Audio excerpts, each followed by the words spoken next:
you must not rise. It's on my time. I'm ride gonna be manipulated like you do with they minds. I'm sick and tired of the lies that you preach. Don't lay up, I'ma leave y'all down. I can show y'all high like the birds and the bees. Everybody trying to stop. Like I know the focus up. I know everybody stuck to a certain degree. They all high. That ain't something I'm with. Always keep it 10 toes in. And if I choke up, I'm making motions. Throw me to this paper. Hey, I see you later. Shouldn't waste time with you goofies. We are fucking hate now you. What you hiding from? You trying to run. You know I'm about to grill your ass. Hey, tripping like a blind man. You can't see. How you think you can fly past my wide wings? Try to wriggle down. Guys, sorry. I'm really sorry. बहुत late है क्योंकि थोड़ा वो face cam का scene था. I am so sorry. अभी match start होने वाला है. तो कैसे हो आप guys? Welcome to another live stream. क्या हालचाल?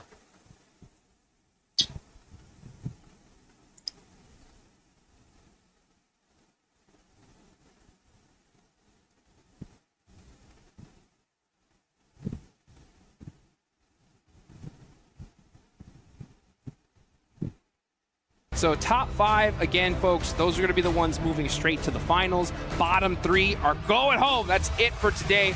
And those teams in between heading into that survival stage. So you have in 5th place, KRX tied with Aurora with 47 points.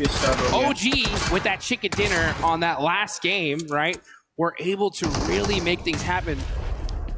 But it does look like we are hearing... We lied. Yeah, we lied. Psych! We lied. Psych!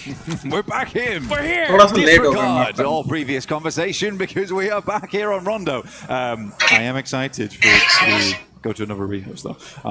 But for the time being, we'll treat this as real life. That's correct. Real stakes on the line. Juicy stakes are there. As T24 opens up onto one, now looks for the second. It's going to be a hard push. भाई क्या मारा है? Take him down. T24 brings the goal. कसम भाई. I'll tell you what, 1v2, baby. That was real, and that was live. That's how you get it done. T24 getting revenge for his teammates. Valak ends up going down, so they are stuck with 2. I'm sure IQ is going to be out there getting them back up here in just a couple of seconds. With beautiful play to start things off. The group of death has not disappointed at all. And again, I mean, it would make me laugh hearing Max say this is the deathy group. It is kind of. He's not wrong. T24 even taking a tumble there versus Ayala, who has been quite a strong member for Furious. Sadly, they are quite down on the numbers at the moment. Whoa! Wait, was that 4th drive just out? Okay, 4T struggle. T24 is able to get 2 elims for them, but that is a disastrous result for them. Again, always difficult to see where other players went down. We did have a slight blackout during the middle of that, so couldn't quite see where the 4th player actually left, but it might have been Flash. Yeah. It may have been Flash again. And we were just talking about that. Yeah. We were, right? I was just saying, like, hey, you know what? Even if you're 4th drives, you got to be concerned here because you're at the top of the leaderboards. Yeah. If someone's going to hunt you down, that's the squad to do it. And unfortunately for them, they go out early. Hey, huge opportunity, right, for these teams right below them to surpass them on the leaderboards. Yeah, Rondo is like very much a good map for saving your run. A lot of times, Silence opening up. Yeah, Chief is down. We get a quick replay. This is Flower H. This is actually the fight versus Thunder Talk, which was going fairly badly. Now, Flower H was having an absolutely sick day yesterday in terms of damage numbers. And that is a quick spin around. Did they fully look on the leaderboards? Yeah, all gamers, 4 players alive. They look good. They were able to reset on that one. That's fantastic. That's what you have to do. I mean, I don't know where exactly IQ was because he wasn't in the fight with this team. But he was, I guess, tried to go to a recall tower, got caught out, unfortunately. And that's them done and dusted. Chukku Hey, ji. still here though, 15 teams. Aula, Claws, trying to hit some cheeky shots using that stairwell. बड़े लोग आ गए guys He gets अपनी the live. knock, and Claws gets naded. Rest of the team, I think, is just a little bit too far supportive. Actually, never mind. Yeah, right behind him. Quick is there to challenge Furia. Chief gonna throw down some smokes to try to get his teammate up here. But with this fight slowing down, yeah, I think Quick is like, oof, this is a little bit too late to start this push. Yeah, he's in the struggle bus now. Please. And again, this is one of the situations where it's actually very hard to deal with it. Because the amount of sightlines you can kind of angle off here with the smokes, Quick's almost certainly going to go down. Please, माफ करे यार, please. Chief just needs to eke his way up on the left-hand side here. He has to hit a nasty grenade to even hopefully clutch this one out, but he's only got one chance, and that's it. Stun grenade goes out, and the nade over the top of it, and he's forced off the edge here. So now they control the entirety of the high ground. क्यों हंस रहे हो यार गरीब मतलब गरीबों पे क्यों मजाक बना रहे हो? Now, just with this performance alone, right? Just 3 eliminations that puts them out of that bottom 3, but you know, this is that opportunity to do such a good game that sets you up for the rest of this day. I mean, heck, a win here with double-digit eliminations, that puts them in the running for top 5, literally.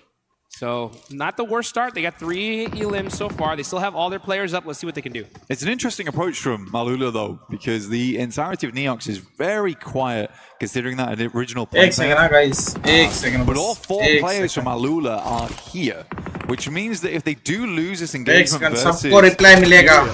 That's all the chances gone here on Rondo. हाँ वो थोड़ा होगा आज wifi का issue है adjust कर ले भाई सुपर चैट करना है कहाँ से करूँ भाई वो देखो यूपीआई दिख रही है मैं देता हूँ आपको यूपीआई करो सीधा सुपर चैट अभी मोनेटाइज नहीं हुआ अपना चैनल मैच में ध्यान देते गाइस वो थोड़ा ना वाईफाई का इश्यू है Much needed points as well, and in 12th place they have dragged themselves out of what was a danger zone earlier. Just remaining now, sticky bomb.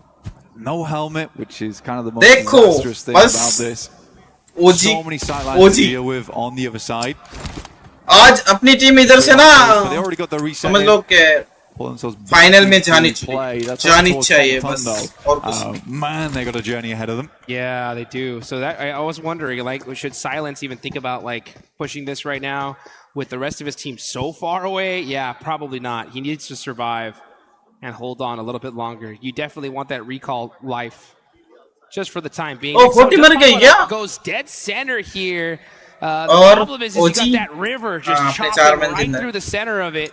If that zone does hard shift on over to that left side, it's going to make things pretty difficult. But let's look at this here. Thunder Talk, X-Force. Light का issue है थोड़ा ना wifi के लिए नहीं तो हो जाता कैसे मतलब फेस कैम कर रहा हूँ मेरा ये जान रहा that's all from downtown sneaking that knock. Oh, but it looks like they should be able to get this res. Oh, actually no, forget the res. They go for this final elimination. They say we need these points, and AJ does a great job. पहले तो नहीं जब तक मतलब ये अपना AWC के PUBG की मतलब मैसेज हो रही है तब Catches another. AJ looking good right now. Quick step out on the side. Could push over towards the stairs. देखते हैं फिर आगे क्या होता है. लाइव स्ट्रीम मतलब ये भी जो मैं कर रहा हूँ ना वो मतलब बहुत वो है मेरे लिए. समझ रहे हो? करना पड़ रहा है सब कुछ. I'm not here. Don't turn around. Oh. Time निकाल. No, he spotted him there, so he gets the elimination. हाँ दिल्ली मतलब समझ लो जब तक ये चल रहा है 10 दिन तक तो कंटिन्यू करेंगे 4 से 9 बजे तक जब तक ये गेम खत्म नहीं होगी तब तक and he is taking on this squad all by himself, but finally Shiva shuts him down. Almost 1v4. Honestly, it was very close. It was the fact that he got that cheeky angle through the door frame. That might have just been a 1v4 coming through from AJ. I think X-Force Reject should be able to get a reset on that one, but it feels very uncomfortable. Aurora's looking in that direction, Ulf's looking in that direction too. There is a lot of teams that have sight lines तो मस्त चल रही है ना guys. But you can see here. watch party daily करेंगे. So potentially the pressure got alleviated. जब तक चलेगा watch party तो रोज होगा. X-Force Rejects, but we'll wait and see.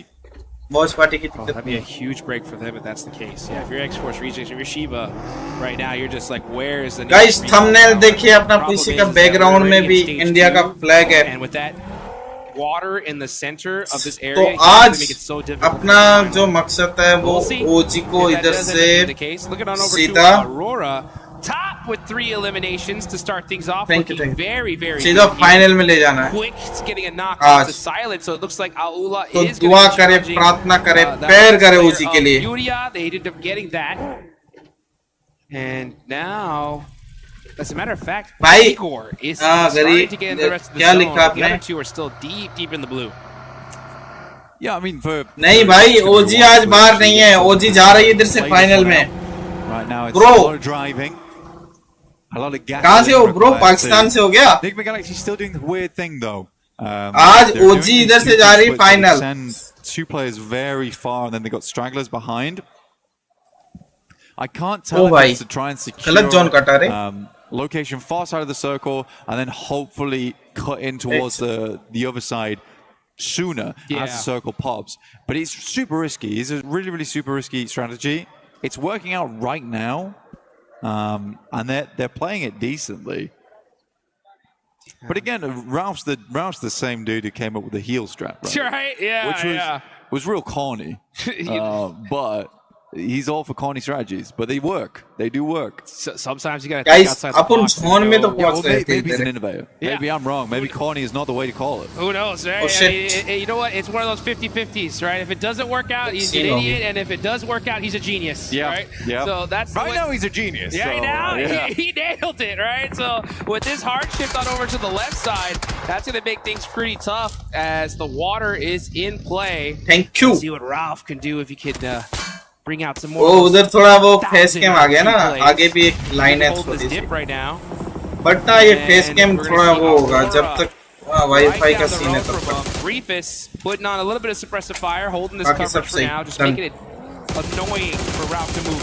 Overlay का थोड़ा हाँ overlay an immortal man in the lobby. Difficult to remove him here on Rondo. Last pair alive, but बस face cam में थोड़ा दिक्कत हो रहा है यार queue for such a long time. क्योंकि अभी मैं जहाँ हूँ ना उधर वाईफाई अवेलेबल नहीं है तो ये सब जो भी सेटअप मैं कर रहा हूँ ना वो बस इस फोन के मतलब वाईफाई और हॉटस्पॉट से कर रहा हूँ. I think most teams are trying to secure over towards the eastern side here. It does have more landmass involved, अरे so they're hoping for the switchback on that way. Thank you. But this could easily pull left. Oh, man. अगर इतना adjust कर लेते हो तो thank you so much. Right, you just have to pick a spot, hope that circle comes your way.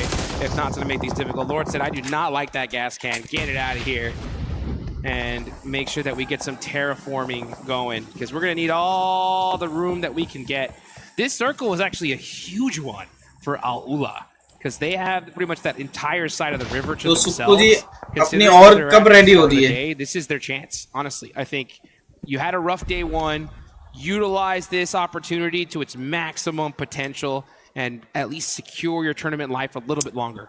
There's still a couple of भाई entries. 40 पहले ही मर गए यार पता है कल तो फाड़ दिया था फलक ने और have a decent spot. They've got a compound. They've got 2014 to work with, but it does वो दो प्लेयर बहुत मार रहे थे तगड़ा. Coin flip. अच्छा है आज that's आगे वाली टीम मर जाएगी तो अपन आज ड्रॉप भी कर सकते हैं क्योंकि ना जो कल लास्ट डे में जो अपने बंदों ने जो कॉन्फिडेंस दिखाया ना जो लास्ट मैच जो थी वो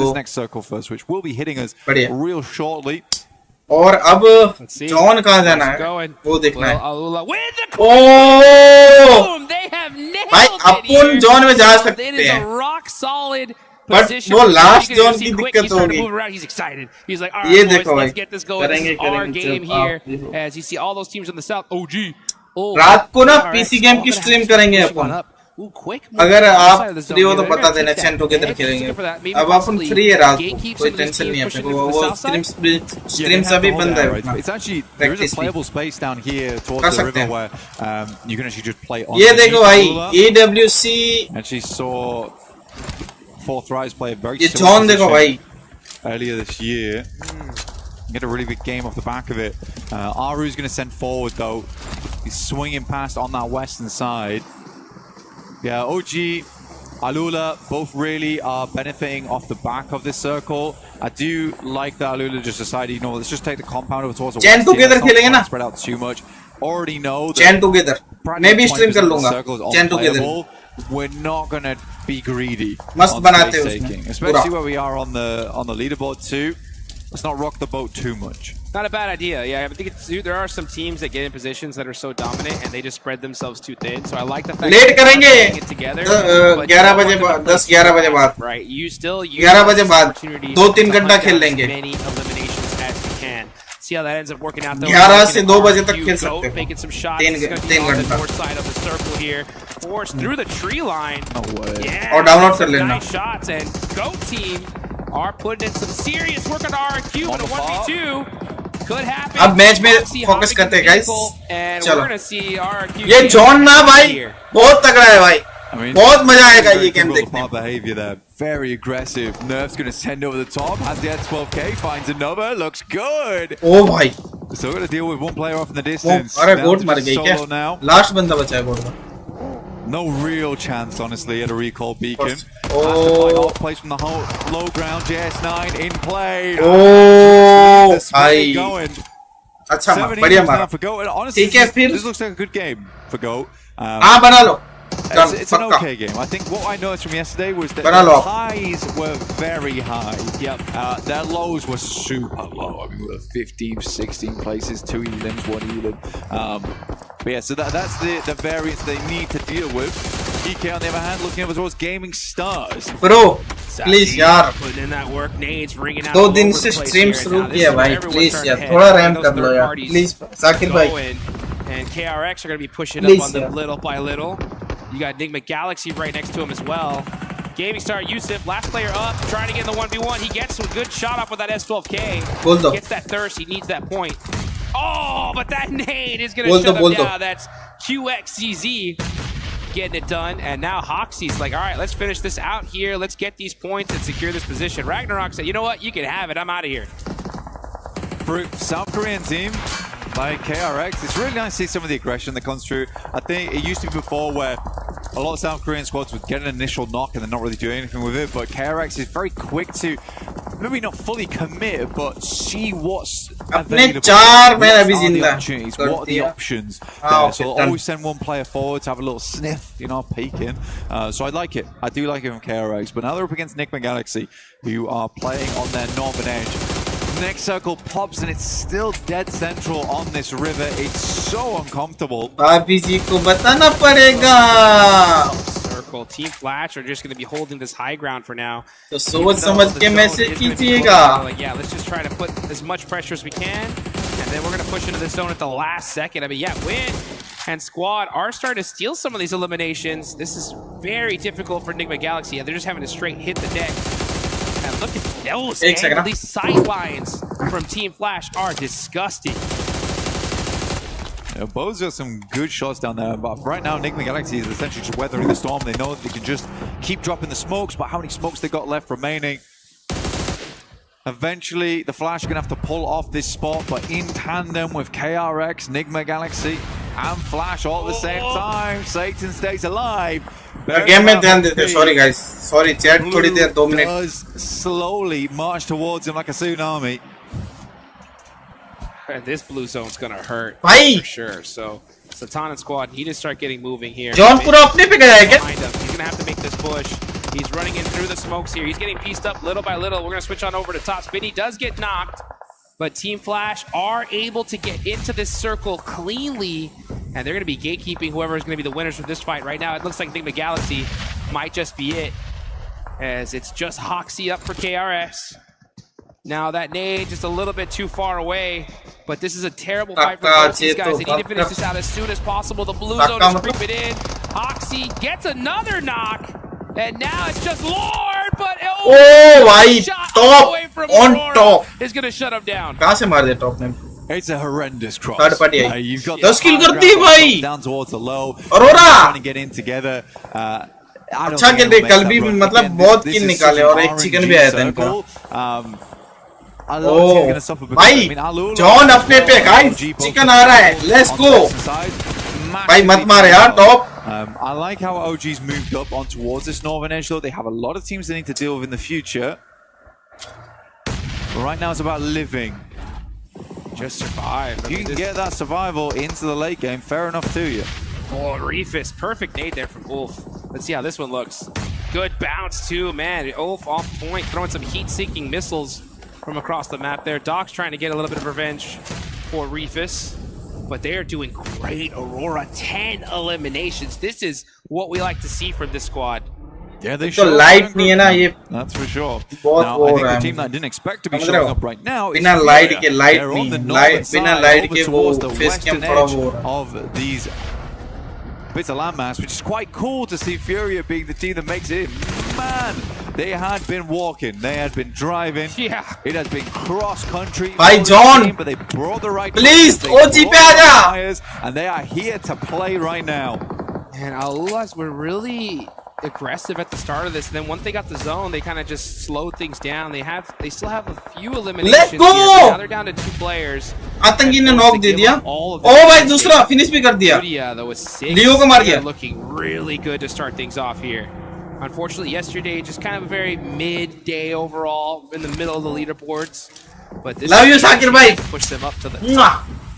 Yeah, it was super meh. I mean, I think Yeah. मजा आ रहा है ना say, especially from Furia. एक दिन आप भी आओ With a lot मेरे of साथ team, बैठो and इधर This is the resilience that I साथ में expected देखते to see from Furia. Is you cannot count this team out until the. भाई अपने 2 किल आ गए हैं let's go And they're looking over towards Alula और right now. Top Really 7 trying to 7 ramp team up बची है और Western John West पूरा West अपने West let's to see, but go once come again, on Aurora, we're on board with Eren. It could get explosive. Come on guys Let's see Aaron up close and personal. He caught top with a laydown. Beautiful placement there from Aaron. Oh, nice little shots from Ziol. He's going to go ahead and go for the quick first aid. No. But oh it's let's back go up. आतंकी Good. बाजी मार रहे हैं Yeah, बाजी let's do on it there.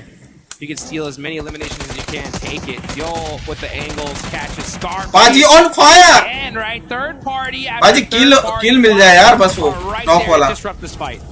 I mean, no one survives on this eastern side, and it's both been so undetermined where this circle is going to end for so long that I can't really fault any of the teams on the eastern side for how this goes down. OG's doing the right thing though, trying to make as many points Top gaya bhi. and grab as Aure? much value off this position as possible too, knowing that any nice team on nice the this eastern got side nice finish ले very उसका unlikely to make it through. Ulf did send a rogue ठीक है हो जाएगा यार over शायद towards the ये western पानी में जो तैर रहा है उसको मार दे यार ऊपर से An underwater agent right there. He is swimming for his life right now, just trying to sneak some extra placement points possibly. And yeah, he's going to be the last player up for. You got Aaron there in the water as well. Catch, maybe thinking about going for that res in the water. We'll see. But you got Team Flash looking to go fishing here. अगर ये match में chicken आ रहा He's है able to get that res though. Looks like he just might. मरता होगा Yeah, he swims across to him. आता नहीं है Possible मतलब to do. Real question whether Flash actually sees it or not, but they do have a knocked player who's bleeding out.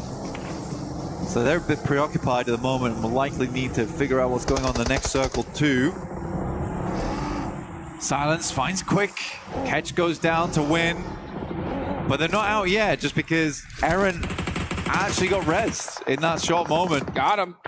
Silence gets knocked. That's from Let's go, guys. AKOP. Chicken आ रहा है ओ भाई These guys are AKOP really racking Finish up the they they points यार in उसको there, consistently having a good idea of what's going on around them inside the circle. It's nice to see. It really is. Yeah, and it's perfect for them, right? Considering that all the top 5 are now completely out. So OG really need to dominate right here. They got 2 eliminations so far. We got Flash right underneath you with 8. So if you're OG, you still have all 4 players up. Clean up. भाई this पूरा entire John side अपने of the पे map यार first, and then figure it chicken आ out जाए later. बस This is their chance, though. These guys are looking great, and a great opportunity बस for Fury. पूरिया ना वो Talked अपने about it ऊपर है yesterday. लेकिन They were उनको chasing अपने zones पास आना है all जॉन अपने पे ही day. आएगा Now they मतलब have थोड़ा सा position. ऊपर What जा do they do सकता है with it? But That's the question. पूरा जॉन अपने पे ही है ये गेम अपना ही है Towards that high ground that looks over towards जहाँ से the खत्म flag, किया था they're उधर trying से to ही शुरू roll करेंगे circle guys towards the south John side. अपने में आ चुका है पूरा Zone here. But there was some complaints yesterday about some of the passivity coming through from OG. भाई क्या जॉन है भाई They were able to correct a lot as we went throughout the day. And even during this game, you can see there's been a lot of effort been put into that. So for OG right now, we need इस more John में अपने को proactivity dominate करना है right बस now, though. I truly believe this is a game that they can win. They have the circle to work with it. Fury's coming in from that north side though, and they are looking hot this game. Yeah, OG, you have it all right now, right? Mar, Turn mar, that mar, mar, mar, mar. aggression up to थोड़ा ऊपर चढ़ जा 11. बस. Soak up those eliminations, get that win. Get that and back-to-back, that's basically. Right. Yeah, back-to-back chicken dinners, right? They won the last one yesterday. This Yes. just सही बोला. solidify them here. आ रहा है. And definitely put them in that running in just 2 matches for that top 5. Let's see what they can do though. As we all got Furia up on the north, Flash trying to find a way into this circle. Yes, OG बढ़िया खेल रही है, एक number. बस अपने को chicken के लिए खेलना है बस. खेल अपने आप क्योंकि टॉप 5 में अपन आ जाए बस आज के दिन में. कट ऑफ ना और डाई से क्यों पी फिनिश दे दे. नेट कर दो बस उधर. एक आरू पानी आरू ऊपर चढ़ जा बस. Nice nice nice nice nice nice nice nice nice nice Aru nice. Let's go Aru पाजी बोलते. Man, this guy is leading OG. हाँ लास्ट मैच कल चिकन था. कल जहाँ से शुरू किया था वहां से खत्म कर रहे हैं गाइस. मतलब जहाँ से कल खत्म किया था ना उधर से आज शुरुआत हो सकती है अपनी. 4-4 है क्या? हाँ. अरे यार अपना बंदा एक फिनिश हो गया. नाइस आरू दे फिनिश दे. Let's go Aru. चलो guys. the final moments of these games. The Flash now on 3v4 है guys. 3v4 और अपने पे हाइट का एडवांटेज है.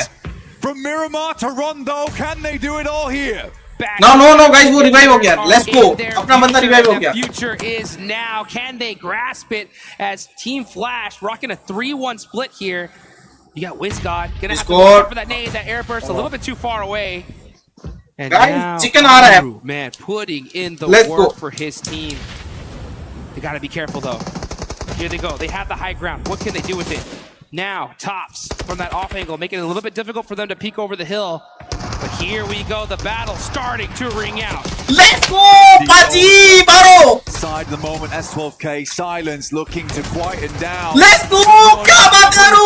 Yeah, but it's not happening. They will not be silenced. They will not be shut up.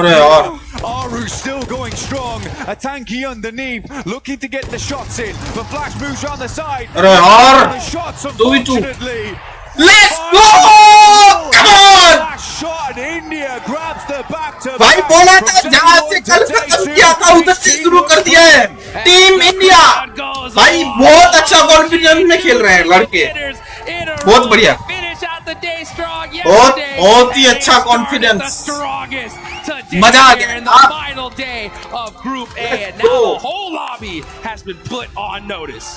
I mean, it's chicken. Moment, Aru looks like an arrow right now. Must बढ़िया. Flying. Paji छा गए. Fast towards that qualification spot. जी guys. Such a difference. Chat में OG कर दो. OG. Well. And you know, if you're a fan of this team, you got to be proud because again, the improvement has been insane. Perfectly executed right there, right? I mean, hey, कितने they kill got आए themselves वैसे? a good solid position. We had the questions, right? Were they going to play it passively? Were they going to get aggressive? They turned on that aggression at the perfect time. भाई 10 किल chicken आया क्या? Let's go भाई फिर से 20 point. Able to get that win. And this is the way to do it, right? I mean, they were दो match में अपने 40 point लिए हैं. कल का लास्ट और आज का पहला match, first match. Knock it out of the park today. They're set up for top 5. They absolutely are. I mean, for this team, it's a really big boon for them. I mean, taking some of that pressure off is a really nice thing. Right at the start of the day, क्या ही लौंडे खेले हैं भाई. Salute. Being able to get rid of a lot of the pressure so quickly in day 2 is so much relief for you as a squad. And for Orangutan, honestly, they can use this now just to kind of feel out other teams inside this lobby, get some more practices. By interview. Feeling worried. Let's put it that way. Yeah. I mean, there's definitely a lot of teams that are going to be worried here as we get into the rest of the matches, and we'll have those matches coming in just a bit. GG guys, let's go. बढ़िया खेले. We were there for every click, every ऐसे ही देखो ना पूरा movement. और कल जो खेले ना उससे कॉन्फिडेंस आया है. आज बहुत सही फाइट की है. Shoulder to shoulder with the world's best, making history. Greatness back deserves to a back stage. Chicken आया guys, back to back. Nova Legion. Reach अपना. your impossible.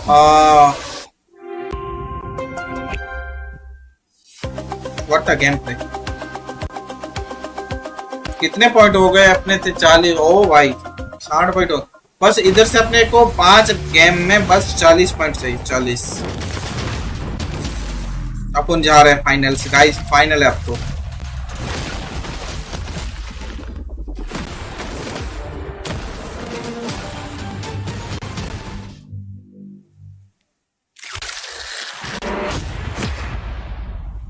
कैसे आया मैं? एक second. Hi, Kalaris here at PMWC for EWC 20. भाई interview आया. एक second. From Orangutan to talk about some of the games from day one of their पीछे group आते हैं. stage and see how they're feeling coming into day number 2. So obviously you guys got yourself a win on Miramar. You were one of the latest teams coming to Miramar actually. So is that part of the strategy for you guys when it comes to urban endings, as well as what were your concerns towards the late game of that game? Not really a strategy, because we intend to play dynamic as per the situations, and particularly talking about that game, it took us quite a while to collect our vehicles, so it got us a little late.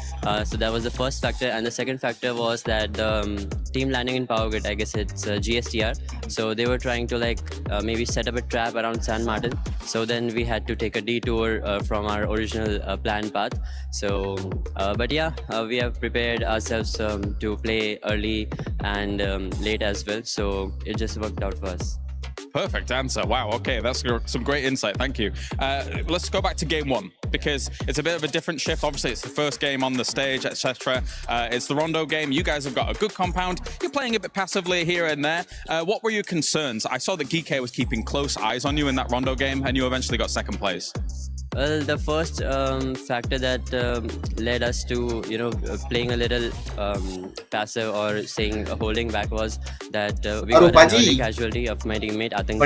And the second one was our vehicles didn't have a lot of fuel, so it was कल जो match drive last में जो chicken आया ना, वही मतलब confidence से आज बंदे खेल रहे हैं. बढ़िया खेल. If there are any third party opportunities, and also let's go. Yeah, we had guys पहले ही बता रहा हूँ, थोड़ा ना वाईफाई का सीन है, इसलिए फेस कैम में थोड़ी दिक्कत आ रही है, and on the front और स्ट्रीम तो सही चल रही है. So if we have gone either of the ways, the other side teams would have definitely shot at us, so it would have been difficult to come back to our initial position. So I was also not so satisfied with that game, because having Rondo and only 2 elimination points is not how we play, and not everyone plays, because Rondo gives you a lot of opportunities to take fights, maybe take free eliminations of the teams, and especially when you are at a good position. So yeah, it was also a little dissatisfied for me, but yeah, it was a good start, so we didn't have to get into the second game with high pressure on us. Fair. And overall, yesterday, how does the team look at it? Do they see it as a success here so far? And are there any adaptations coming in today too? Not really success, but the last match really helped us to start our day 2 with a good base, so it's not like we are very far behind from top 5. So coming to day 2, we are just going to plan going game by game. We are just not really focused on the position we are at on the points table. We are just going to focus on our games and the things that we can do better, and trying to not repeat the mistakes that we have done in the past. Arup, thank you very much. Amazing interview, and good luck for day number 2. Not only is Otto great at giving interviews, but he's great in the game, being the IGL, as he was able to secure 5 eliminations. And when we talk about IGLs that have what it takes to not only go to the finals and maybe end up challenging to do it, he was able to showcase that perfectly here in this Rondo. I mean, this is why it's important to have international experience. He played PMGC last year, didn't go too good, but he knew what to expect heading into PMWC, and especially the final fight they took onto Team Flash. There was even Ulf behind them, and even the side of Furia pushing their way. There's so many aspects of the game, and they were just played beautifully. A few shots missed, okay, if you want to critique, is a few of the shots maybe should have connected, but you love to see them not just get a win, it's a back-to-back from India. Let's go. Yeah, the passiveness is gone, and obviously you heard it from him as well. They know they made those mistakes in those earlier games, but to be able to come back from that and understand that the passiveness is what was putting them behind. So it's good now that they have changed around to this aggression and making it their game. Yes, we end up comparing it with the team that we also needed to see them being able to perform well here, and it's none other than Furia. Furia able to show up as well, Neptura, with those 9 eliminations. Yeah, really, really good stuff. I think we were both kind of talking about this, Max, right? Where they were really hedging their bets throughout the end of this game, right? On either side of the river here. They were going on one side of the coast, then on the other, just making sure nobody was coming up behind them. And they sweep around. I think it was Ulf on that. Or no, it was Ulala. Ulala. Ulala. Ulala. It was them on that eastern side, able to just sweep around. Some really, really good stuff coming in there, Liz. Yeah, I mean, even if we move back to the earlier game, Furia versus Ula, they basically had the contention on the top of the roof. And either one of these teams could have actually taken them down, which was super funny that they then go into their rotation and they're next to each other again to have this battle out. But of course, Furia came out on top, and then this is exactly what we expect to see from Furia at the start of the matches. But if we go off of yesterday, it can be a slight downfall for them. So I hope that they can prioritize these eliminations early on like they have and move themselves into the position. And not only that, we got to talk about the bottom teams as well, Lace, because the bottom teams ended up showing up here. Even though they might have not ended up showing towards the end of that game, they did use that rondo to go after those eliminations. Exports, Thundertalk Gaming, we finally saw them. Yeah, I mean, if we have a look at Thunder Talk Gaming, I've sort of placed them, they just need a 5-point average that includes eliminations and placement points to push themselves out of that bottom into that bubble. And I mean, they had 3 eliminations early on in contention, and it was basically, I'm pretty sure it was AJ. He almost got a 1v4 on a team. And I mean, that would have set them obviously into a great motion because they actually had a free path rotating into the central zone. As we see Orangutan take over that first place with 66 points. And the wonderful thing of this is that it puts OG in the perfect situation because OG now has absolutely nothing to lose. And they're currently challenging and they're currently in a place to go directly to the finals.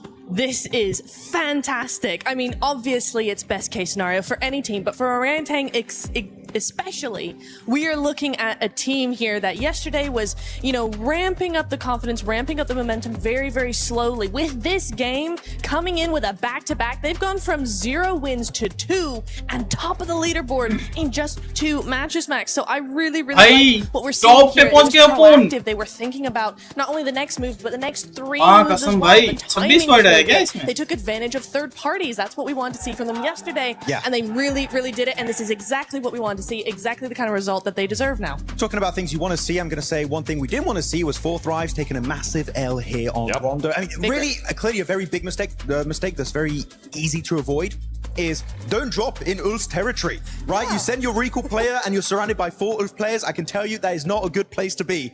So playing path, they can try and find a better option, even just go and get a car and send it forward, loot, and get your teammates recalled maybe a minute or 2 later on down the line. 4 Thrives on Rondo. अगर ना slide recall system. अपने को बस 2 साल हुए उधर जाके ठीक है बात. Thundertalk Gaming and Exports Rejects. Good thing that they were able to get those points as they were able to धीरे-धीरे अपनी टीम उधर जाएगी ना भाई. Outside of the top, तो the bottom 3. 110%. The thing is that now you have Alula as well performing. You have Furia being able to perform. They need to continue on with this consistency to try to make it out and hope that those teams that are above them end up getting eliminated early. Yeah, I mean, if we have a look, Alula got themselves out of that bottom 3 position. Obviously, Thundertalk took the 3 eliminations, but weren't able to carry on the placements that they had from yesterday. But, you know, in the contention with Fury on the building, you saw Claw sort of taking up and entering that fragging position. And basically, we had, I think it was... Who was I looking at? Oh my God. And then we had the moment move around the back, and there was R8 be able to hold across the building. I mean, they have the ability to be able to get these eliminations, but they focused on that early rotation. They took the fight away from Fury. They're like, okay, we're going to cut our losses. We're going to get back into that position. And this is exactly how they clawed their way I see what I did there. Claw their way out of the bottom 3 there, and if they can just carry on this, hitting a 5-point average per game, they're safe. Yeah, hopefully that's going to be the case, but we'll see, because right now, I mean, with that back-to-back from OG, India starting to step up, and they're looking to be in the finals, as we're going to be sending it over to none other than Jackie, the man with the coolest jacket, and Kalaris.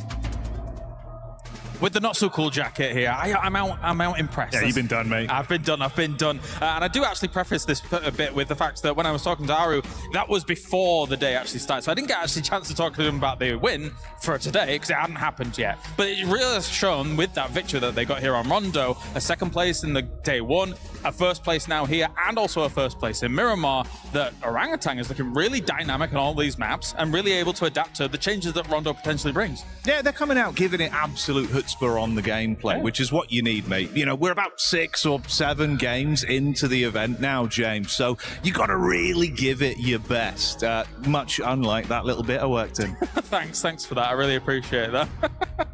I'll be honest, I really wasn't expecting that. No.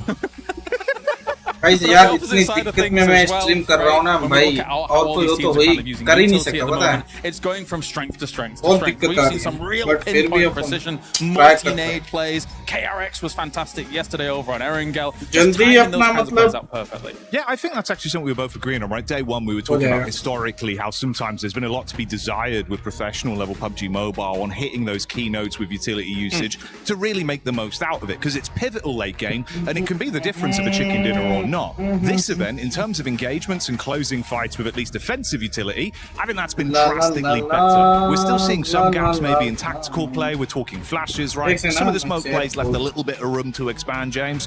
But for opening and closing down elims, it's been way better at clearing compounds. I think one thing that has really stood out on Rondo more than anywhere actually is the deployable cover flares actually. Yeah. Some teams have been using a lot early that I think they could benefit from just saving a little नहीं मेरा thumbnail नहीं मैं तो ऐसे बना लूंगा मेरा कोई दिक्कत है मैं तो अभी बोलूंगा रात तो बन जाएगा थंबनेल और थंबनेल के लिए मतलब कुछ वो नहीं है you can keep those into the really late game. That's even more powerful.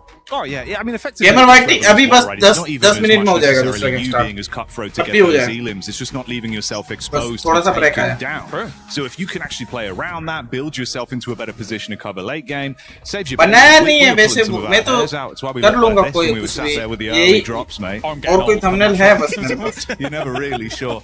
Just to work it in as well, whilst we're talking about the adaptation of play styles, yes. Go obviously on Rondo.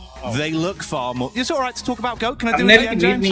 I was waiting for it. I was waiting for it when it was going to go on. Okay, you're allowed to talk about I'm allowed to talk but about guys, Go. बिना light के on that one, James. जो मैं stream कर रहा हूँ ना भाई That's calf word play. But anyway, मेरे Go team do फेस के come out ऊपर far भी faster मतलब on इधर Rondo. पूरे They play रूम में with लाइट ही possession नहीं है and they पता है look sick with it. That's बस मैं exciting कैसे because कर in रहा their हूँ regular मेरा flow of battlegrounds, मैं they're खुद late चीज जान रहा हूँ rotators. They don't मैं want to जान take पा those रहा हूँ early fights if they can avoid it because they मुझे ही ramp पता है up मैं late कैसे कर game पा रहा हूँ and ये look सब way better when they're fully suited and booted, James. Here, they do prove they can play both styles. मेरे माइक का बहुत आवाज है ना थोड़ा I'd hope so. I think they're a dark horse for the event, but said this day the whole event. Yeah, dark horse, mate. Oh, hey, that's an exciting potential here because they're not really one of the teams that a lot of people are kind of including in that top 5. Oh. You got other teams like Flash that managed to get themselves to the end of this late game again. And actually, I was curious about Flash because I looked back at their games yesterday. I think if Flash was to do what they did yesterday compared to all the other days coming up, I think they wouldn't even make finals with what they showed yesterday. But at least now they've already kind of righted that ship a little bit in this Rondo game to get to that second place, right? Yeah, I think, look, there still is well enough time. Well, I say that, 5 games left to go for some of these teams. So, there's a little bit of time. Nearly did it yourself there, James. I've rotted his brain immediately.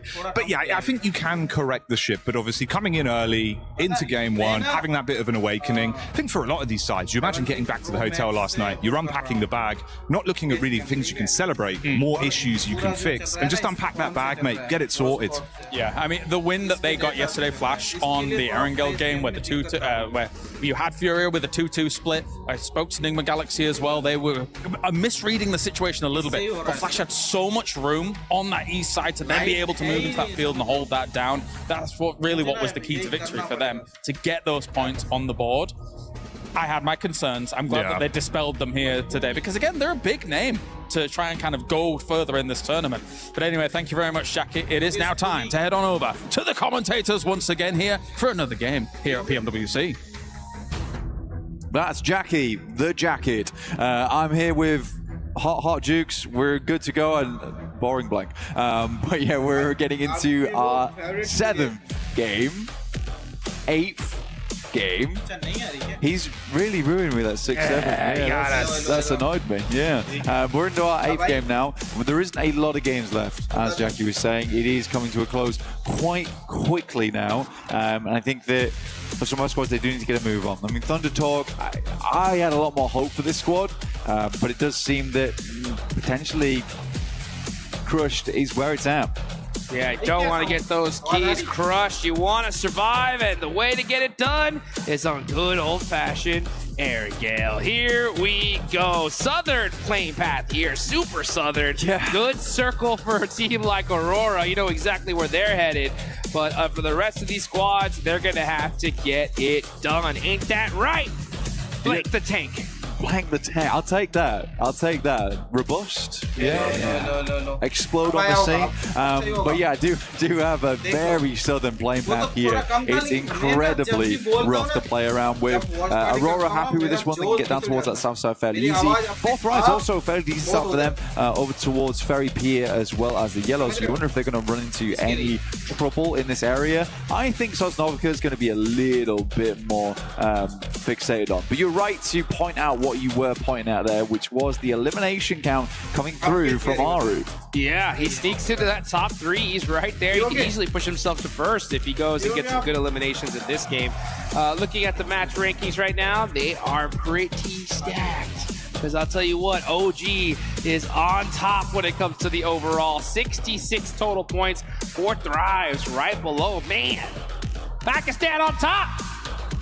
Well, I don't know about that. I mean, 4 Thrives are in second right now. It's a tough place to be in. 4 Thrives, 61 points. OG just blowing them out of the water right now. But you could definitely tell the difference between 4 Thrives as well as OG in terms of the elimination points. 37 eliminations to 46. And if we rock that back to Aru, 15 of those 37 elims are coming through from him. He is absolutely a monster right now. And I really do mean it. It's Aru, the arrow, flying straight towards those targets and playing his team straight too, because that is a difficult thing to do as an IGL, to be both at the front. Run, Aru!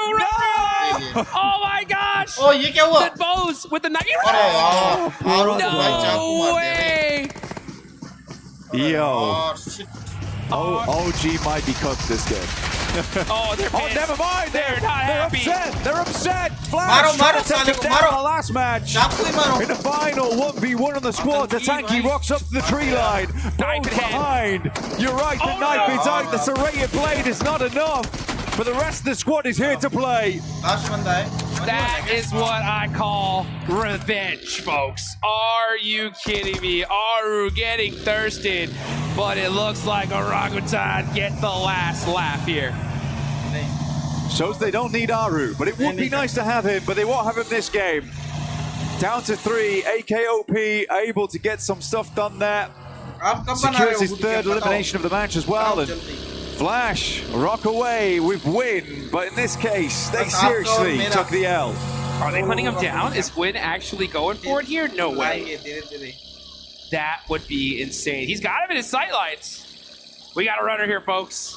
And it's OG Win making the moves, full sending it, but at a certain point, surely these guys got to get away.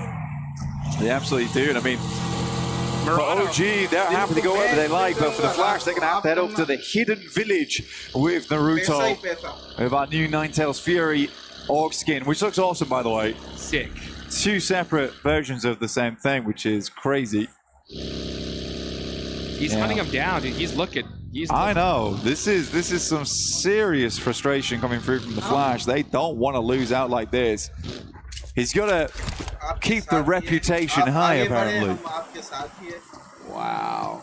Win gonna go get some loot here, and the rest of OG get to safety. So what a crazy way to start things off. Aru running for his life, dude, straight legged. My brother was in trouble. Oh man, I ain't gonna lie though, he was feeling the tickle of the blade on his back. He was just ahead of them. I mean, he had to pull out the old flick of the wrist with the knife to get that thrown at point blank. The only way to get it done. I mean, he was impervious to blades quite some time. Only the point did it. That tickle was so close. He's like, I can't even run Serpentine at all. I can't move. I gotta go forward. Just straight away. The boys were coming to support him real quick, though. Yeah, they did. That I respect from the rest of OG. And they came in heavy. But they know how important he is. Yeah, they know dude. just how important he is. So to keep him up is a really big thing. Yeah, you were just talking about it, right? Like, yeah. I mean, it's so ridiculous to see your top fragger also be your IGL. Yeah. And you said it yourself, and I agree. It's so difficult, right? You have so much to manage, so much to focus on. Yeah. But when you do have those rare, just superstars that can... Yeah, Beowulf back in the day, that guy was unreal, but they just don't come around all that often. You don't see it. When you do, though, I mean, talk about the trust you gain from your squad, right? Yeah. He said go here. He's also carrying us. Yeah, he's also carrying. I think we got to listen. You know what I'm saying? So it definitely does help. for this. Yeah, for sure. Like, yes, sir. Oh, we got you, right? We're coming. And, hey, they saw their leader, right, running away from a knife, and they came heavy. But unfortunately, it just happened to be just a second too late. Coops sends some shots over towards Furia. Honestly, I don't think Furia's last game was terrible at all.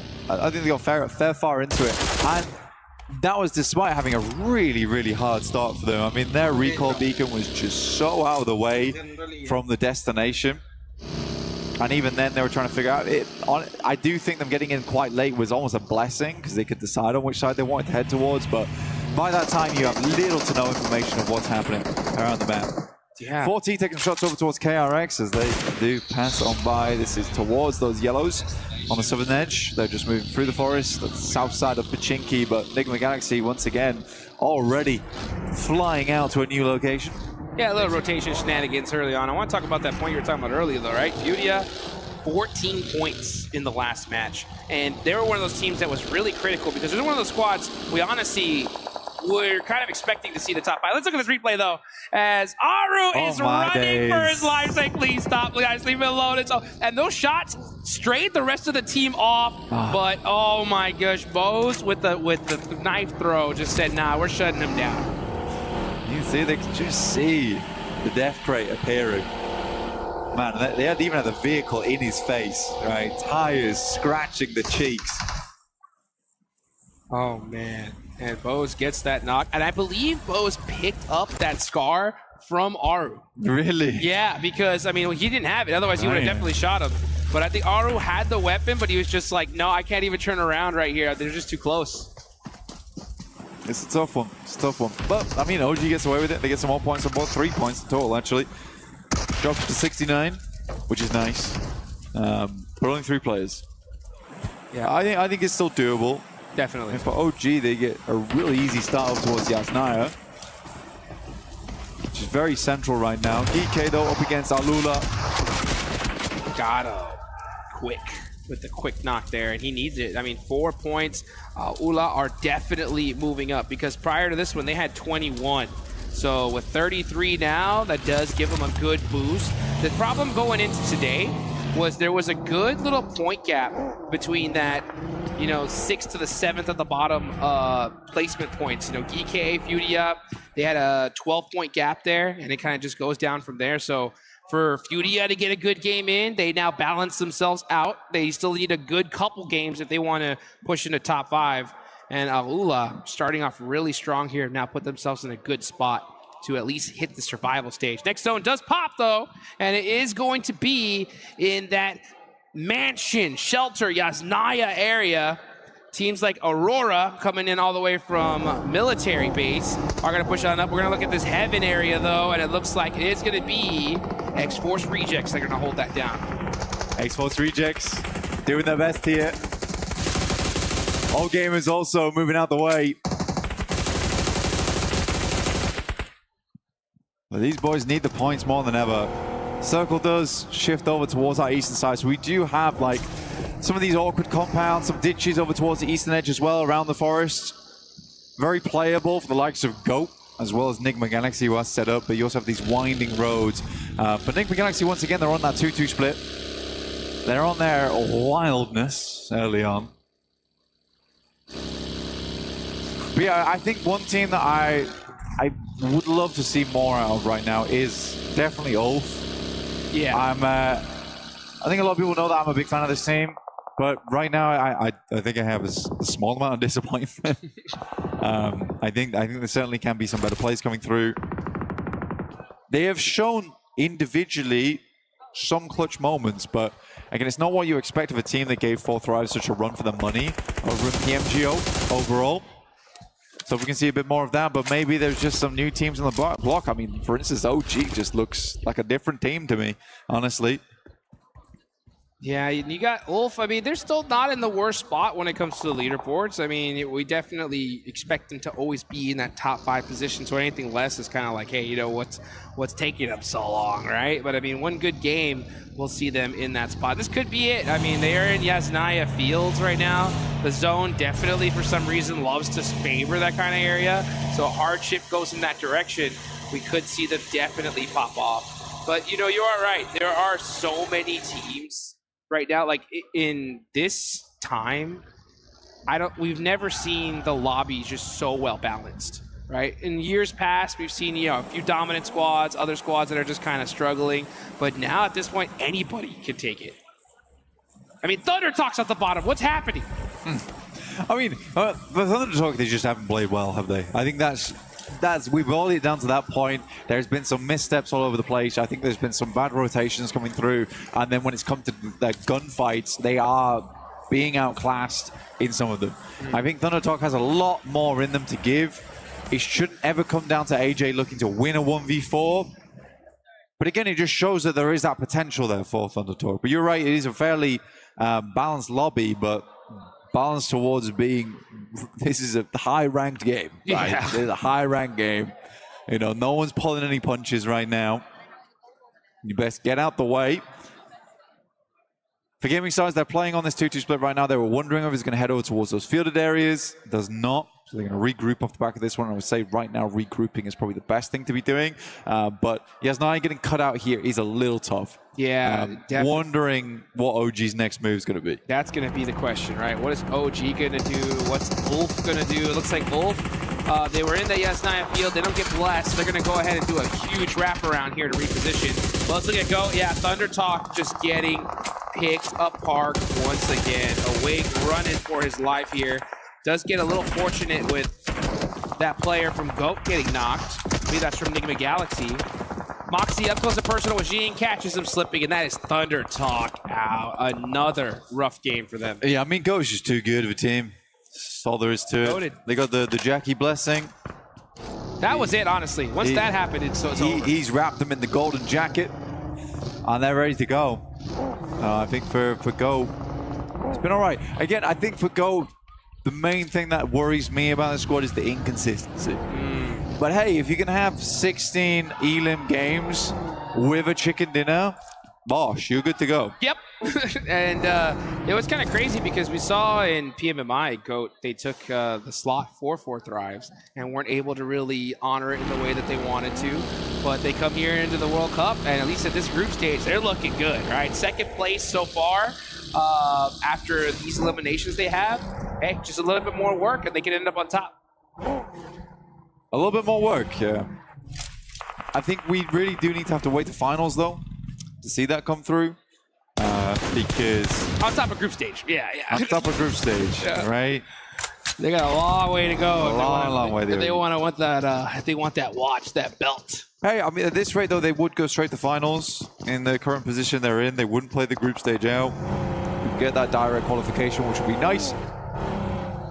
If they can keep things up, that is. We do have a few more games left today. A few more Arangles. That's right. Into our Miramars to close things out with the wonderful John and Jackie. Yeah, dude, crazy prize pool, by the way, man. It's so wild. You have, you know, $1.1 million in the group stage alone, 152 grand onto the survival stage, and then we get to the finals, $1.7 million. This is what I'm talking about here, folks. We're definitely going to be handing out some big prizes at some point. We're going to be going away with some cars. Yeah. Say it that way. Yeah. Let's get it going. Which would be cool. Again, I think that money should be reinvested in the team. Yep. But also, let's just say you were the team, right? What's the first thing you're reinvesting into? As a team? Yeah. God, get those boys a better scrimming area. Yeah, that'll work. Give me the refrigerated drinks. All right, I want vending machines for free, as well as all the rest of the cool things. The white balls, the black balls, everything you might need. Tablets, etc. Coaching staff, personal masseuses. Your favorite phone. Yep. You gotta have it all. I mean, to really make it happen here, and that's the thing. Is like, I've had the pleasure of looking at some of these top squads set up, and teams like Alpha 7 who live together and have for years. They did reinvest in a really good way, actually, from all the wins they went through. Go on, sorry. No, I mean, a lot of these guys, I mean, for those that don't know, I mean, these mobile gamers are treated like athletes. I mean, some of them have personal nutritionists, they have exercise programs, they play for 6 to 8 hours a day with a coach staring at 4 monitors, just analyzing, figuring out how these guys can get better. And, I mean, you got millions of dollars in prize pool on the line, right? You got to give your players as much advantage as you possibly can. And one thing I do love, especially I've noticed about this tournament, is adaptation. Prior in so many different squads, we'll see like, okay, a bad performance, no change, just the same old kind of play style. But now we're starting to see some teams like, all right, hey, let's make some adjustments, like Team Flash. Let's hunt down some squads in Rondo. Let's see if we can take them out. 4 Thrives ended up going out in the last one here. But they're still in a good position, but Aaron Gale is always going to be that map to where that's where championships are made. Yeah, absolutely. I think for adaptation-wise, teams have had to get a lot better as times go on because we are having more 2-day sets. Used to be in the past you could get away with first day, that's a great point, second day, and then adapt into third day. But now it's a case of you got to do your research. It's why we see teams coming back so late to the hotel, right? They go through all the VODs together here in the arena. But we're getting back in towards the action. Things are starting to pop off in a big way as Ulf does open up. RRQ is looking quite good here. They have been putting the work over towards Aurora. Now taking some gorgeous shots over towards Old Gamers.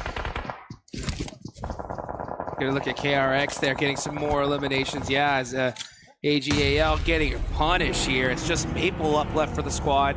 Benny gonna try to throw that through the window and not hit the mark, but the rest of the... Oh, that one actually did. Maple's hurt. He's gonna back it up as his whole team is now gone. Gonna have to do a crazy 1v4 here.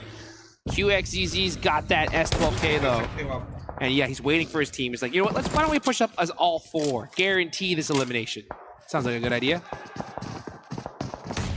There he goes out the window, goes way too far. In fact, Maple's just going to drop down, get towards the other building. That's a cheeky play. You are expecting to get blasted on the approach. Smaller building, one way up the stairs here. A better chance for a 1v4. I mean, you love to set it up, but they're really going to happen. Enigma Galaxy heading over towards RQ. These guys have been making a lot of noise so far, and Enigma Galaxy, they're looking to turn that music down. Yeah, Enigma Galaxy putting that work, and we saw them coming super late last night. And I was saying like, hey, what were y'all guys doing? Y'all guys studying? Y'all guys were talking it out, and they said ping pong. You know what I'm saying? And sometimes you gotta build up those team building exercises, get that synergy going. You're telling me they did? That's what they were there, ping pong the whole night. That's what they said. And it looks like it's working out right now because they are in a good position in the zone. Did you just expose their secret sauce? Maybe I just did. Okay, now everyone's gonna be on the ping pong. Now Enigma Galaxy can't get on the ping pong tables. Look what you've done.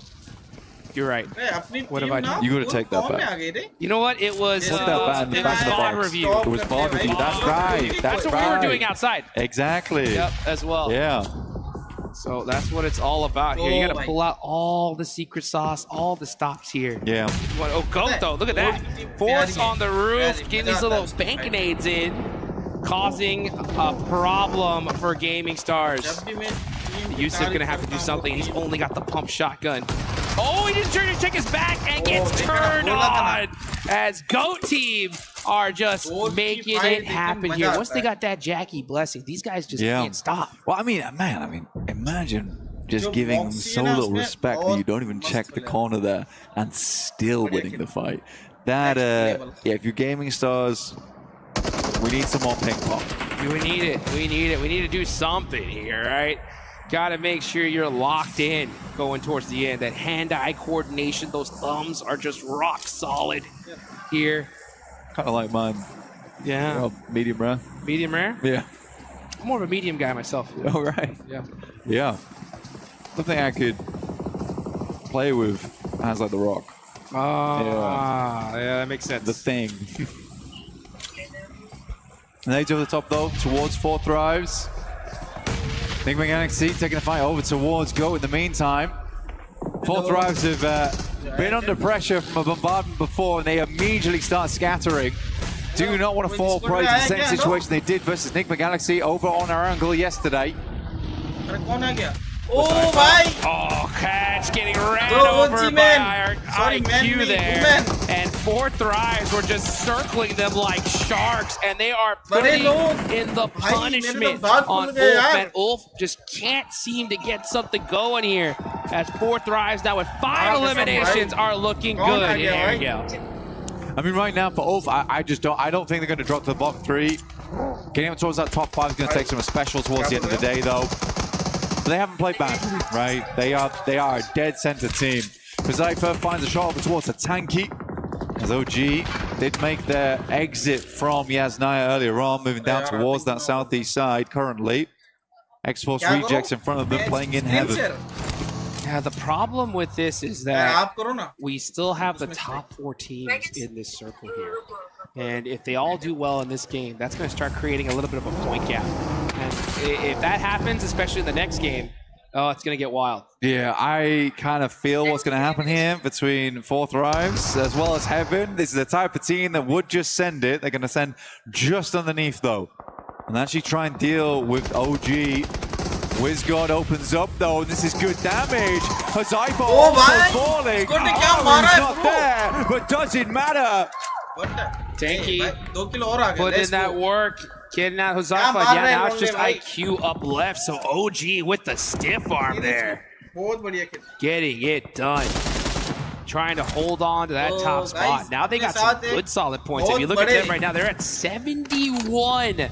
That is a good almost 20 points away from 6th place. If they end up strong here, that could be a straight lock for the top 5. Yo, you know what happened? I reckon Aru went to this game and was like, guys, you can't perform without me. Then we got some serious problems. I'm going to go drop over here. You guys drop over there. I'm going to get knifed up. It's going to be okay. You guys got to play on a 3, and we'll see if you can make it work. Remember everything I taught you. And it looks like they're doing it proud right now as 3 players. They hold off 4 Thrives. Leave IQ is just 1. Maple still going, miraculously, by the way. Can't believe he even made it to 8th there. He's going to go ahead and take at least 1 point home with them. He'll take that as Aurora and Mansion are completely hard stuck. You got Enigma Galaxy staring at him. Yeah, look at that Satan from downtown. He's got some good coverage here. And this is outside of the circle, so I'm not surprised we're going to see Enigma Galaxy just kind of wait it out. Look to maybe get these last 3 eliminations and then push into the zone from there. You got Coops up close and personal. Keeping an eye on things, but you got to be careful. You cannot afford to get knocked. Igor, though, actually from Furia staring at this as well. Man, Aurora, this is worst case scenario for you. 2 monster squads looking at you. You're outside of the circle here. Man, they're just going to try to do what they can. Nate underneath. Through from Coops right now. Doc seeing it ends up. Another one could do the trick. Oh, yeah. And Coops is feeling it right now. He's been a fantastic player for the squad. Steps up now 1v1 versus Reapers. They're down. It is Chief to find the final shot from far, far away. It's been a rarity, though, seeing a Heaven Circle in a long, long time. Usually it's a little bit of a feature, but never the ending position.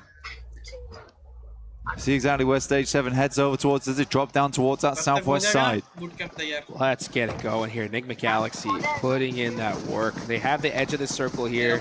We'll see where exactly it's going to go ahead and shift onto. But they got coverage right now. Protect those vehicles. That's so important because if the zone hard shifts away from them, they're definitely going to need them. So keep those protected. Wait for that next zone. You got 477 still up from GOAT, trying to soak up some more placement points. Next zone does pop, though. Where are we headed? Enigma Galaxy will absolutely have to move, and we are over towards Heaven. Gives OG another chance here as well on that western side. They're looking for the turkey here, dude. Hey, the OG fans were happy about that one. I heard some pops happen the second that zone shifted. Let's see how this all works. Yeah, they are looking for that turkey. 3 in a row here. Here comes Enigma Galaxy, though, on the drive. 477 stuck out, and they actually pass him up completely. They're driving straight towards OG. OG's going to have to hold them off around the other edge of things. It is a 4v3 here. Tanky, the first to fall. But WizGod actually is able to get a bit of a clap back over towards that way, and Ralph is left behind. So only 2 players for Enigma Galaxy, possibly allowing chance for OG to reset. IQ, last player up for 4 thrives as well. OG are hurt, though. That nade looks good. WizGod, ooh, barely getting out of the way of that one. Coop's going to throw another, though. Coop is hungry. He finds a nice headshot there. That one stung. He knows exactly where they are. This nade is an eviction notice saying hello and goodbye. Gets the knock on a Tanky. They're on their last legs right now. I think there was a bare moment where everyone was on practically 10 HP. WizGod will finish off IQ off in the distance. That felt personal. Coop's throwing a quick Molotov down low. He needs to start doing some of that low toss action we saw earlier. But he's got another nade locked and loaded. Let's see if he can throw this heat-seeking missile down south. Oh, he's got to watch his back, though, and he gets him! Coops is doing some damage right here, all by himself. Lemonade goes a little bit too far. WizGod takes another nasty hit. Smoke's going forward here, trying to keep AKOP alive, but a 4th place is still fantastic for OG. Setting goes down, that will give time for potentially WizGod to move up and pick up AKOP in the midst of all the smoke here. Makes the dash now. Devil gets a knock onto Satan. What is going on right here? We got Coops gonna hopefully try to get that res. But demon on demon action, this is crazy.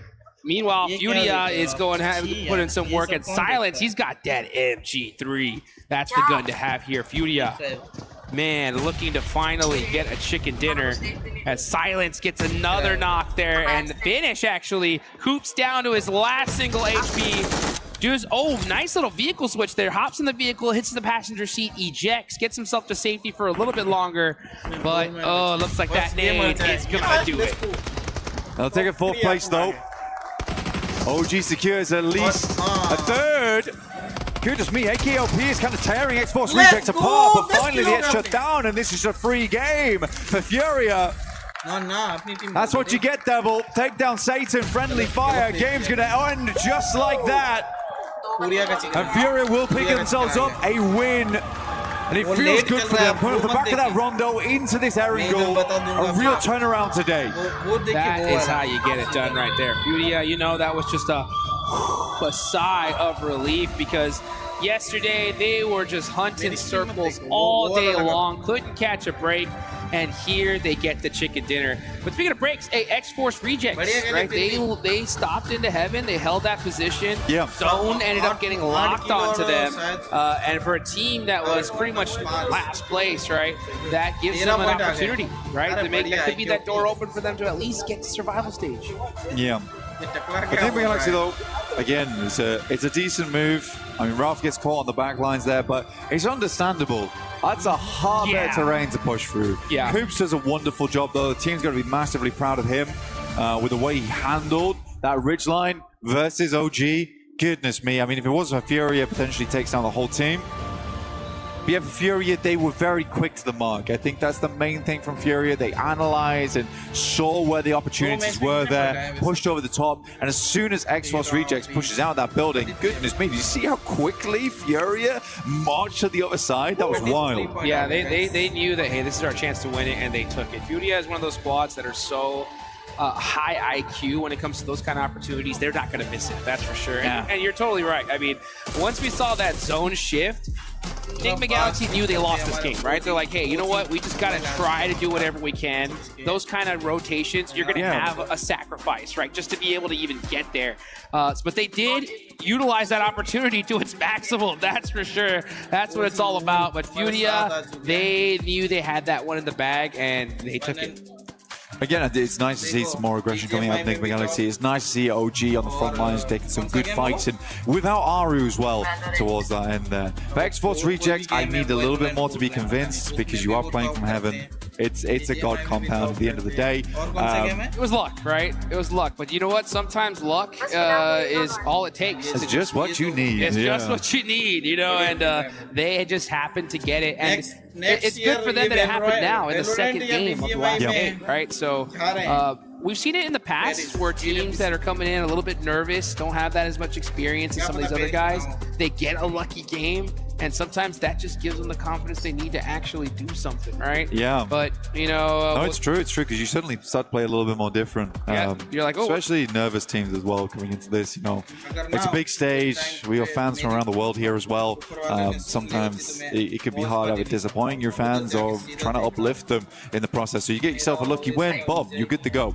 Yes, indeed. And, man, it's so good to see these teams, right, be able to pull out all the stops here towards the end. These leaderboards have been bouncing all over the place here. But you know what? We got Calaris with Flash. Let's go ahead and hear what these guys have to say. That's me. Thank you very much, Hot Jukes. Yes, I am with Top Z from Flash after these two games, because I really wanted to talk to them about a very unusual circumstances that have been happening. But first, let's start with day number one and the results there. It was kind of mixed results here and there, but then you got the first place on the Erangel yesterday. So talk to me about the team's approach to yesterday. Are you happy with those results from yesterday? What did you think overall? Ngày hôm qua thì mình đã làm khá là tốt và đang đứng ở một cái vị trí thứ nhất ở cái map là Erangel á, thì mình cảm thấy là cái màn trình diễn của mình ngày hôm qua nó như thế nào, mình có hài lòng với kết quả ngày hôm qua không? Đối với em thì ngày hôm qua bọn em thật sự là chưa làm tốt.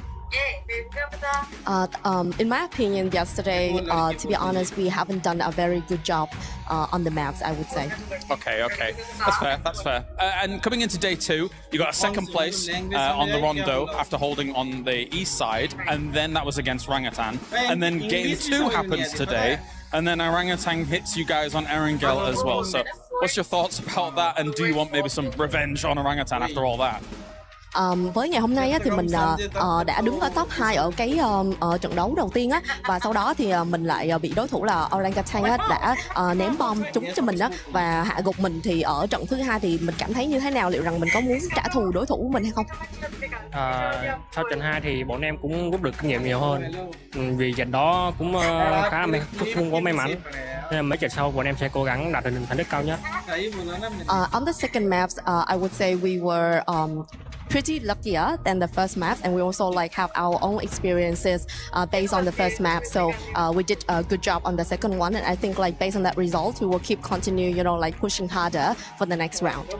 Okay, thank you very much, Top Z here. Good luck with the next games. And that does it for us here down on the stage.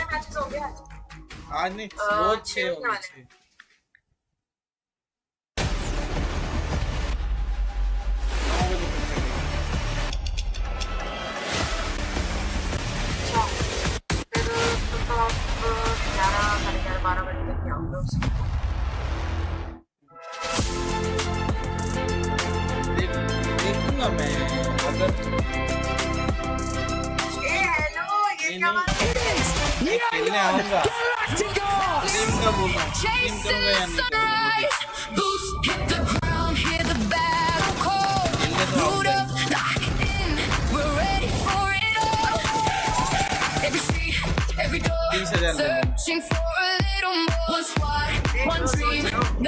अगर आप नहीं आए तो ठीक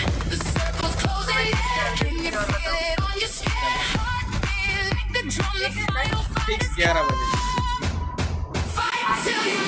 11 से 1 minute ऊपर नीचे हुए तो मैं 30 ले लूँगा guys soon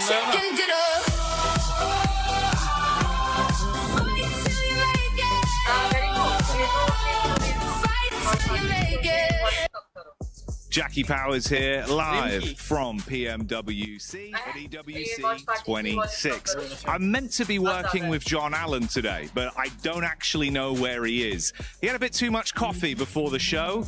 Let's see if we can find him and tire him out.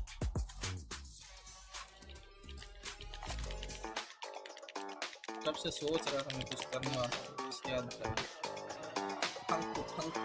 Krishna.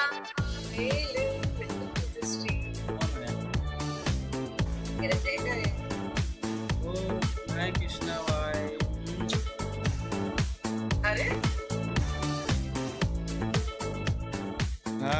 Well, John's got quite a lot of energy, I think, still.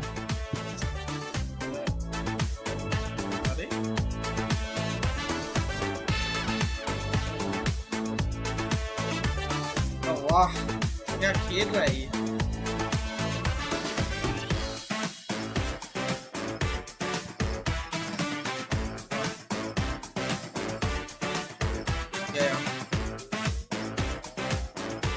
Well, it seems like John has finally tired himself out after a very busy day of activities.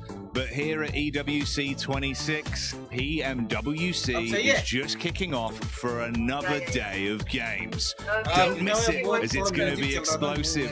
There's only one rule, just don't wake John.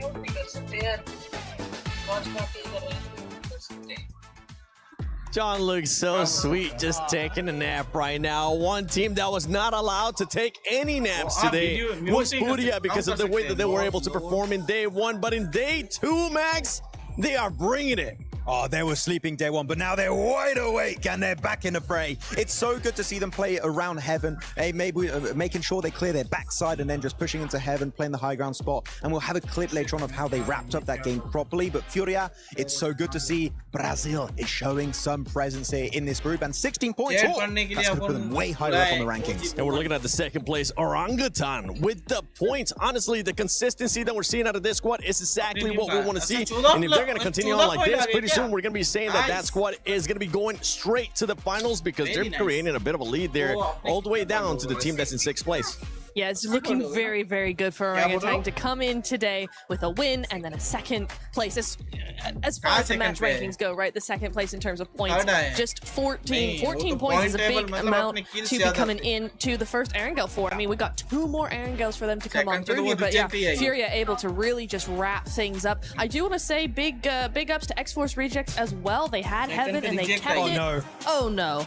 Oh dear. Yes, the replay coming on through of the oddest fight I think we've had so far. Get him. No. And then the rest of the team going, how dare you? No, we're coming in hot here. Just going to avoid some trees, go around a little bit, and just pile in. It's a very dangerous game of tag with knives. Who does that? This shows the camaraderie, you know? You're like, oh, you took out our leader. How dare you? And this is the energy that I love seeing from OG. I do want to sort of touch on if we go back to, sorry, oh my God, I'm having a brain. X-Force. Look, they were from the bottom. Now they're here. This was something, okay, this is something that they needed to do. I guess a little bit earlier on in the stage, but look, you were saying they had Heaven. That was good. They were able to have line of sight, even when the contention started with for Thrives against OG. They were able to grab a couple of eliminations from that position. But the mistake that led, obviously having that, they were pushing out of the building, which Furia, obviously with their 1000 IQ, were able to capitalize on that. But look, they had 16 points heading into today. So having that game pushes them out of that bottom 3, which is exactly what they need to do. But is it something that they can sort of carry on into these next matches? I do feel that they rotated incredibly early. They didn't really have the utility to sort of back up these fights that were happening down on the hill, which any sort of grenade, I think they would have taken that home. So it was a little bit difficult, too early of a rotate for them. A little bit of luck mixed in between it, but let's hopefully we can see more of these adjustments going forward. Yeah, absolutely. I do want to jump in here though as well, as I think this is exactly the game that they were needing to now push them forward into the next next couple of games. You know, if you've had kind of a rough day, you do just want to get into the top 5, have a survival game, be assured that you actually can get in there, and then you can come into the next game going, okay, we've made a top 3, we've got some decent points, there's a little bit of pressure off our shoulders, we've reminded ourselves that we're able to actually compete at this level, and we can go on forward now. So I'm hoping for big things coming in from them. Yeah, and for Exports, honestly, I don't agree with what people were saying in regards that they got lucky, they were able to defend it off against a lot of people. But moving on to some of the other squads, I actually know we got a clip about Furia that you've been wanting to see, Max. Oh, you know what, before you even show it, how about show some stats? They weren't passive, but the thing is, it ended up working out in their favor because they were playing that to win it. I just wanted to see a win from Furia, genuinely. That's all I wanted to see. They gave it to you. After yesterday, we didn't get it, but here we go, looking at the final clip. You might be thinking, oh, they're just going to go from Chief's compound straight into the side of X-Force Reject, but no, they put themselves between the outskirt of the circle and the middle portion of the circle, meaning X-Force Reject, even the side of NGX, Orangutan are all going to be forced naturally into their position. So all you have to do, set up a very solid defense. And you do that, by the way, with an MG3, which is the best weapon to have for Mr. Silence himself. My MVP prediction of the tournament. I loved it. They now see the number of players is down to just 2. Just nailed it down, take home that win. That was literally a perfect finish in terms of execution from good old Furia. Yeah, and see, that was I just want to touch in that. That was a great sort of overview of what I was sort of explaining. Like, they didn't need to leave that position. Furia obviously capitalized on that, which is excellent from them. But yeah, I mean, Exports Reject should have just waited. Yes, we're looking at the overall here. Orangutan now with 80 points, and that's just what I'm talking about. Like, right now with this squad, they have a 25-point lead over 6th place. Top 5 is where you want to be if you want to end up going to the finals. You could end up almost saying, because the way that they're currently playing is so consistent, this squad could be already going to the finals. I don't care if it's too early, but they're playing like it, and they're looking like it too. I mean, honestly, I think we get to the halfway point, and I think that statement is going to be very true, just based on what happens in the next game, right? 4th Rhymes as well, you know, they're starting to go down the leaderboard just a little bit. RRQ, I mean, yes, X-Force Rejects have made it out of the bottom 3 by quite a bit, actually, but Team RRQ, that's not a team I was expecting to see down here, Max. No Peko, please, where is No Peko? I want to see some presence from him, though we did see a little bit higher up on that second page, this Ulf, and a lot of people would say that's disappointing, right, for a team that was 2nd place back at PMGO Season 1 and did so good, especially during the PMGC finals. Let them cook, right? They're slow starting team. Yangtashov, right? I don't know how you say it in Turkish, but they're slow starting team. I wouldn't be too scared for them, at least as they don't make in the bottom 3. We're fine. Ulf will come back eventually in this tournament. I was going to say, I don't want to flex on my Turkish just yet, all right? We're not there. Let's hold on to that one. But before we even move on, how about we talk about some predictions here? Because for everybody currently watching at home, you can go to the EWC Play app and do your predictions if you haven't already. And if you do end up winning something, make sure you use that hashtag EWC and hashtag EWC26. I want you to tell me quickly, predictions. Who's going to be winning the next game? Winning the next game is going to be 4th Rhymes. Enigma Galaxy. Stop asking me, because apparently I get it wrong and then I get roasted. So don't ask me that question again. Such a cop-out. X-Force Rejects, that's who I won, all right? X-Force Rejects, show me, keep on that momentum going. But we're actually going to be going to none other than Barty with the defending champions of PMWC, Yangon Galacticos. Are we good? Right you are, Seven. I've got the defending champions of PMWC joining me on the main stage here. I've got Yangon Galacticos. Smile, let's have a quick chat. You know, cast your mind back to PMWC last year. You guys managed to secure the championship. The way that you did that was by consistently putting up placement points. You didn't play too aggressive. You just played your game. Now we've had an entire year since then, and you're going to be joining the group stage tomorrow. Has the strategy changed? What's the plan coming into this year's PMWC?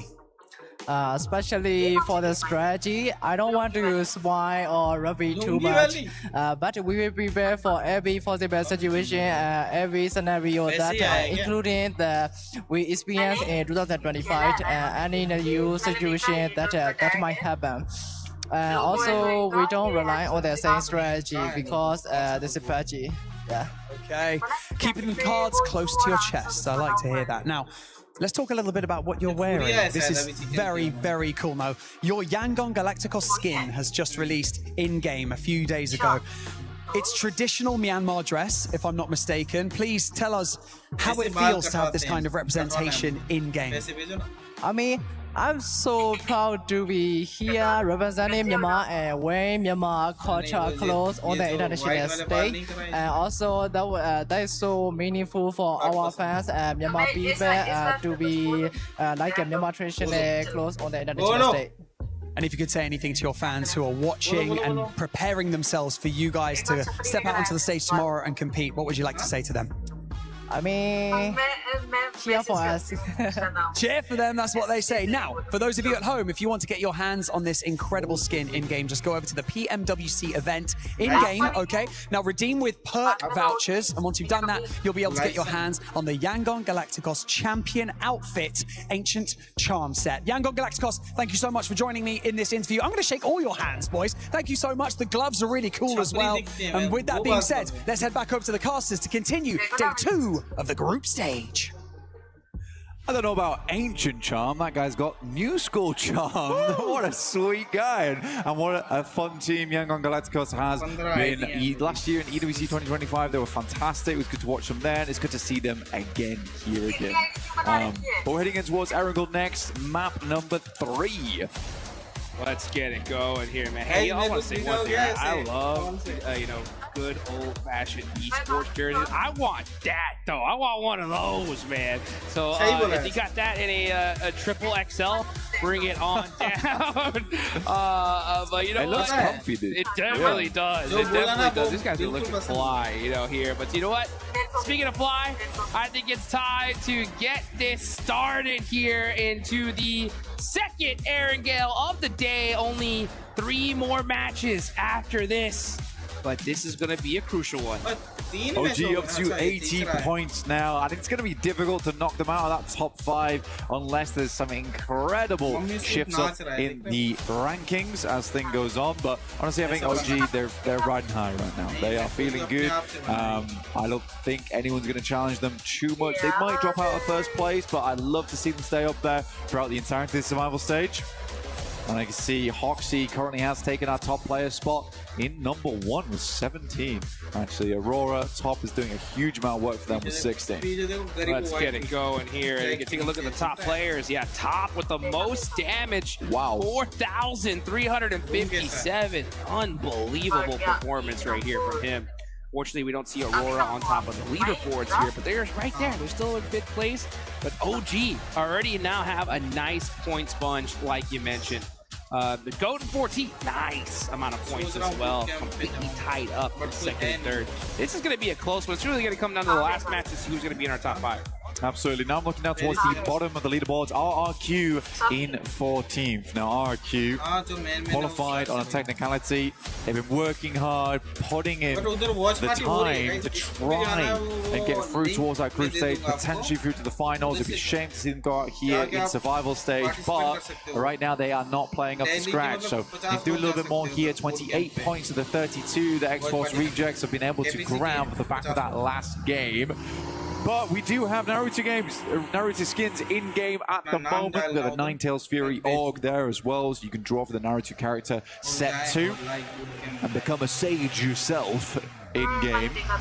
As we all know, all of the viewers of PUBG Mobile are filled with wisdom because you're here with us, of course. That's right. That's right. If you could have learned any Naruto jutsu, what would it be? I told you... Wait, John asked me this question yesterday. Did he? Yeah. I'm asking the same one? You asked that. I have the same answer. What is it? Rasen Shuriken every time, dude. Very nice. I had like such weird deja vu for a second there. There you go. Damn, let me... I'll tell you what, I'm going... Give me a sec. Okay, give you me know what? 2 seconds. Give me 2 seconds. Oh, you know what? I'll tell you, it doesn't have a couple secs, and that is going to be Thunder Talk Gaming once again. Losing players super early on. Sitting is knocked. And Shiva with the vehicle swap's going to go ahead and get that confirmation. But he's actually going to have to watch out because Sing is already there putting that punishment down. So Thunder Talk, X-Force Rejects, battling it out back and forth. Reverb is going to get thirsted. Sitting did survive. And he looks like he is going to crawl to safety. Are you kidding me? So Thunder Talk shutting down that push from X-Force Rejects. One little mistake. That's all it takes. Absolutely. X-Force Rejects leading 1 there. I was looking up jutsus. Okay, all right. Change your decision? No, but hey, I actually have this tattooed on my back, but it's the Dead Demon Consuming Seal. That one's cool. That one is cool. Unfortunately, I wouldn't use it because I would knock myself in game using that. Maybe lock down your lunch so no one takes it, right? So I know. I have to. That's right. You know what? I need a res, bro. I need a res. I need a reanimation jutsu right now. Come on, bro. I'll go with the flying Raijin. Yeah, that is cool. That is big. You can't. I think it's just too dang good. You know what I'm saying? Anytime you need me, I can have you marked. Pow! And I'm right there. But, what can I say? I mean, Minato is the GOAT, so you ain't wrong. But we are jumping down towards Sosnovka, and we do have to talk about this. Yes. We do got to talk about this, because this is fun to watch, but it is also the first time we've actually seen it down towards Sosnovka. We get to watch these players duke it out on day 2. Down towards the south side of the map. Thundertalk already making their cross right now. Enigma Galaxy are also looking to move across the 4 drives. They're just not holding it. I think they were much more concerned with having a spot right now. They're on 69 points, which is great. It is good. But we want to see a bit more for themselves. They don't want to end up dropping out on a catastrophic turn of events coming through towards the end of the day. Yeah, I mean, top 5 is definitely the goal. More placements, the better for sure. And with 69, they do have a little bit of a gap from 6th place, but with how these teams are playing, I mean, that we've seen gaps like that get shut down in just a game alone. Especially when you got Furia climbing up the leaderboards. They have 54. They're within easy range of Enigma Galaxy. Enigma Galaxy, as a matter of fact, they're one of these teams that really need this game right here because things are getting spicy for sure. Looking on over here, especially... This is a very difficult zone. We have a nice hard shift down the military. My boys have got the double hovercraft. Hovercraft! That is actually a massive advantage on Sosnovka. You want to keep those up as long as possible. You can sort of hide them down towards the south side if you wanted. Yeah, especially if you can go hunt down one of those welding guns. Man, that's going to be so good for them here towards the end. And it looks like out of 2 teams that are already in military base, 4 Thrives and Enigma Galaxy are mighty close to each other here. Meanwhile, KRX is going to be storming the beach here in a little while as well. So that's going to be interesting to see. A lot of teams want to take in that position there. Yeah, KRX actually heading up towards the slope, moving upwards towards 4 Thrives' position. Ulf is yet to cross yet, just worried at the moment. There is a jump to be made for Ulf here into top 5. They want it on this game. Similarly for KRX, Furia, The Flash. You're right, Enigma Galaxy is right on that cusp at the moment. Keep a white-knuckled grip to keep this one going. Dude, these last 3 matches coming up are going to be so insane. You know what? I'm excited. Me too, and I am just so happy that... Oh, look at this. Ghost going down. Killer Joe is out. Moxie is hurt.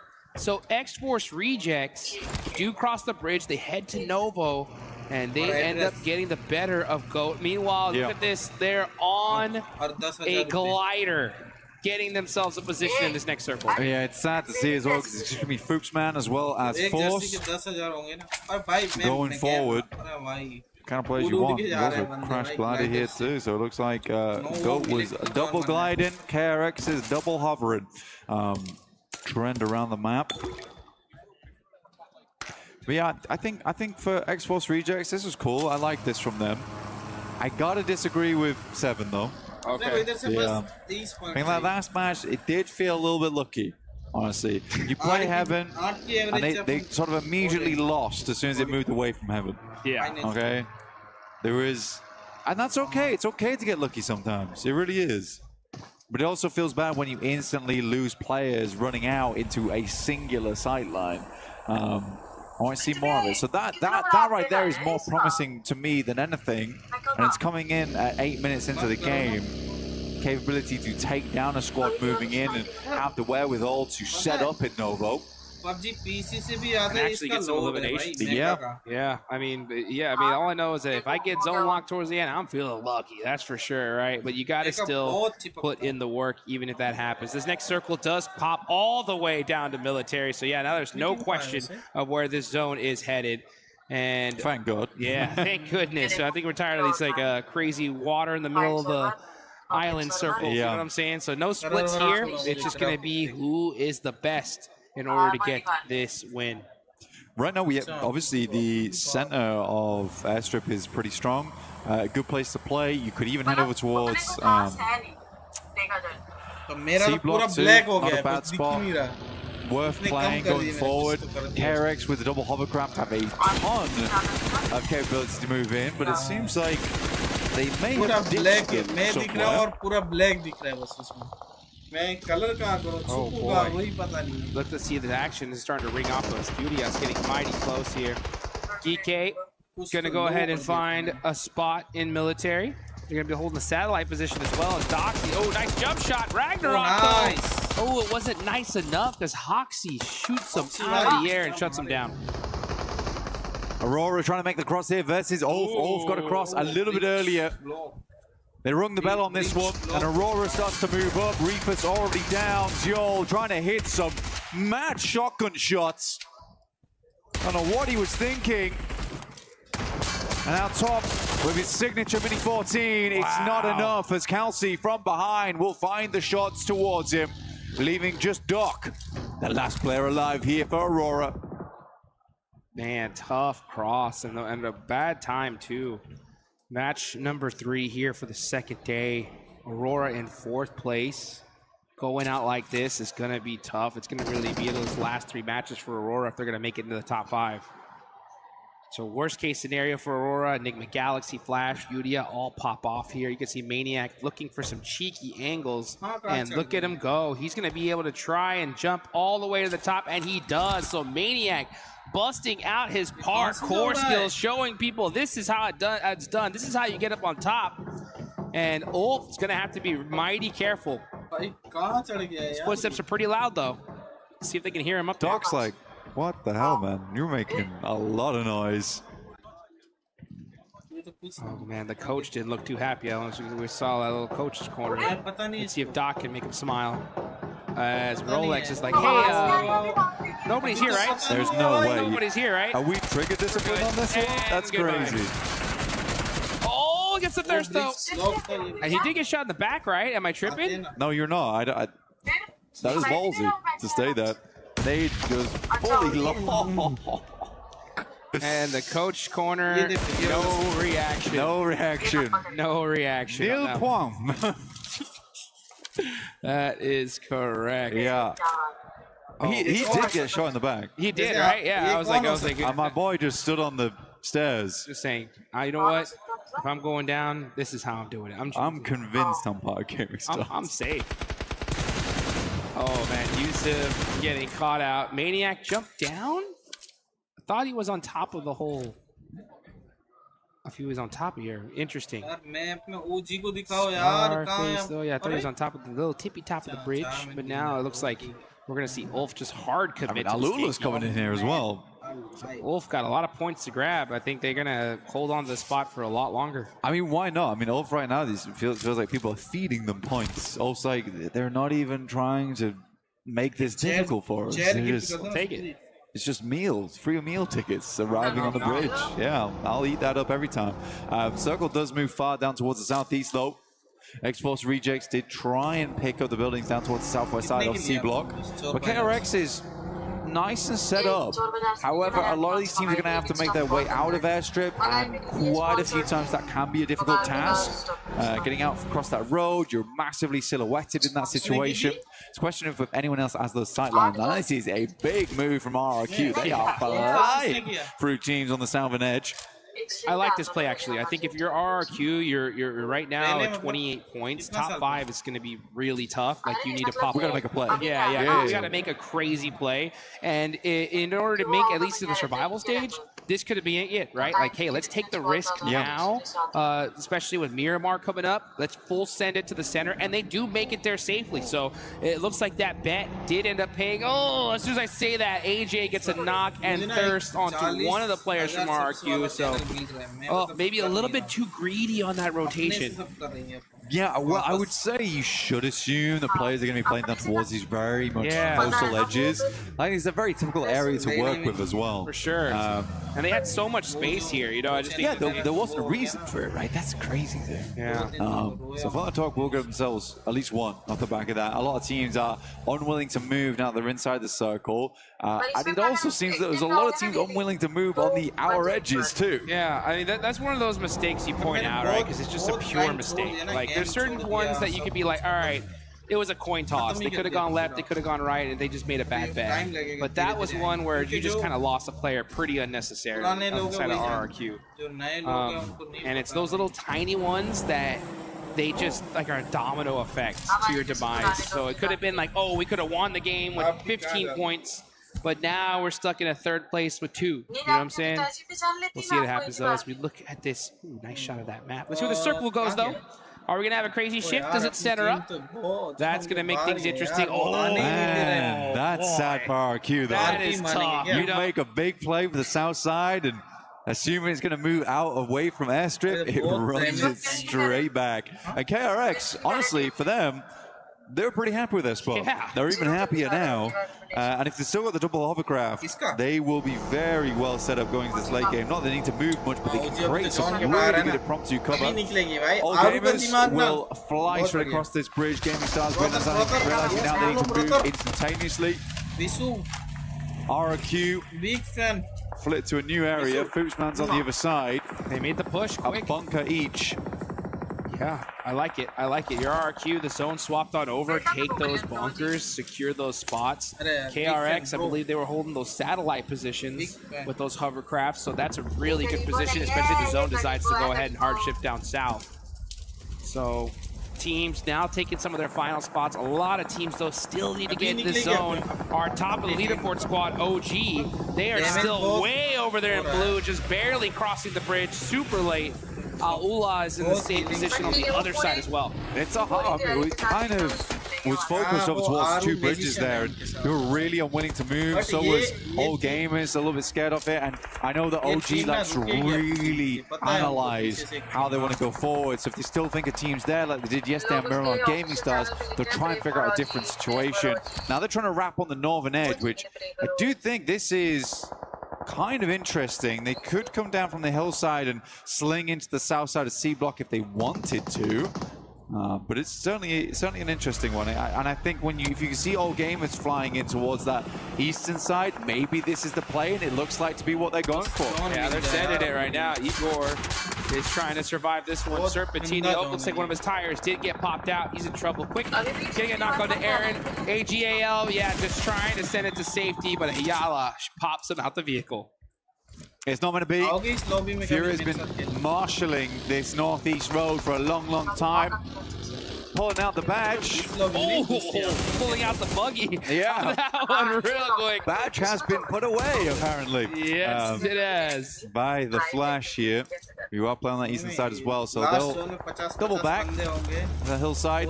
Again, I kind of like what OG went for, you know, just barrel down that hilltop, out of the sidelines for quite a while until you in front of C block. It's not the craziest position, but you get a position at stake. It is kind of lit. Yeah, dude, the fact that you even here with all 4 players up, it definitely is going to work out. Their med situation has to be super low. Yes, they blew, good point. They blew through them just getting into here. But you know what?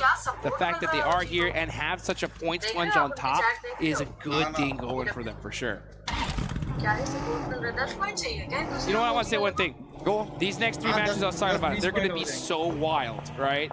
And I'm just very, very happy that John got his rest before them. Oh, he needs that nap, dude. He will need that nap because you better be bringing the thunder.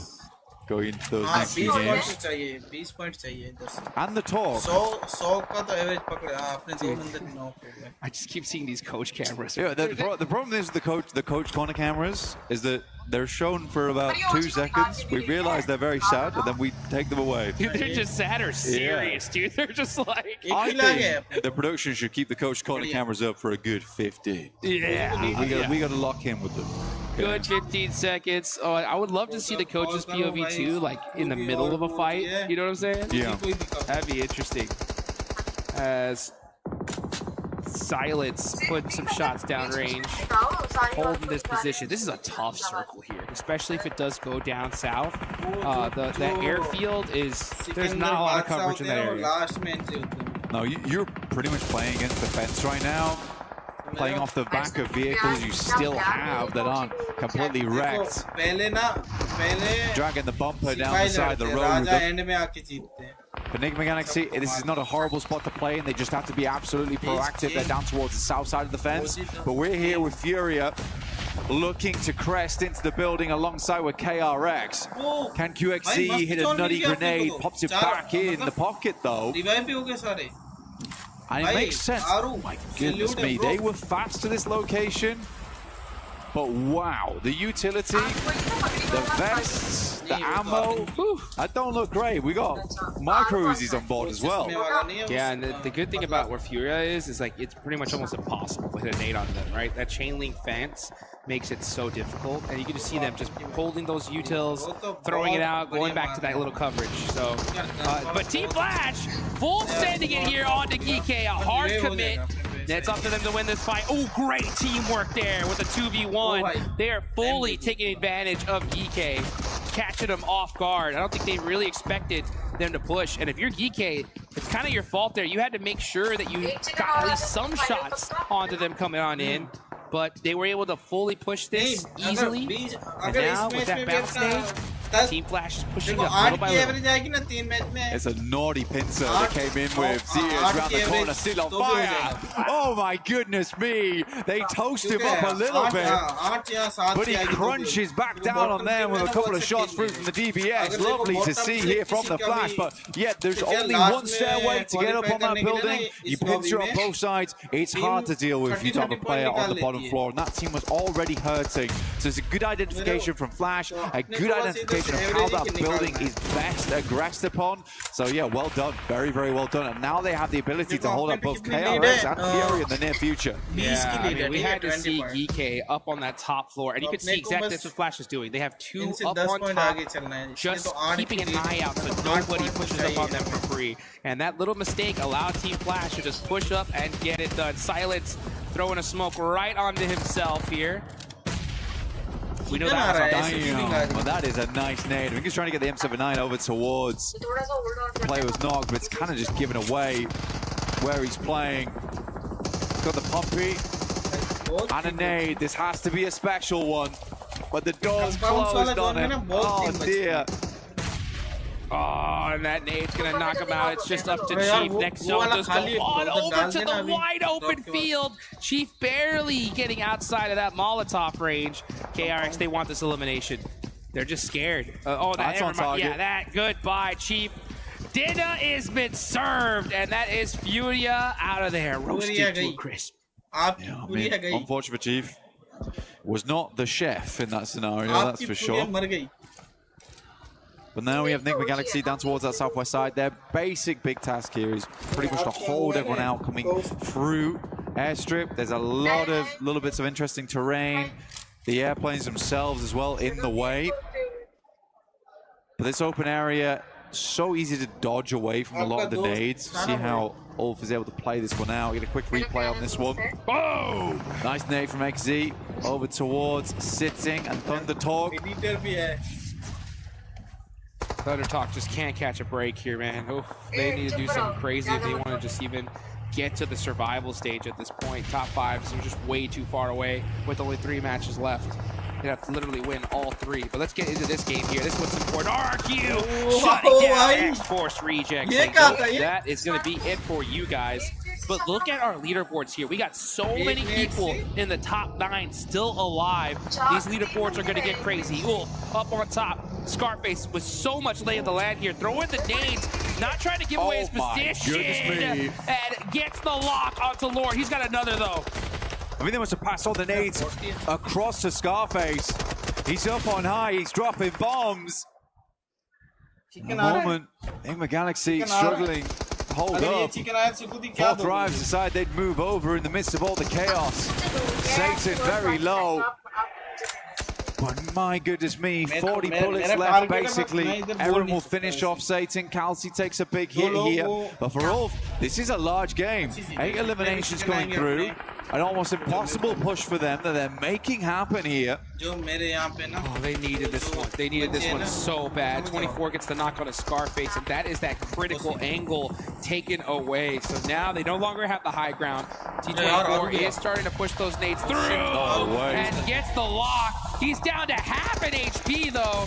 Gets knocked in return. Balak though is here, and he came to play. 1v1 situation. Balak up close and personal with the shotgun. He's got the range.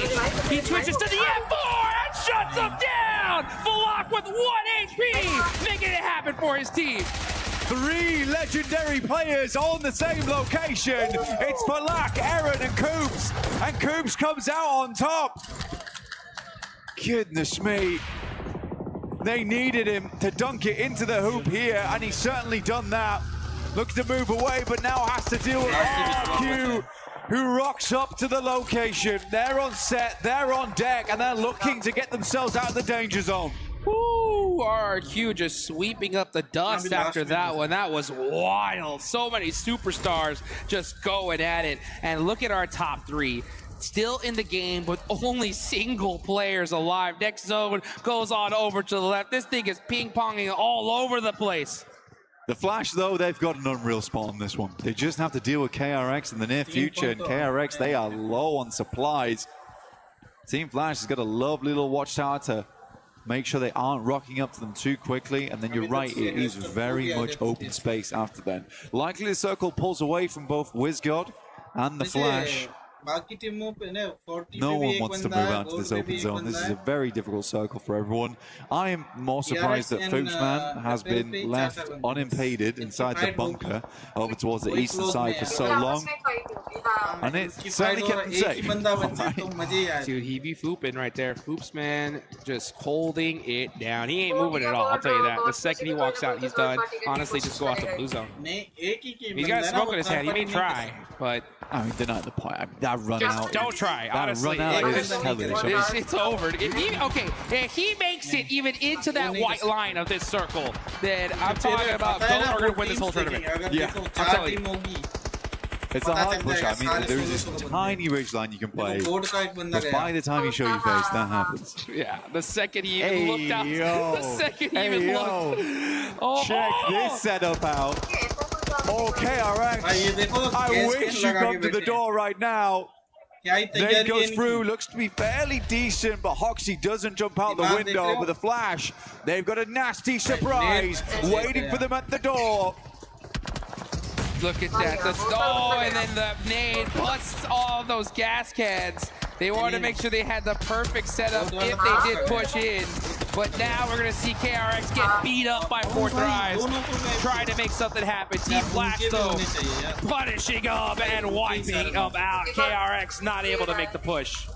I think Hazaifa stole a lot of those heliums, though, unfortunately. RQ still going. Hazaifa gets himself up into wards. Strong position in the game here. RQ, Gemforce will find WizGod. Hazaifa at least secures himself a 3rd place here. But RQ absolutely will pull themselves out of the bottom spots this game. It's a certainty at this point.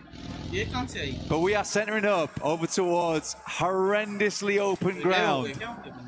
Zypha, man, last player up for 4th does get this just one piece of coverage in this circle. What can he do with it? Especially if he's very fortunate to catch RRQ and Flash fight each other. Who knows what could happen? But Flash are going to have to push on out of that position. You can see him holding that kind of satellite tower position. So get a little bit of coverage here, but there's just nothing. It is all wide open field. Everybody just hugging the edge for the little bit of coverage they have. You can see this is One of the most disgusting areas of the map. Gross, dude. This is straight gross. It really is. Yeah, I think gross is a good way to put it. RQ is moving forward, though. They get themselves over towards the ballistics.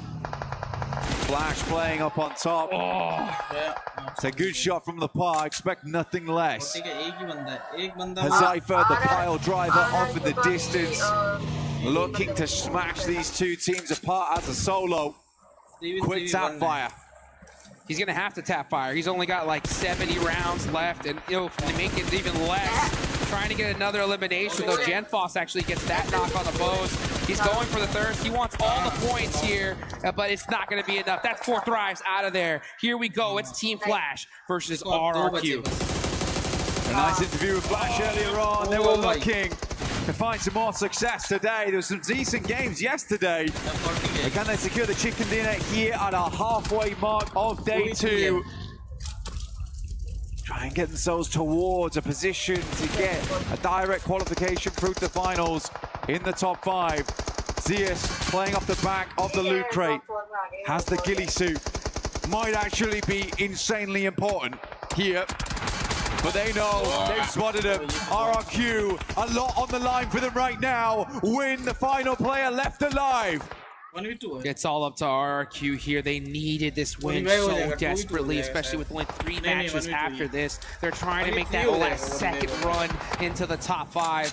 And a chicken dinner here could be the beginning of that. Well, Team Flash, they're pushing themselves big up the leaderboards. Here we go, it's just win. He's got the last rock, but it ain't gonna be big enough. It's RRQ getting the chicken dinner right when they needed it. Playing off the missile, they certainly will rocket up the leaderboard with that one. It's an important moment for this team at this stage of the day, but the fight is not done yet. They do not want to drop back down towards that bottom 3. There is still a chance of it happening, but right now they could breathe a little easier. Ooh, yeah, I mean, they definitely are. They didn't breathe well enough to it. We saw no pop-off, right, from that win. It's just like, I know. It was just, woo! All right, good. You know, we're alive. Okay, let's see what we can do, though, before we really get happy. But Flash, honestly, they played well. I think the aggression onto that compound versus Geeky, it was gorgeous. That was gorgeous. Really well set up, honestly. And I think there's been multiple times we've seen Flash where they've demonstrated just great map knowledge, but more than that, great tactical knowledge of how to play those moments. Dude, not to mention we saw those beautiful setups with those gas cans, right? It just goes to show. They're cheeky guys. They're doing everything they can, right, to make sure that they win those games. And that's how you get it done. That's the Flash field. They'll do whatever it takes, and if it means playing off the back of a loot crate in Miramar to qualify for one of the biggest tournaments, they'll do it, all right? And I think that's what I like about Flash. They really take any opportunity, any moment to make it happen. And honestly, it just goes to show, like EK, right? I don't know how you let them push up on you without getting one shot down range. But Team Flash, that's that, and the fact that they're able to take that risk, right? They see that spot open, they're like, you know what? Full hard commit. If we can take it on the way in, it is what it is. But if we do get it, we get the win, right? Possibly. Yeah. And honestly, with that many eliminations, that's a W for sure. It is a W. And that's what all the teams have their sights on this tournament.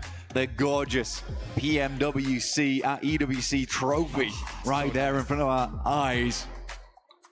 But a small break for us all, really, coming forward. Yeah. And I think that as we get to map 3, you got to take a breather here, reassess what we're doing going into the next 3 matches, because they really do count. And again, a lot of teams, they don't technically want to head through over towards that group stage. No. They would much rather just go straight to the finals. It's so much easier, so much more prize pool there as well.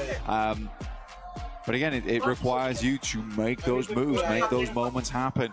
But yeah, I do want to see more on Enigma Galaxy. I think that they're a team that absolutely can secure a spot in top 5. For sure. There's been moments where we look across them and like, oh guys, you kind of look a little bit sad after that game, but they're playing well, man. They are playing well. And hope they can continue to do that, because we'll be back very shortly. And we'll see you soon with JJ, John and Alan.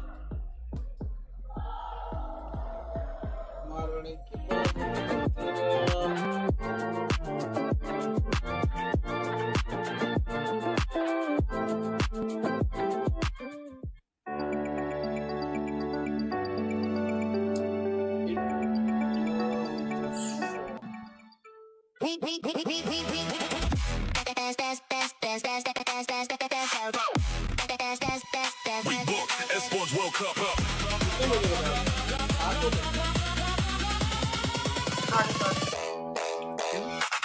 Late. कल तो 6:30 बजे आए थे। नहीं तो 7 बजे आई थी, परसों आई थी 6:30। कल आए थे। हाँ, कल तो 7 बजे।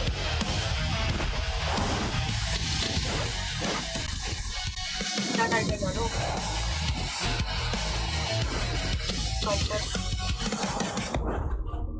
वॉचिंग आ रही थी उसके बाद वाला डाला था। वैसा कुछ डाल दो ना उसी अपने को आपको ना आज हमने वो बनाना था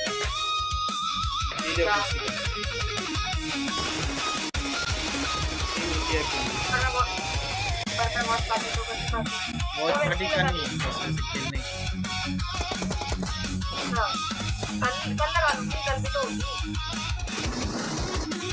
कल बहुत like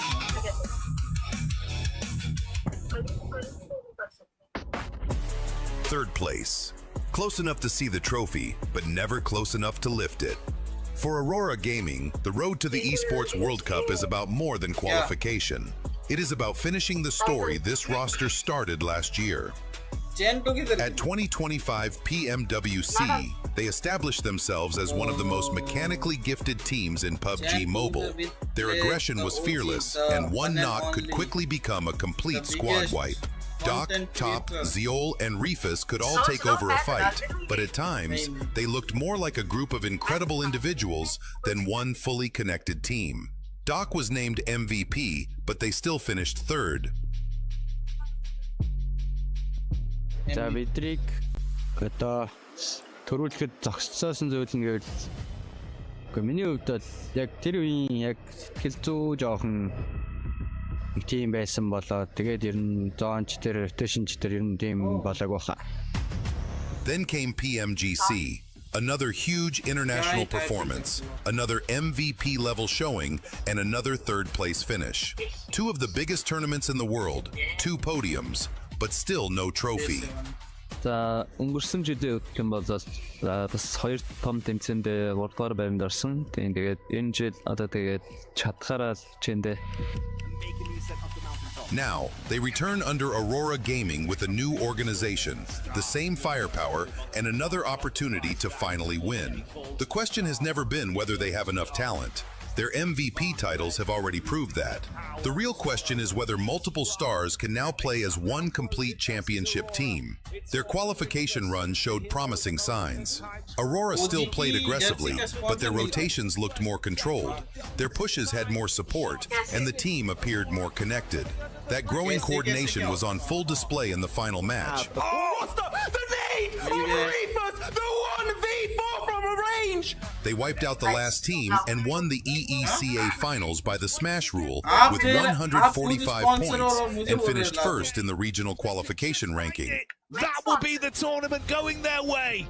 They've done it. Aurora are your champions. За өнгөрсөн жилээс энэ жилийн ондоо зүйл гэвэл одоо манай багийн хувьд ер нь сэтгэл зүйн амьсгал баян тоглолт ер нь нэлээ өөрчлөгдсөн. Одоо яагаад гэвэл өмнө жил одоо 2 том нэмсэнд 3 дугаар байранд орсон болохоор одоо жишээ нь авраг авахаас одоо нөө хой суугдсан алдаануудаа ер нь тэгээд бүгд засч авч ирсэн. Авраг авахын төлөө ер нь чадхаараа хичээнэ.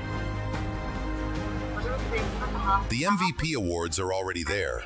The international podiums are already there. Only one thing is missing, the championship. Aurora Gaming arrive at PMWC 2026 as the uncrowned kings of PUBG Mobile, ready to break the third place curse and finally become global champions.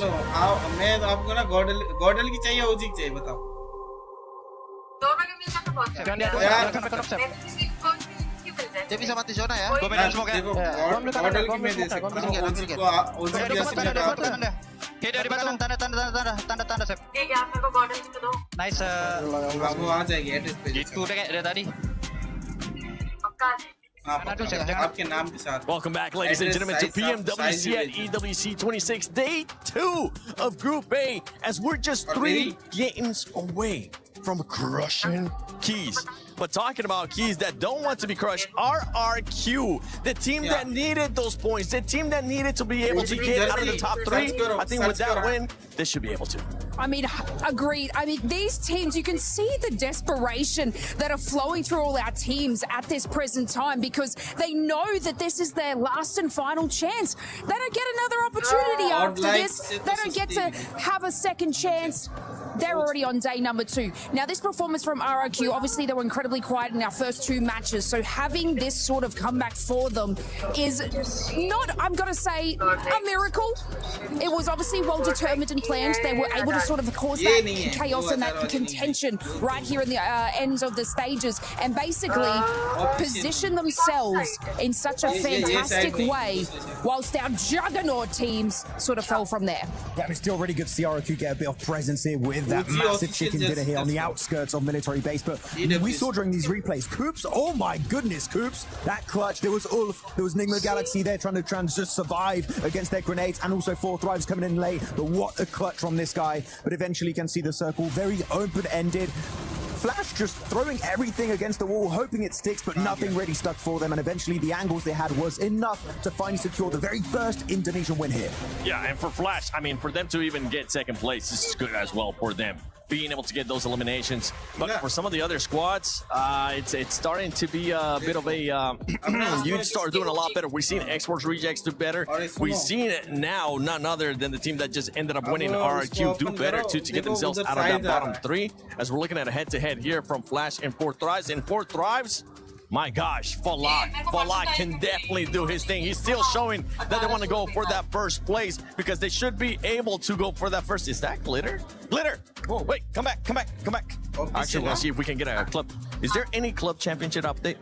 Oh, no, but I'm literally going to get one right now. So stay tuned. Thank you. Glitter Explosion, our championship update person. Just the girl. She knows everything about CC. But going back to some of the other with 4 Thrives, right? They're still battling with OG for that first place. If you end up getting first place, you will be able to crush those keys. Yeah, they've been having a bit of a tougher time in the last few games today because the finish is always just a solo of 4 Thrives. We're not seeing like the dominant force 4-3 players alive just steamrolling every team in these matches. No, it was Huzaifa earlier on in that Heaven finish. It was IQ. I want to see the just dominance of 4 Thrives back in these games because right now it's been a bit silent, but day 1-7 was just so good for them. It should still be enough for them to remain in that top 5. One team that we haven't seen being able to be dominant or even currently in the top 5, if I'm not mistaken, when we get a chance to end up looking at the overall, is Ulf. Ulf is a team that a lot of us were expecting to go straight from groups to finals because of the performance that they have had this year. Yeah, it was about a 3.3 average point for yesterday, just eliminations alone. And for a squad of this caliber, I mean, their first few games to only achieve sort of like 10 points, which is not bad compared to some of the other squads, but it's unusual coming out of this match. And they were able to have that control over the western side. They had that little bit of defense. They were able to sort of get the car and place it on the hill against 4 Thrives. But they were so incredibly grouped in that contention. It just took one of these opening nades from 4 Thrives to be able to eliminate that. And then they just didn't have the ability to maintain that spot. And this squad should be able to do that. I mean, at the end of the day, it was about 8 eliminations coming out of that match, something that they needed. But this is something that they should be doing every match. They definitely should be doing that every match. Now we're looking at the bottom 3 max. We got Alula, Gaming Stars, Thunder Talk Gaming. Thunder Talk has been pretty much non-existent, so I'm sorry, Thunder Talk fans. I'm just gonna skip it. Gaming Stars as well. Alula at one point showed us that they could maybe even try to push for the top 5. That's not the case right now as they're currently sitting at the bottom 3. I gotta say, unfortunately for the side of Alula Club, it's just 2 players doing most of the work for their side, so I need to see presence from the other 2 players. Hopefully it'll be enough, because right now, 7, it's a 2-point difference between those teams in the bottom 3 and the teams just above them. So Alula, it's not game over, but they need to get these points on board right now. Their non-games literally are 0-pointers. You can't afford to do that at PMWC. Yeah, you cannot afford to do that kind of stuff at PMWC, especially with 3 matches left. You can either make it to the grand finals, you can make it to survival, or you can end up going home, going into this final 3 match. Oh, what is this? Oh, thank you. What's this? What is? Thank you, James. I will not throw my Even card give us a in this thumbs fight. up. I threw my card. I've learned my lesson. Oh, sir. wait. This is a PUBG Mobile blind box. There's something inside. Let's open it. There's a Giga Ray one. Oh my gosh. The mysterious, the joyful. Wait, y'all ready for this? Is that the clan or can't? Lace, wait, you ready for this? I want the pink one. Max is already going. Oh my god, you guys are already ripping it. Sorry, we're littering right now. Don't worry, we'll pick it up after this. Oh, there's more packaging. Oh, I thought I got the special one. Oh, there's a card in there too. Oh, did I just get the one I wanted? Oh, no. Hey, I got Wait, the pink that's the one. one. Is that what we get? Let's open it. I got the. Gonna have to put I think I got the pink one. Sorry, spoiler alert. What did I get? We're clearly not good at opening blind boxes. If you like ASMR, here you go. El Clasico. Yeah. Wait. boy. Wait, did we get twinsies? Wedding! Ah, please let me open this. Yes. Yes. I like this. You know what? I'm this the rest of the day because we're now heading to the final 3 matches of PMWC at EWC 26 Group A. Who's gonna be making it? This is awesome. I'm loving it. Some excellent blind box openings coming there through from our analyst desk. And they're having a good time. Our teams probably less so because it is getting sweaty. Yeah, that's the thing about blind boxes, John. You never really know what you're going to get outside of the predefined list of items. But obviously in PUBG Mobile, kind of similar. You always know what you're aiming for, but you never know if you'll get it. Some teams definitely getting more than others. Yeah, right now, hot contest on the bottom bubble, and it's going to be a real fight for them to try and join some of the teams maybe in the survival stage, not to mention the top 5 going straight to those grand finals. We're going to be heading over into Erangel for the last time of Group A. As the plane path sends on over, looks like we're coming from North George, cutting down towards Novo Way.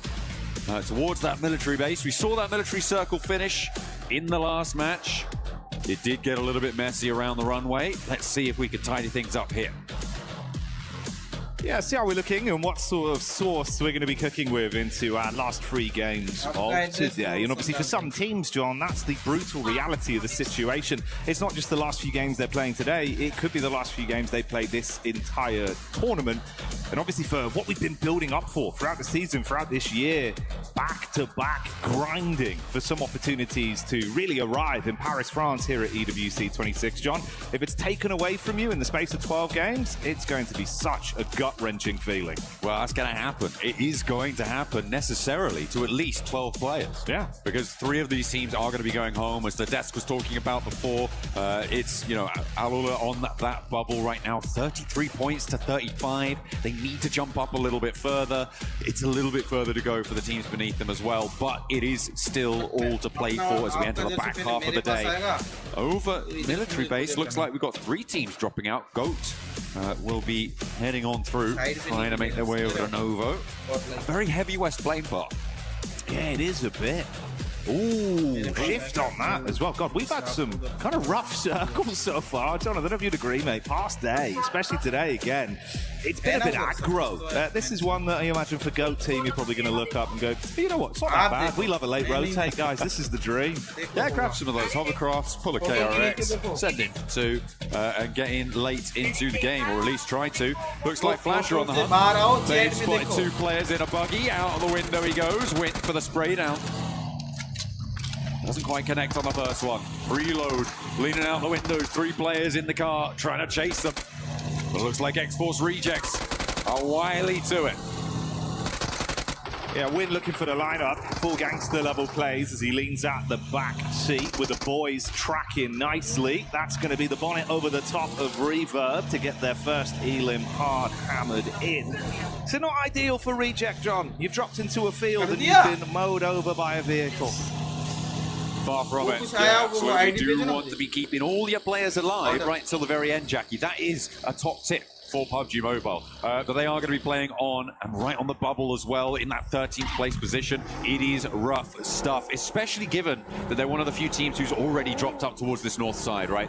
With 4 players, they have such a better opportunity with Severny to grab everything that they want. And if you guys want to grab everything that you want, make sure that you're joining the Uzumaki Naruto event to make sure you can get the chance to draw those beautiful skins that have been added to the game over the course of it. and see if you can take the top spots here. Well, you have to wait for that probably. Next qualifiers. Yeah, maybe another year, maybe another time. But obviously for the squads that are battling it out right now, I do like the point that you established, the idea that for a team that was thankfully gifted a position that was far closer towards zone, you've got a quicker rotate to actually get yourself set up, find some safe ground, get yourself truly looted rather than just with scraps when things kick off and you're forced to run into a team on rotate. Well, that would be a lot easier if you had all 4 players. Even one at a pivotal point like this makes it far harder to actively fight. And Reject, I mean, not, you know, being rude, John, they need the extra level right now. You need the full squad. 3 players, this is going to be a bumpy ride. Yeah, they're only 2 points ahead. They definitely need to have everything playing to their tune if they can get it. Team Flash very happy to be able to add another point to their tally, try and solidify themselves in towards the top 5. Because of how the playing path was sat, it did exacerbate those vehicle drops, which is why you see that sort of conflict. And then trying to break out to the east, you kind of are going to expect it on a situation like that where you start all the way out on that northwest side. So, yeah, brilliant stuff for Team Flash to be able to hunt that one down. I just hope they didn't waste too much time. It was pretty quick, though, so I don't imagine that they have. They also have all of Yasnaya to be looted through. We are seeing the classic Nick the Galaxy send 2 out and see how far you can go. I'm expecting to see them in Kameshki in about a minute. Yeah, this has been, well, you know, relatively working for them. It's been something they've adopted far more with a 2-2 split, being a bit more proactive. We've seen that over the course of the flow of games today as well. Opportunity that they might run into some bystanders and possibly get a read on it. Avoid early interaction if possible with this setup. It's TTG just nearby, Ulf, and then Flash in the middle as well. Another squad that's there though, John, OG. Been looking a lot more exciting as the event's gone on. A lot of fanfare behind them. Yeah, absolutely. They have really picked things up today, obviously taking that top spot right now, just about pipping 4th Rives to the post for the time being, but there is still time to change that. Of course, again, very closely for position. But for both of these 2 teams, it's about that top 5. It's brilliant that you have that sort of step up for Orangutan, for 4th Rives. They have really been putting that pressure on towards the top of the tables, and it's been great to see they've been able to ascend to such heights. But yeah, for Orangutan, they're looking much more coordinated today. They're looking like they really have it figured out in a lot of situations, I think it's safe to say. Quick refuel there for 4th Rives as I forget some target practice in. Getting ready for it. And I'm assuming, yeah, I'm just going to top that one up right to the tippy top, and off he goes. Falak on the road again. Falak was kind of crazy with it at the end of that last match, right? Sending forwards over towards, I think it was Nick the Galaxy to try and sweep through, obviously. No, sorry, it was Coops who took him down from Nick the Galaxy. Yeah. But yeah, it was really quite nutty what they were able to pull off there. Unfortunate that Coops did roll them down, but you can see why people talk about Falak the way they do from the play in the end there. I would say a little bit too much risk for my liking, but that's why I'm not in his shoes. That's fair enough, man. I think, you know, at certain times you've got to dial it on, right? And if you can rep yourself in those moments, we've seen when he does need to sort of realistically understand it's time to play a bit slower, be a bit more defensive, he can hit that switch. But he's so damn slick with it in firefights that, honestly, I'm pretty excited seeing him giving it. He started off day 1 with an absolute fanfare of performance, and that's not gone anywhere. Chance they might run into some uncomfortable water, though. You got this wrap over the bridge from Aurora, KRX just up ahead, and 2 at the 4-man split from Nigma, not too far away either. Yeah, still in Pachinki though, and if I know anything about them, they're going to stay there until Zone 2, and then see where they can go. Okay, no, they are on the road now, so they have finally looked to leave Pachinki. As we hop over on board with Geeke, they are currently moving out towards the east side of Rosot, trying to find a way to maybe have a chance to cross the river later on. It looks like Orangutan are further ahead in that pursuit, though, and that's going to make things difficult. Will cause a bit of a roadblock there. And instead they post up in some of the buildings. At the moment, with the river as it sits, you're more going to look to prioritize the eastern side of this circle right now because it's so much more mobile. Teams out there are going to have the opportunity to send all the way north nice and quickly or drop down south if it comes to it. But the teams around the river, they're going to be blocking each other. It's going to be a lot harder to move. It's very, very difficult to try and make that rotation. But sometimes that's just where you have to find yourself. That's just where you are going to end up going. But yeah, I'm looking at the teams on the east and thinking they're going to have a better time of it in towards stage 2 and 3. Yeah, it's fair enough, man. As much as the ideal situation doesn't always present itself, sometimes you've got to just roll with the punches. We did see a little bit of a read there from Geeke as well. It's Ragnarok that's looked like he's actually kind of the spear of this team in situations where they want to instigate. He's always keen for a fight. Took some warning shots over towards OG. Won't really invest much into it, but info goes both ways. They don't need to all-out brawl right now. They'll avoid that encounter. This is going to get spicy soon, though, John. A lot of space that's going to be taken away. Tons of squads getting neck and neck towards each other, and that's the crunch that comes in. Yeah, keeps Yasnaya on the north side of this circle. Again, those teams out to the east side going to have better access to this one, but I'm looking at RRQ and wondering what their moves are here. It's a difficult spot for them. Do they try and force their way across the bridge? There's potential for them to get a good start, but as time ticks away, it's going to get less and less likely that they can make it unscathed. However, they have managed to send forwards a scout. And actually, the compound to the south of that bridge looks fairly uncontested. They might just saddle themselves with a really quite brilliant compound on the west side of those Yaz fields. Very, very central. So and potential to backswing if they do need to end up going to the north side in a crazy circle shift. Ooh, 10 points for that one as well. Lovely work there, John. He's probably damaged the vehicle a little bit in terms of resale value, but hey ho. For what it was a nice rotate right up the ramp. You know what? A chicken dinner's worth any resale value drop, so we'll see if they can leverage that position over on the east side. Very stylish, though, and you're right. Yeah, style points definitely super important here. It's pretty on brand for 4-5s as well, isn't it? Style, from what we've seen. And I wouldn't be surprised if we get a bit of more of that. Right now, they're looking over just towards the ridgeline. Got a bit of a read on TTG, but once again, you don't want to throw the first domino and have it blow up in your face. But Flash, don't know what sort of dominoes you're playing. They're really big ones, but they're full of those. You know the things you used to buy from the penny shop? You throw them down, they blow up.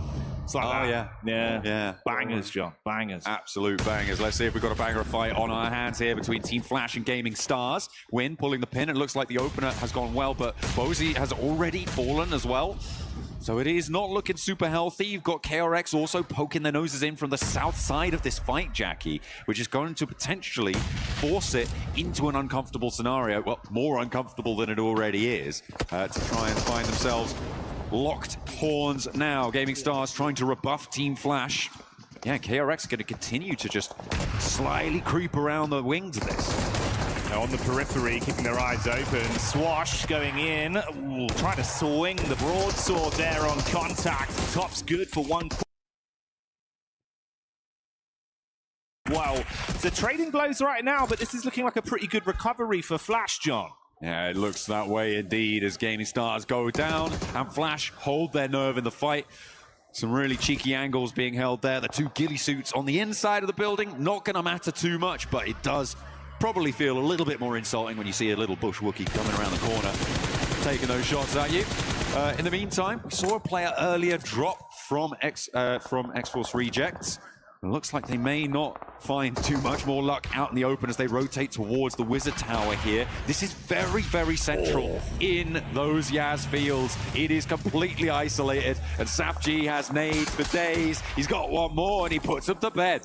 Man, that's clean. Straight on target, lines it up, knocks them down. 10 points for that one.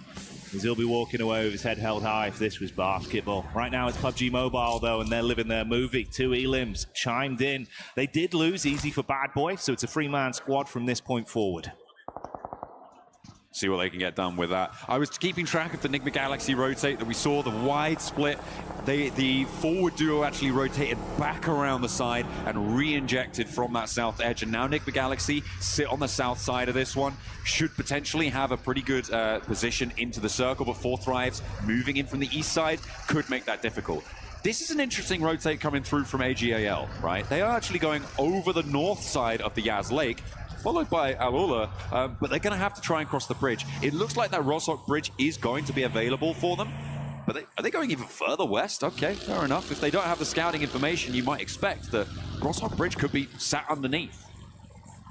Yeah, I suppose the paralysis by analysis on that one, overthinking it just in case. We'll see if they take a bit of time for a slightly longer rotate on it. Right now, more of a scouting party mission to read things. Alula going to double back as well towards Yaz as they don't overcommit on the chase. I'm looking at this very slow rotate we've had from GOAT as well. This is more classic GOAT, John. They love just wasting the time, dialing it down. And a potential fight versus 4 Thrives is something where Killer Joe loves to stick his face into the mix. But look who gets the first knock. Falak out swinging. And the flush as well comes on through. Falak on the broadside though, and a team flash to crack him open.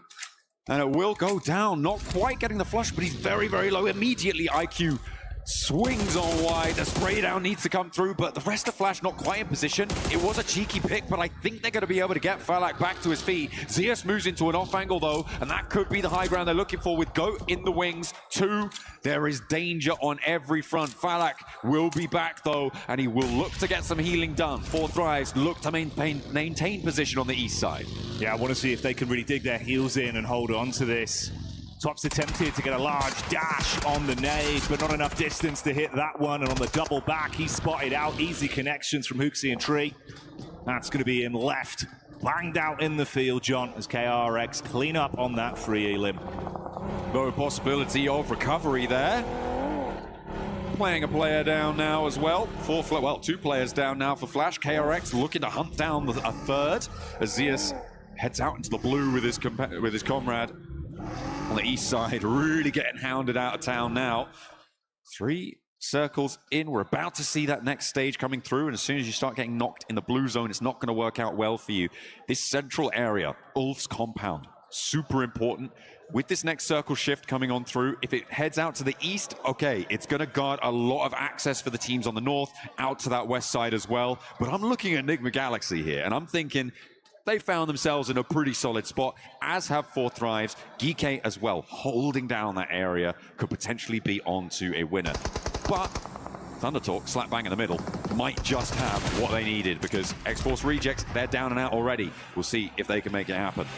Pot shots being taken towards RRQ as well, with Alula finally making their push down. We had that split from either side of the squads of AGAL.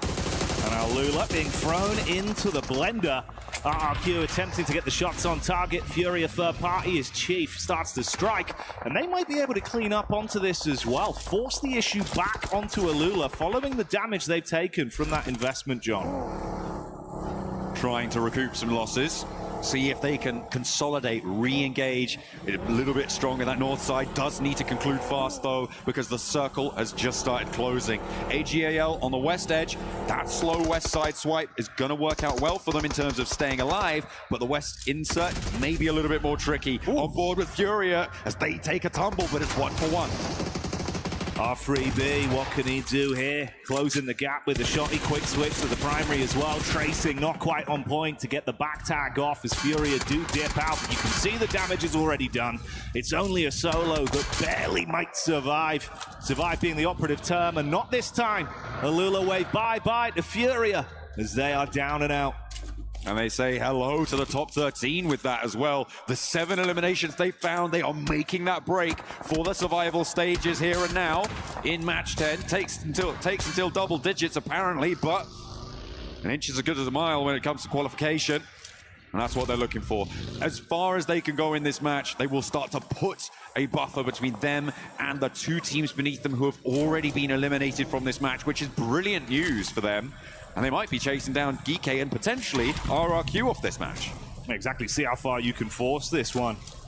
Do not leave fate in the hands of the other squads that are nearby you, vying for survival within today's games here at PMWC. Give it your absolute all and write history for yourself. We've got the POV of Force right now. There was that 2 split players at the further backside from Foops and Moxie that were watching the rear. They're going to move up onto him safely in the compound. AGAL not too far out either. Been a whole lot quieter from 4 Thrives, sitting pretty for some time. Alula, meanwhile, has been forced to fight. And it seems like, again, they are willing to do so. Brief opportunity to loot. Yasser further back, vehicle taking some shots. Do need to get that healing done nice and quickly. It's just not going to be quite enough. The play zone takes him down. Some tags coming on through. And he will fall. Unfortunate there to lose one. But yeah, for Alula, this may be as far as they can go. I was hopeful that they could find something maybe against Ulf, pushing in nice and quickly from that north side. But yeah, the doors are starting to close. The windows too, locked and bolted. They're going to have to smash something if they want to break their way through. Falak now in contest again, peeking over the ridgeline as KRX may have their attention diverted down to the south side. Oh, they're so low, though, from the sustained damage they're taking from outside of the blue and the pot shots, even with R3B getting that tag into the back of KRX. They don't have the gap closed to get in their face and convert from it. It's just one man left, effectively. R3B, try as he might to get anything more here. At least make it a dire game for KRX. That was the closing play. He does manage to get the knock onto Hoxie, and Binny, hang on a minute. Is he just, he's taken quite a hefty chunk out of the team there. KRX going to have to try and recoup something out of it because they do only have 3 players now playing into the match. The circle's going to push them away from their position. Ulf on the north side is a major roadblock for them as well. This 2-1-1 split that Ulf are holding right now, it feels a little bit greedy, but with Eren on the oversight, they know those knocks have come out to the east side. With Kalsi on that west side, they're trying to guard out Orangutan. I think the Kalsi will be the first to move if it comes to it, but Eren also needs to jet on in. Once they consolidate in their position, they're going to have a pretty good time on the north edge. GK getting backstabbed as well from Aurora. Good shots there to be able to split the squad into only 2 effective players remaining alive. AGAL hunkered themselves down towards the ditch after taking a few shots on target from Nigma. Ooh, backstab though as Joel gets eyes on Ralph. This could be interesting, John. You've also got Goat Team out on the southwest of this to potentially play spoiler to Enigma Galaxy if they get too embroiled to the north side. Ralph also does need someone to move out and pick him up. The rest of the team are further out to the northwest, and it might just be too far for them to go. Giving up on their compound, that's a really tricky decision to make, and Aurora and Goat are going to fight for the opportunity to take down the rest of Enigma Galaxy.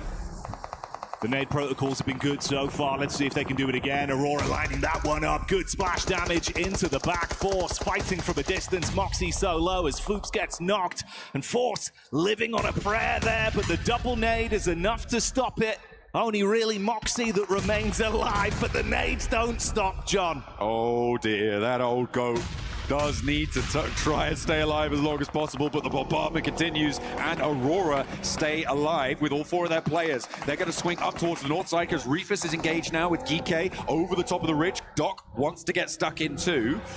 Maybe a little bit more reticent now, though, as Reefus does have the challenge. Step forward, Safji wins it, and Doc just wasn't there. The rest of Aurora, they weren't there either, and Reefus will be the price that they pay. But is there an answer? Is there retribution? Zjol looks to try and find one, but Geeke managed to get back behind the headland. An aid on in. Let's see if it's good. It splits the difference, takes down one more, and Safji now fighting for his life. Anything but safe in the position he's left in. Trying to clamber over the top of the bonnet. Low on health, about a quarter of his HP remaining. Shots on target as well to keep things uncomfortable. No moment of respite. No opportunity to catch your breath. Geeke gone. Silenced on this one from Aurora.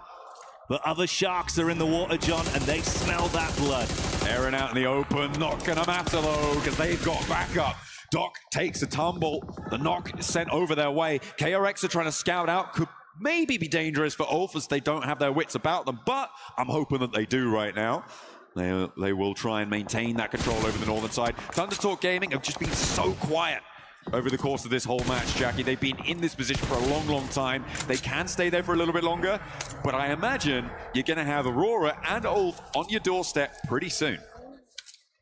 And that's not a collective that you want at your front door. It's going to get messy pretty quickly. Top with the eyes locked on as well for the exit side towards Ulf. TTG just trying to keep their tails tucked between their legs, sitting pretty for at least an opportunity that's given to them. KRX that suffered heavy damage from that backstab. Alula making it uncomfortable did result in the downfall of Binny. So only a triple threat left. Vehicles for the rotate, but smoke coming out the bonnet. Not the best of health, but you'll take it if it's the only thing on offer. KRX in probably the most difficult position here. Oh shit. Depending on their timing though, because Fourth Thrives and Ulf are both going to have to move. The question is, where do they target? And if you can find a cheeky little insert into the back of a third-party fight, something like that, KRX might have a better time of it. But it looks like Ulf are much more preoccupied with clearing out that backstop because they haven't taken that move just yet. And KRX might just be walking straight into the fight. They want to try and take it down, Jackie.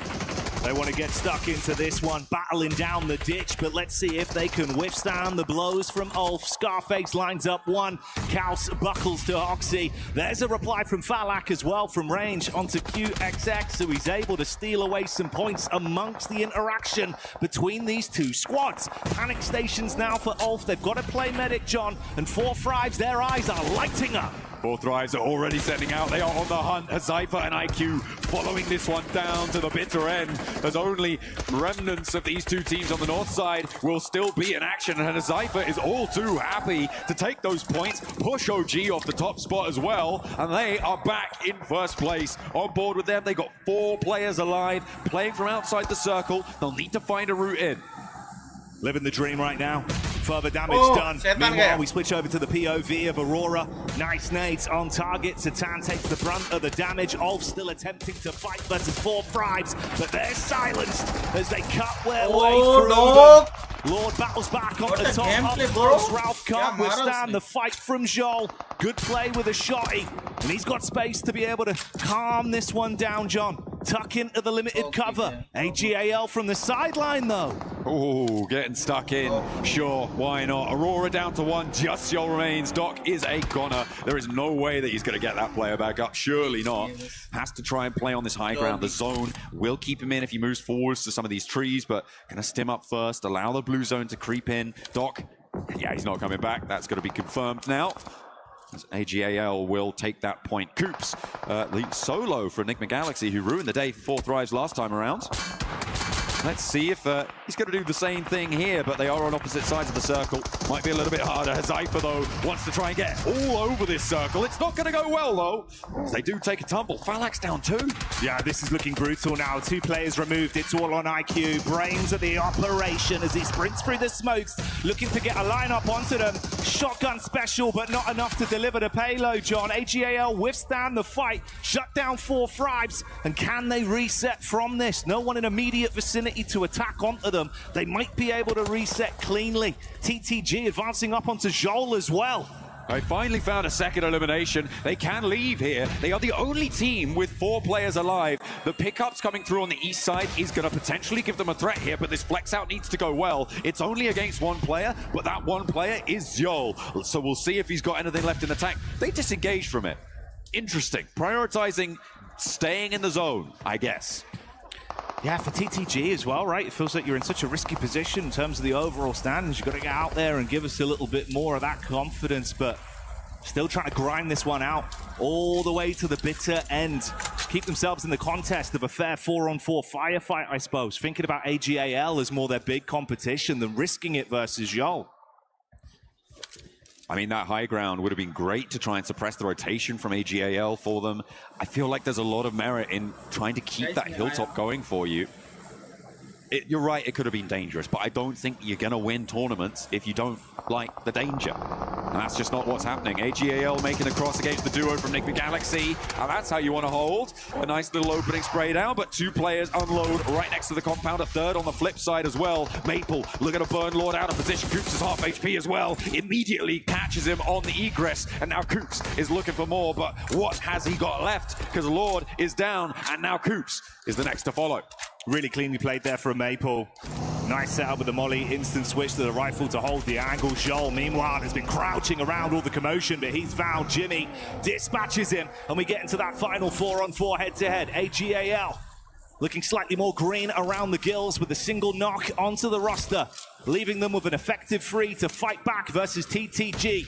Jimmy already got a bit of his power rising off the back of the knock onto Joel. What more can he do here? Nade's chucked out for defensive maneuvers. They're committing to get this res off, and there's no aggression to punish with the advantage. The nade's not quite connecting for Thunder Talk. This is sort of getting a little bit messy, but look at this flex out on the east side, sitting, trying to find an angle, but regroups back in. They're sort of putting themselves on the northwest side of this circle, and not as much pressure as they might need. They do know the full lay of this fight, though. They know where all of these players are for AGAL, so the full information is there. They would hear those vehicles. They would spot the runouts coming through. With Jimmy's angle there on the high ground, they might just be able to do something here. But 5 eliminations for AGAL, 3 eliminations for TTG. These are some fairly quiet games from these 2 potential winning candidates. Scary as well, man, looking at the setup on the angle. I felt like that was your one opportunity, at least, where you had an advantage in the engagement. Now, as time ticks by, it was a nice setup from XEZ on the top side, just scanning over the periphery of the building. They've got nades to play with as well, so if you crash onto this, TTG are going to have a bumpy ride through, dumping some of the defensive utility out as well. A few Molotovs into the field. Trying to hold on to a little bit more for later on when you get closer, when you get forced into known nade range. Much more tricky to hit it around the buildings. I mean, when you don't quite know exactly where they are, you can argue that it would be good to put them in now and maybe find an opening knock against AGAL, but I'm going to look to try and levy that later on. Liu getting rezzed up there was a massive benefit for them. It means that they have this outpost all the way on an off angle. It's covering off so much ground and limits ThunderTalk's position really heavily. Not following through for that flush may have just been a crucial mistake for ThunderTalk. On the other side of the coin, it's a play that could pay dividends for AGAL. This is the worrying duo setup as well. Zone crunching in. We'll see if Maple's forced to advance over the hard cover towards the fence just as it stops on the mark. XEZ still looking on the top side for the peek up. Sitting on the door. That's the nades in as well, and you're starting to take damage here. The shoe could be on the other foot, John. It looks very uncomfortable from TTG, and the double nade on target. Flower and Maple blowing away too.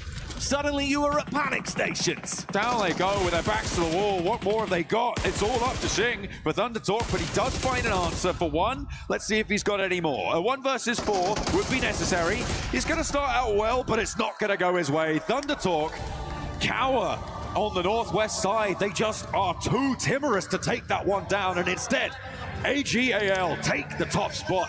19 points, 9 eliminations. A nice close down for them. A big result in the final fight, and it felt problematic.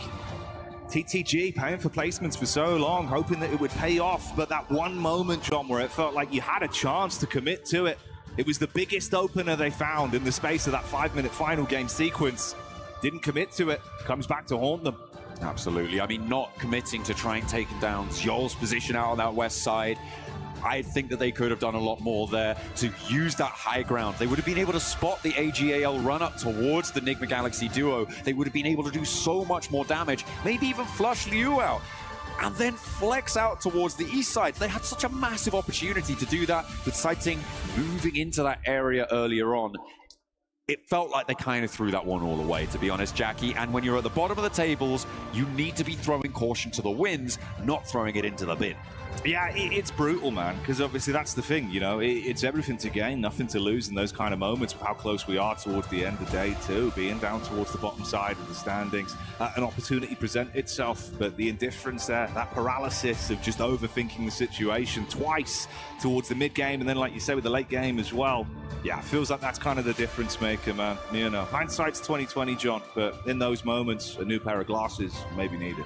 Absolutely, or at least contacts at the very least.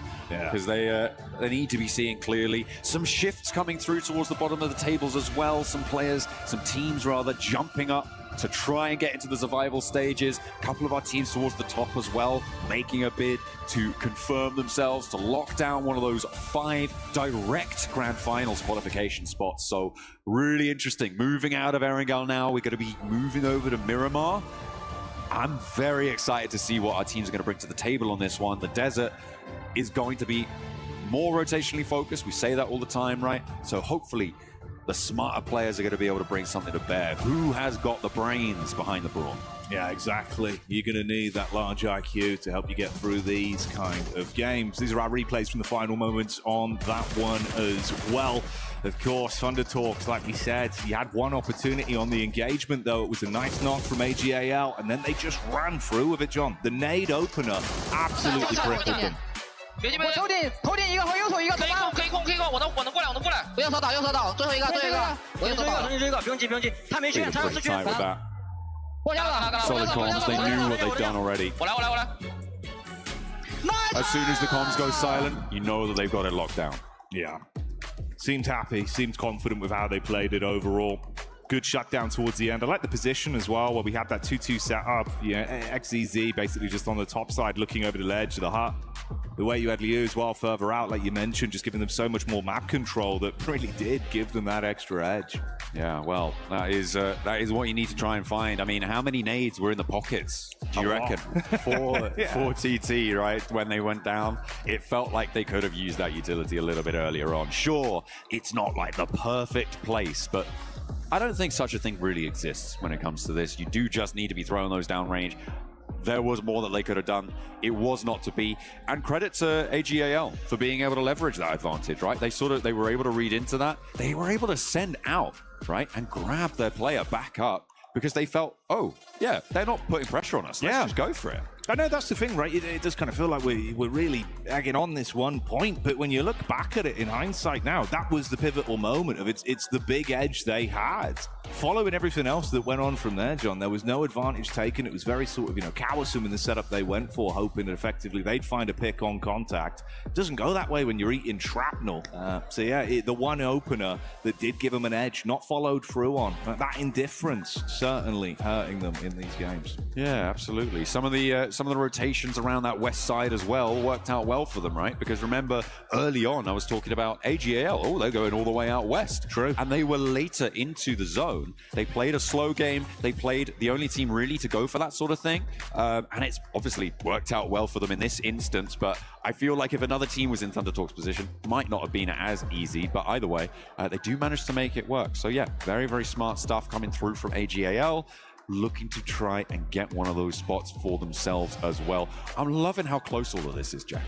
I know, it has been exciting, right? Obviously a little bit different to the usual spin of things when we're at such a prestigious event like this with the back-to-back games. The fact we're going into a day two with a risk of not only having teams qualifying through, having that sort of, dream moment, this is great, but the sheer defeat, the sheer panic of sitting there and realizing that's it, 2 days of play and it's over, mate. You're thinking about airports, John. You're not thinking about trophies, about the history, about actually giving that solidarity to your organization with a big result after what's been quite a grind to get here for some of these teams.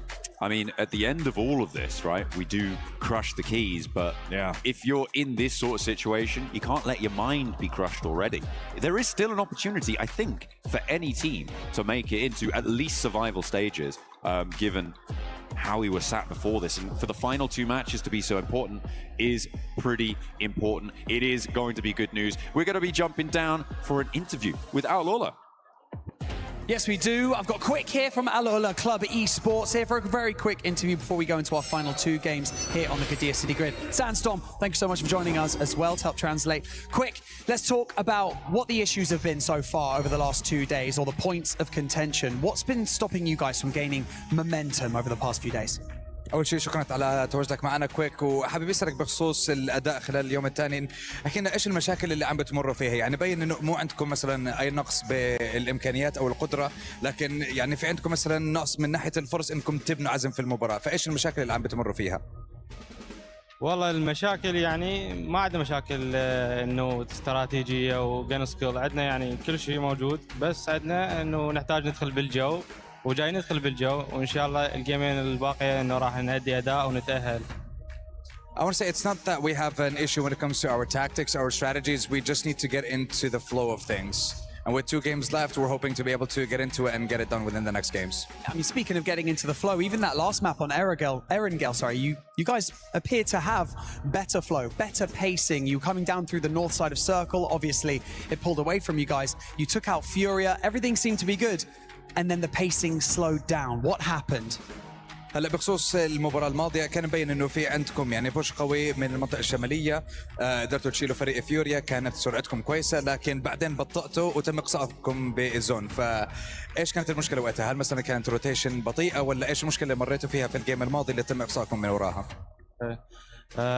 خدنا قرار نشيل ار كيو، بعدين دخل علينا تيم فيوريا وقتلناهم، بس اول ما خلص الفايت انه ما عندنا وقت نجمع انفو ندخل على الزون. رحنا يمين شفنا كوتيم ضغط علينا، رحنا بوجهنا لقينا تيم، رحنا يسار تيم لازم علينا، ومتنا من كثر الضغط علينا بالسيارات. After we were able to make the push and take down Furia, we tried to rotate in multiple different positions, but every direction we took, there was always another squad waiting for us. So Yeah, the fighting did benefit us, but it was a little bit late towards the end. So yeah, it became just too difficult for us to actually find a place that was open and wasn't occupied. Yeah, I mean, going into these final two games now, it's kind of crunch time, isn't it? You're in that bubble of potentially going into the bottom three. You're currently out of it. Are you going to be able to stay out of that bottom three spot? And how are you guys feeling? Are you feeling positive for these next two games? هلا بقى عندكم اخر مباراتين اخر فرصتين عشان تقدروا تتاهلوا وتكونوا موجودين ضمن حاجز التاهل للسرفايفل ستيج فاحكي لنا على كيف احساس الفريق كيف شعورهم وهل جاهزين وهل عندهم الامكانيه انهم يضلهم متواجدين ومتاهلين للمرحله الجايه من البطوله. شعورنا دائما انه نحو الافضل انه ايجابيه وما عندنا اي سلبيه انه احنا نقدر راح نتاهل بس عندنا مشاكل نريد نحلها وها هي ما يعني متاهلين الثقة موجودة الحماس موجود كل شيء موجود. I want to say as long as we are in the right mentality and we have the right state, we're in the right state of mind, we can accomplish what we want to, and hopefully within these last two games, like I said before, we'll get into the flow of it, and we believe that we have the ability to qualify, and we'll prove it in the last two games. I like that, a bit of positivity. Thank you so much, Quick, for joining me in this interview. Sandstorm, you're a legend. Thank you so much. We have another interview here on the Gadeebo City Grid before we throw it over to the studio, so let's go over to that one. Yes, we do. Thank you very much, Barney. I am with Aaron, one of the superstars, the young superstar from Ulf here, to talk about some of the games that have gone on so far here for them. And my question to you guys is, obviously, it's been a bit of an up and down results so far from you guys. What do you think about the overall games from today as well as your performance? Bugünkü maçlarda yine iyi performanslarınız da oldu, kötü performanslarınız da oldu. Genel olarak bugünü biraz değerlendirebilir misin? Bugün çok iyi de oynamadık, çok kötü de oynamadık. Ortalama puan çektik bence. Çok hatamız var. Onlardan ders çıkarıp son iki maç inşallah iyi puan çekeceğiz. As you said, we had ups and downs today as well. But we know our mistakes and we hope to learn our lessons from that and finish on the top in those last two games. So let's talk about that then a little bit. Obviously, a lot of top fours from you guys so far, but no wins, no chicken dinners just yet. But we're used to knowing that Ulf is always a contender for number one and always able to get them chicken dinners on the board. So will there be any adaptations in these next two games, or what are you expecting? Henüz bir win almadınız ama Ulf'u biliyoruz, her zaman birinci sıraya zorlayan bir takım. Top 4'de de çok oynadınız ama hiçbir win gelmedi. Bu son oyunlarda stratejinizde herhangi bir değişiklik olacak mı? Yani bir değişikliğimiz olmayacak. Aynı oyunumuza devam edeceğiz. Sadece hatalarımızı telafi etmeye çalışacağız. We will only keep playing our own game and we will try to learn our lessons from the mistakes that we made. All right, fair. Thank you very much, Aaron, for joining us here. That is us done for here down on the stage. Time to head back into the games here for more PMWC.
Promise you all some more updates while we've got them, because we swung by the Allianz Vault. We grabbed Trav to give us a little bit of some insight into what's been going on, because you guys are already 3 days into your group stage, so break it all down for us. Yeah, as you say, we're in day 3 at the moment, which means the brackets have kind of reset, the groups are back to the start, and the players are on the same standing again. Okay. But the same can't be said for some of the clubs. Team Falcons coming into day 3 of competition with 3 players left alive. They came in with 4, so lost 1 along the way. But other than that, the biggest competition, you're looking at Twisted Minds. Sure. Arslan Ash has pretty much done everything you can in this game. So he's just 1 EWC win away from being the GOAT, and that is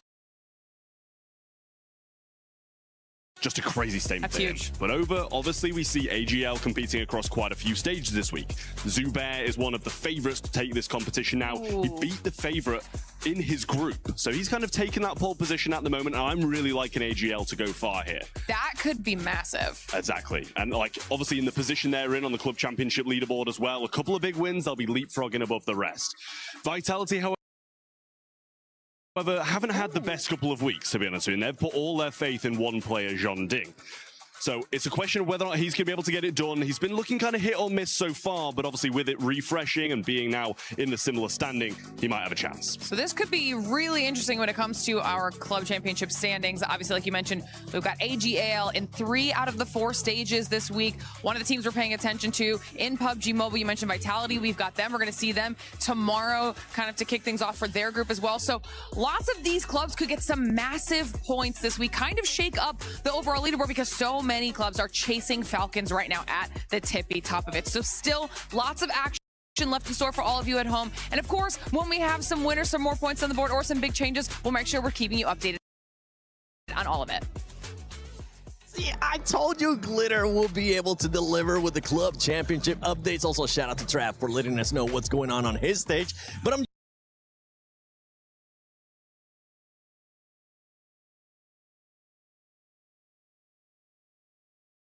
joined by none other than Mr. Black. He went from casting and now here at the studio with us, and none other than Neptune as well, the 7WG. We got to talk about that last game. AGAL putting themselves in contention for that top 5, Natura. Isn't it nice? It's so nice. I mean, we've been wanting AGAL to do something for how many games has it been? 8 games so far? Something like that? Yeah, 10 games, even worse. No, they're doing a very, very good job. I am enjoying what they're doing, but to go in a little bit more in depth, right, I really liked how they did that South wraparound, and I think that's really going to be something that we're going to see, hopefully, from them a little bit more as they're being able to actually, you know, think outside the box a little bit, do those wraparound rotations, able to see those opportunities and do it all over again. So maybe in Miramar, it will be happening. But 19 points, I think that is the incentive that they need to do that again. Yeah, solid from AGAL to maybe, hopefully, they'll be able to make it to that top 5. We'll have to wait and see what's going to happen in those upcoming final 2 matches. One team that we actually ended up seeing there that they ended up getting good placement points, but not eliminations. Thunder Talk Gaming. Absolute bless, but honestly, does nothing with it. Yeah, bro, why did it take the weaker Chinese team to let the stronger Chinese team win?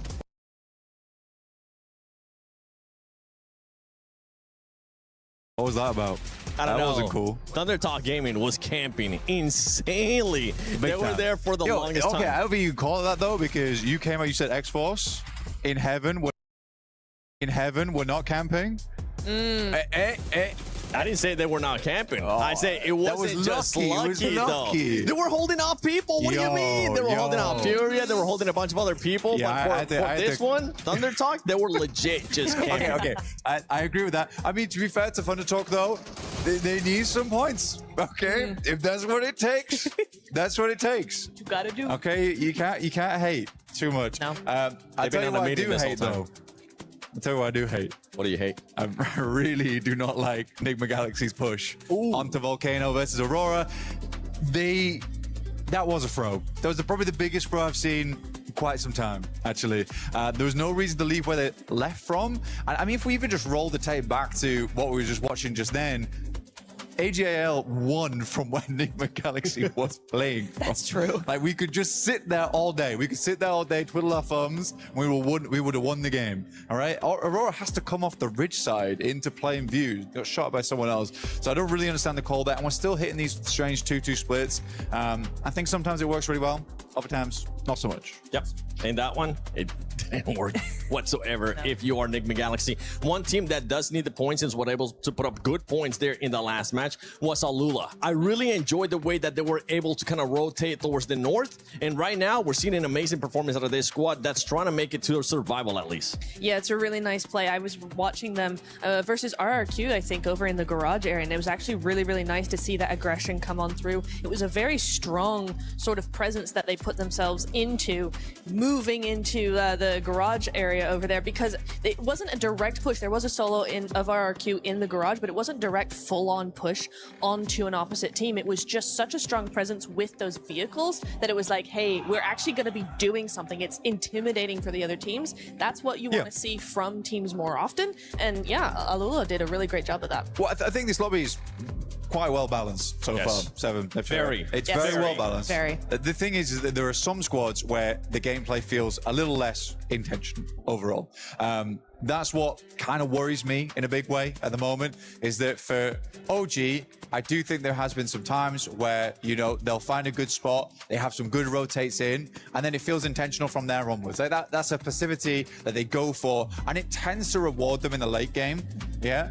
I want to see a bit more proactiveness from them in future, because I think that could really help improve their score lines. But right now, they're absolutely fine. There's no reason to change. There are teams, on the other hand, like we're looking at RRQ, they feel like a team that's been forced to make plays. It doesn't feel intentional. And then they're winning off the back of some gun skill. And I think, honestly, Lepar is massively propping up that team at the moment, because he has some really good clutch moments. But it comes off the back of, ooh, did we really want to be here? Now Lepar's gonna have to clutch up.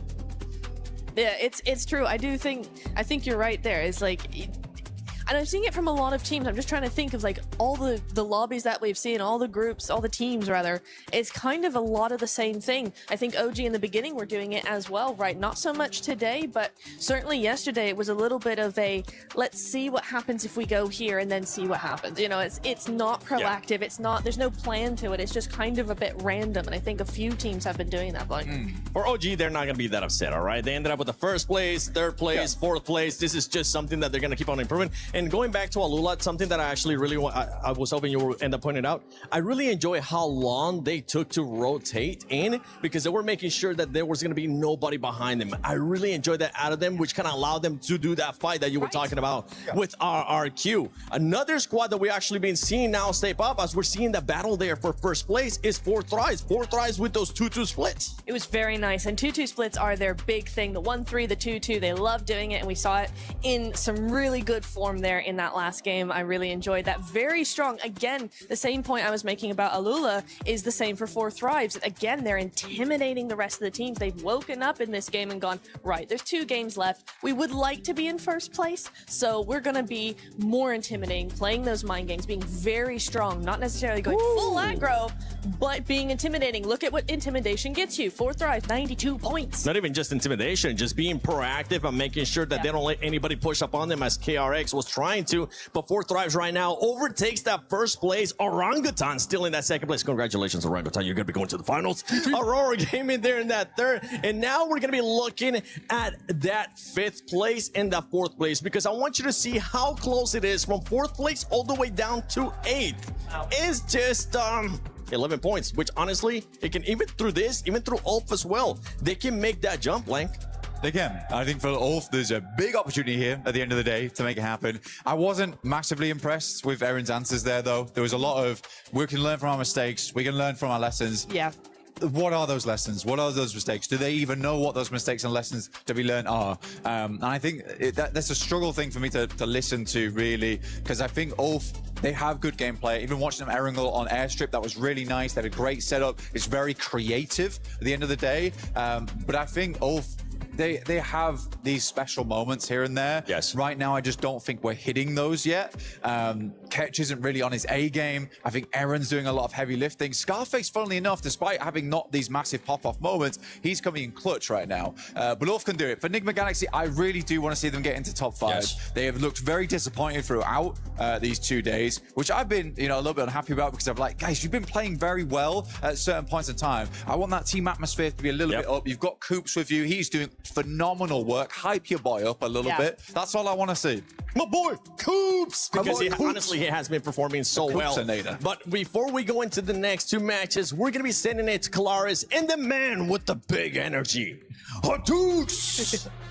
That is very correct. We got Miramar on the way, and we want to talk a little bit about that. I've got Hot Jukes with me to talk about it all and how it's going to go down. Obviously, with only 2 games remaining here, Jukes, some of those teams on the bubble, they've got to make moves on one bubble or another. Yeah, that's right. I mean, that's what it's all about here. It's top 5 or bottom 3. That's where our eyes are locked because everybody in between is going to that survival stage. But you're right, we're going into the desert, baby. The last 2 matches, and that is where you got to clutch it up. One team I gotta talk about right off the rip is Go Team, right? Yeah. They won the second to last Miramar yesterday.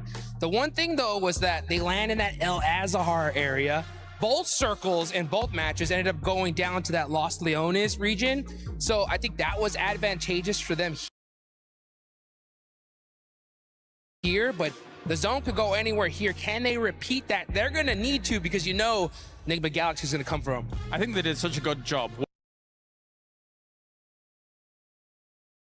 West side of Impala to be able to have which compound that they did and then be able to rotate south on that. So that was very, very impressive. On the other side of the bubble, though, I want to talk about Geeky just a little bit, right? Because they started off the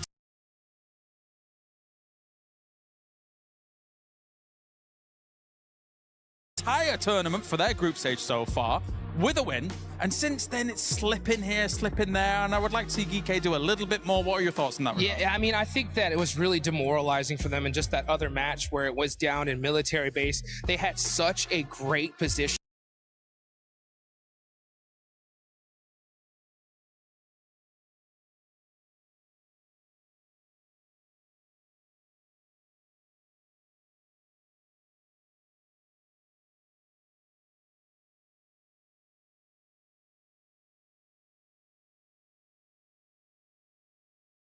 And they were not able to put any shots on the Team Flash at all. Yeah. They took it and won the game from that spot. So it's all about, you have to adapt, right? You're at the biggest stage ever. You're live here in Paris. You got to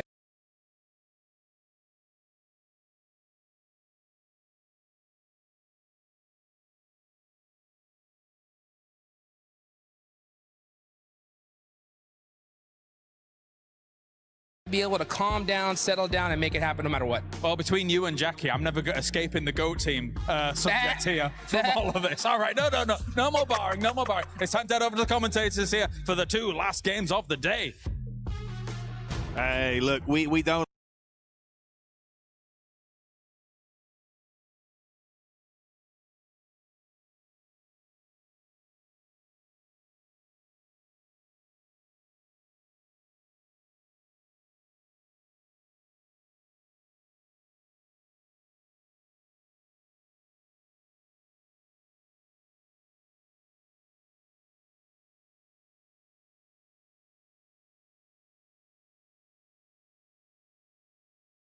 lie, James. We don't lie. Me and Jukes know what's up. It's all about GOAT, baby. They're going to be out there swinging, but it's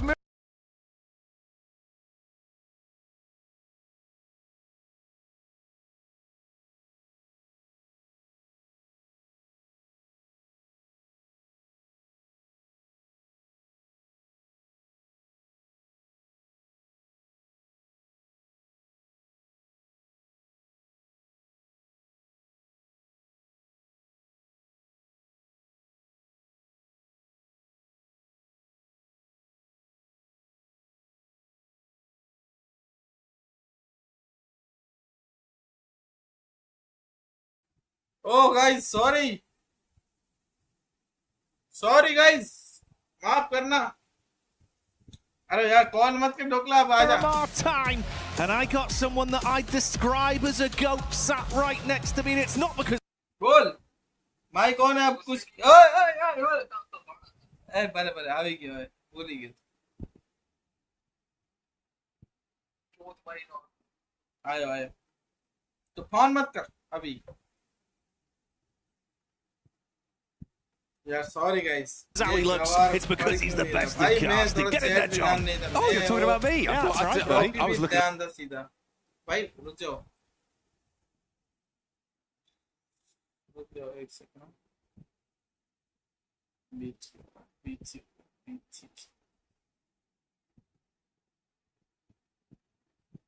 done भाई. सच ढोकला आज देखो कुछ नहीं बोल सकता यार. मैं आज तुझे कुछ नहीं बोलूँगा bro. About me? Yeah, that's right, buddy. I was looking on the other side of you. I was like, what's going on there? Is someone else sitting on the desk with us? No, he's being very kind to me. That's, that's a very strange feeling, but thank you very much. We are going to be heading into Miramar, lickety split, and it is Hubble Bubble, Toil and Trouble. 5 teams will go forwards and 3 will fumble their opportunity to make it towards even the survival stage. Down towards the bottom of the tables is looking mighty dejected. So far, and he's starting to open up a bit of a gap, a 6-point gap between 14th and 13th on that bubble. Towards the bottom of the tables, that's pretty significant. It is. That was kind of slick with it as well with the wordplay, John. You were giving me some nursery rhyme type beats there, and you're spot on because it will be a crime for some of these teams if they don't get through, if they can't make rounds here in PUBG Mobile World Cup. किससे call कर रहा है? तू call कर रहा है इधर मेरा नेट चला जा रहा है. बोल. हैं?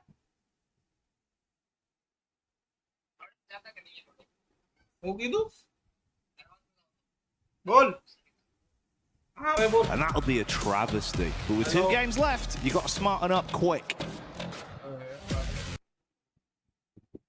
Hello? हाँ बोल. बोल. क्या stream ऊपर? Make sure that you're getting in and amongst it. You cannot afford to be timid, to be timorous, to be shy, and back off when you have a knock to play around. अरे यार मत कर यार call. बोल. बोल. You know, that's kind of me. That's kind of, well, look, you know, as long as it's still in my memory, it's going to be in yours too, because it is a real step. Hello. आयो. अरे यार ये call कर रहा है और net पे net चला गया. अरे बाप. बोल. On that one. Plane path goes from Minas del Sur over towards La Cobraria up on the northwest side. Fairly chill on this one, waiting for the circle. हमारा नहीं थे भाई चालू से એટલે. हाँ वीडियो में પછી to come on out, and I'm waiting to observe any hot drops, but it looks like આપણે ઓલો 19 20 10 IC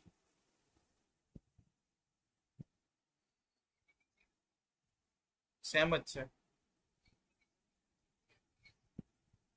સાઈડ એ તો ઈ છે. But now, kind of chill. Picardo, though, could be dangerous if Thundertalk do drop down, because 4 Thrives are on top of it. In and amongst it, but no. Thundertalk, we know what they like to do, and it is get away from other players in the lobby. You got it in twice in the intro, but I can't believe I've just got to twist that now. I know, you really are. You're turning it, you're twisting Second place isn't first place, is it? Yeah, I mean, technically. Second to lose, I suppose. Or first to lose. Yeah, okay. Yeah, I'll take it. Something like that. We'll run the numbers. That's not our role. That's Max. No, it's not. Podcast માં. બરોબર.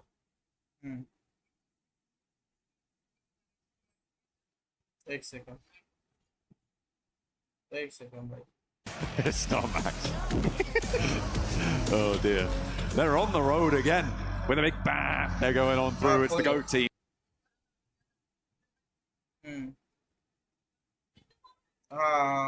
Yes.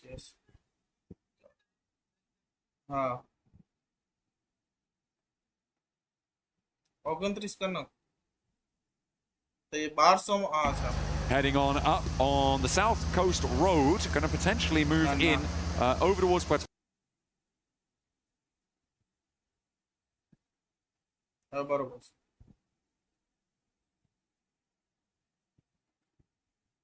So Impala, that sort of area of the map, but the plane path being on the west and the circle being on the northwest.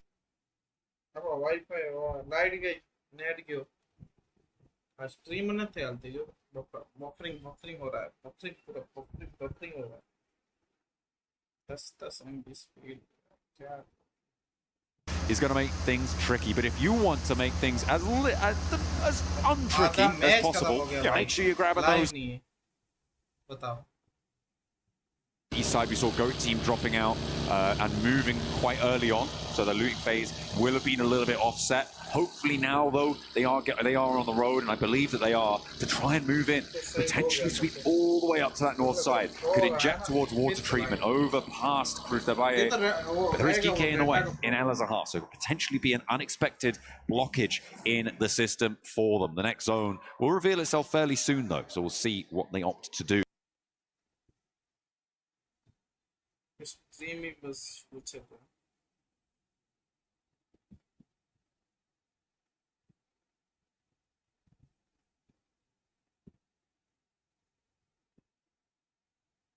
With that new information once it's revealed.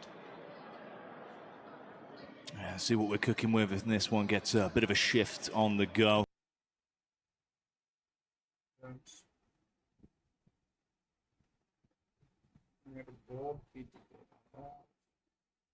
Obviously, those later rotates coming up. Condense is relatively central, filling slightly down.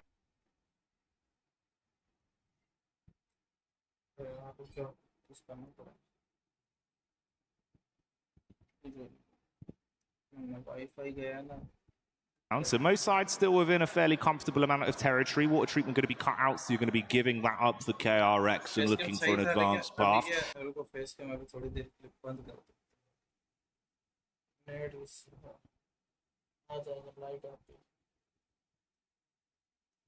You can see GK advancing a bit quicker now as well, speeding up on their rotate through the roadside with Go in relatively close.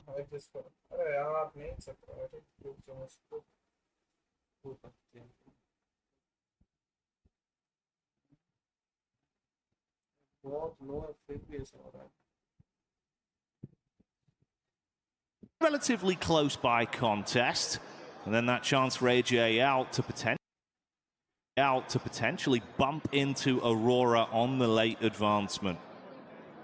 Trying to push in on that south side. There are other options for AGAL here. Maybe not wanting to go past Montenuevo. They could send up, maybe try and play up towards El Pozo or swing even further north. But you know this side of the map's going to be really heavily occupied. It's a difficult approach. So going straight through may just be the best option available to them.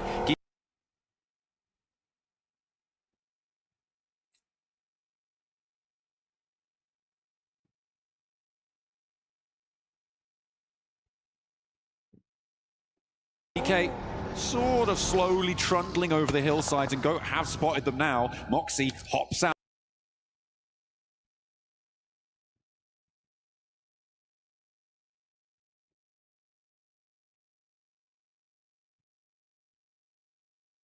Looks for the shots, but doesn't quite take it. Doesn't have the lineup with the rest of the team to confidently get a knock, and you don't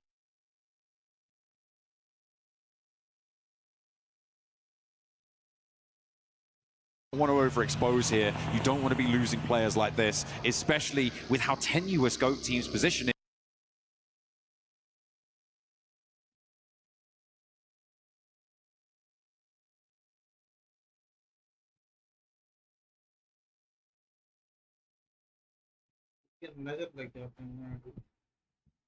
Is in 5th place.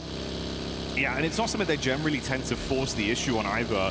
Historically, even with the roster being a little bit different to what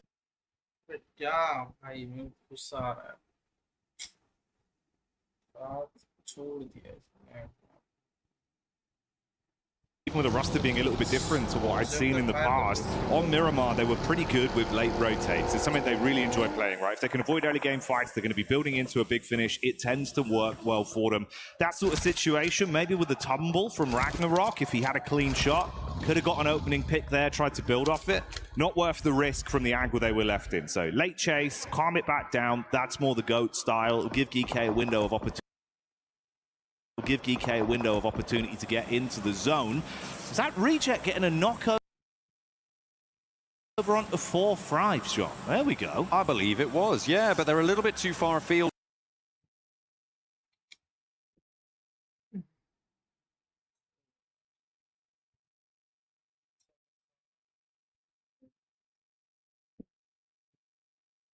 Yeah, but they're a little bit too far afield to really confirm onto this one. And not only that, but X-Force Reject really cannot do too much to get out of their position now. This is that high.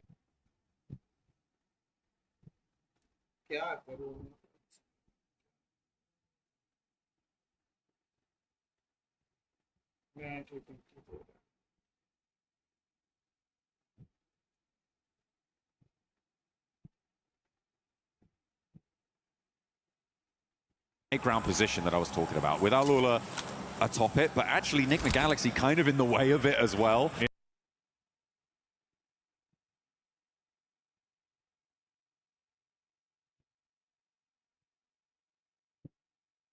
भैया दो last में क्यों कर रहा है यार?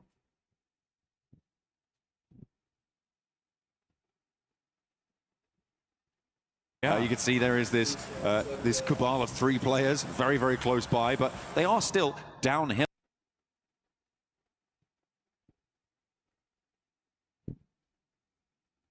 इससे कम करता हूँ थोड़ी देर.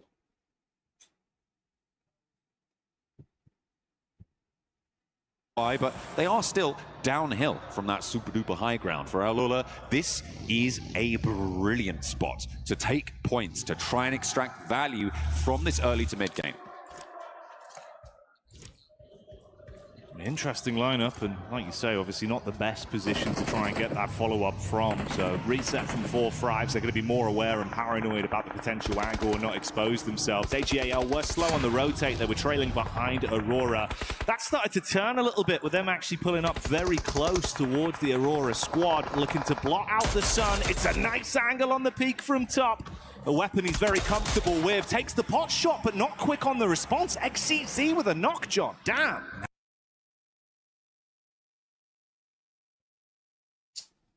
इससे तो कम मैं नहीं कर सकता यार.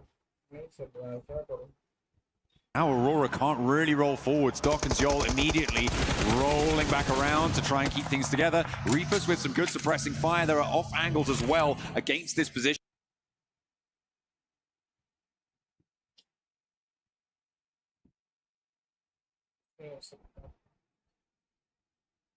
That could potentially be causing worry for AGAL.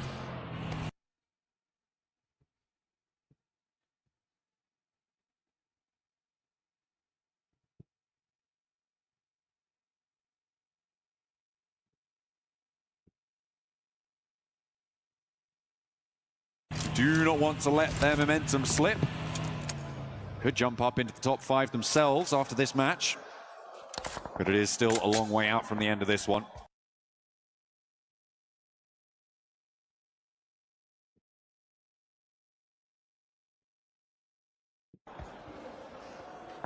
As the res comes through. So Top's back to his feet. They can start to control.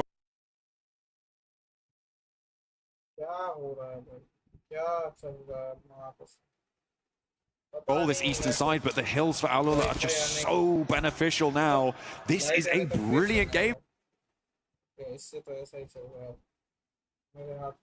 for them to try and make this one work. It's so hard for everybody else to try and move in. I feel like Thunder Talk are going to have a really tough time here trying to extract themselves from the southeast side where they sit, which is behind this.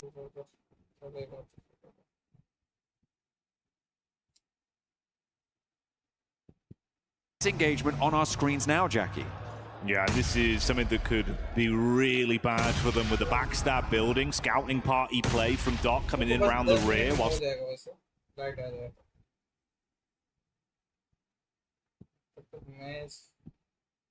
the nades are just keeping them hammered into position. AGAL do get one knock onto top once again. It's a good nade thrown out from a key player from the team in Flower H, but on the hard commit, Joel is slick with it with a reply. Punishes him, pushing up daisies. That's the only flowers that are in his mind now. Leo on the reply, jumps behind the steering wheel. Off angle push on the ridge. Let's see if he can do anything from this. Moves out into position. Doc on the high ground has control of the angle, though Liu does need to be careful. That smoke's just about to fade. Drops the Molotov to stop any forwards aggressive pushes as Reefus regroups up to the top. All of Aurora are here, and Thunder Talk are trying to loop around this one. Okay, put pressure onto the solo. Let's see what.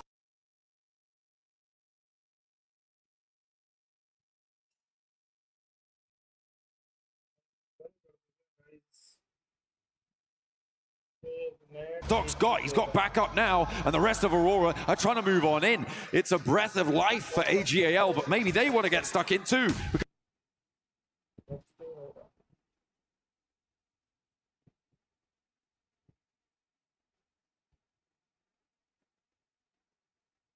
Doc is still fragging out. Nade out to try and find an angle on towards Thundertalk. And this is a little bit more aggressive. This is a little bit more dynamic. That's what we wanted to see. But do they have the skills to back it up? Not stepping in fire. Kind of rule number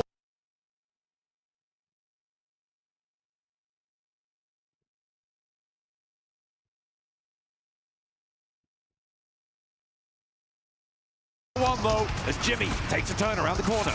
Doc on a move up as well, once again armed with a shotty, but it's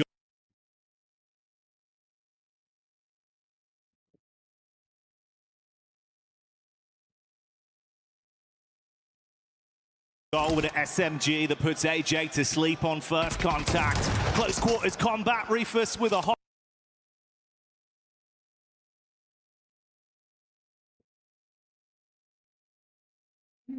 क्या कर सकते हो यार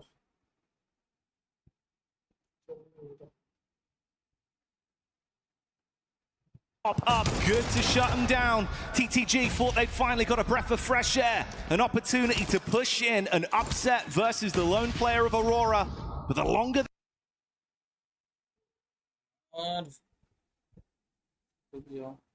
wanting to go past Montenuevo, they could send up, maybe try and play up towards Opolzo or swing even further north, but you know this side of the map's going to be really heavily occupied. It's a difficult approach, so going straight through may just...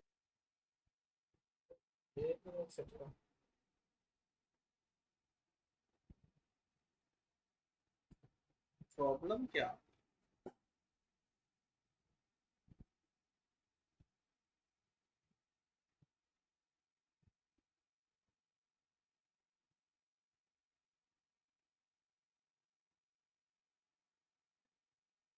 इधर तो है किस ये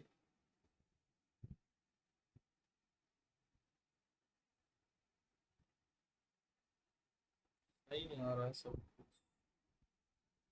नहीं चली गई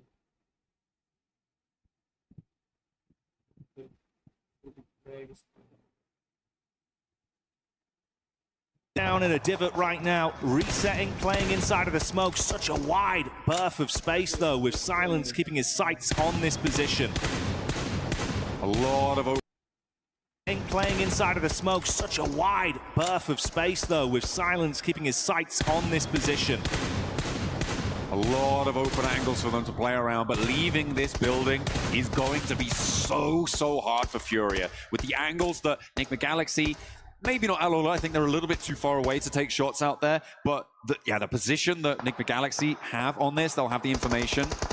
Actually, it might be pretty difficult for them to actually compete on that angle. So maybe AGAL could be more important on suppressing Furia's route out, but a swing down to the south could definitely be on the cards for Furia if they're able to find an opener, get rid of top in the process, maybe find a shot over towards Team Flash. So they do have options. But again, it just slaps bang on top of Nigma right in the middle. And there's a big focus on the 5th place bubble with GOAT and Nigma but AGL are there too. And they are right in that bubble contest as well.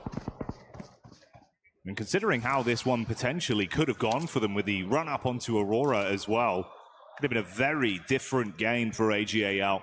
Surviving far later than expected off the awkward encounter with the nades that came their way. The backline play from Doc that could have spelled defeat. But ironically, it's Aurora that are down to just the solo outside of the zone, and AGAL that still look to fight on for another day. Top trying to creep up towards the hills here, but has to go open broadside towards Team Flash if he wants to make it. Furia up and into the foothills now. Yeah, I don't think the angles are there. Alola picking up more points as well. They're finding shots left and right, doing a lot of damage, but they have to crunch down south now. So leaving that position has kept them safe for so long. On the north side. Oh, continuing to just lose a player.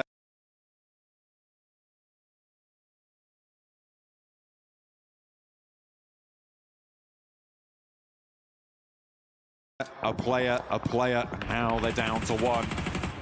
And they may not last too much longer, indeed. They will fall. And it's Ulf out in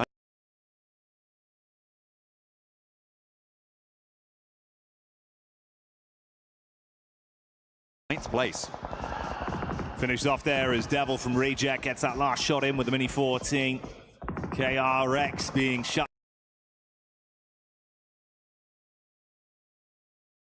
down as the zone nips at their heels and the fight breaking out all across the battleground. 4 Fribes coming alive once again. See you later, top.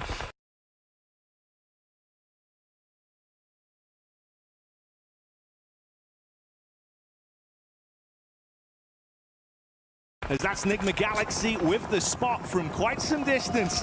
Up on top of the rock, Lord, living his movie. There could be so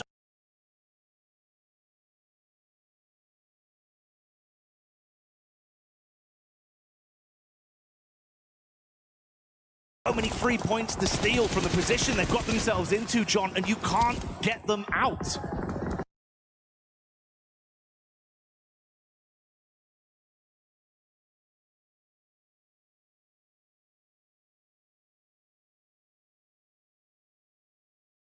Just not going to be available to you, not on the cards. 4 Thrive still taking a little bit of punishment on the off angle, but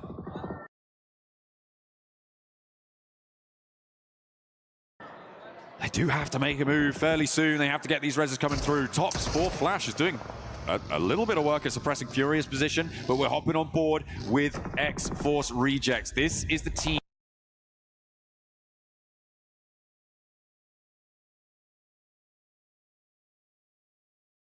looking to try and displace Al Ula, or indeed anyone above them, off of that top 13.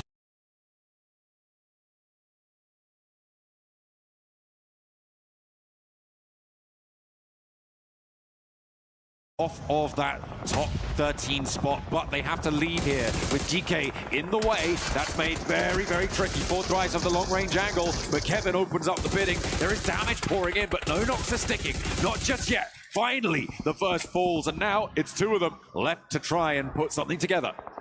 So many of our squads going at each other right now. 4 Fribes seem to be taking the brunt of the damage as they fall one by one. Goodbye, good night. Reject could be going. Good night. Reject could be going the same way as well as Geeke have overwhelmed them on the close quarters engagement and picked them off. In the midst of all this, we saw some pot shots hitting onto Nigma Galaxy and leaving them down to just 1 man. It's only Lord that remains.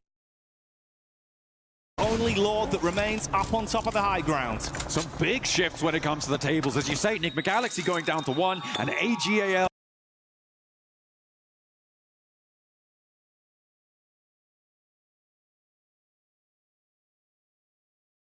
down to 1, and AGAL breathing down their neck on location and on the points totals now. GOAT dropping to 7th place as 2 teams have now pushed past them. Alula continue to climb, and they make sure that RRQ is now a buffer place behind them, and Geeke could be next up on the chopping block if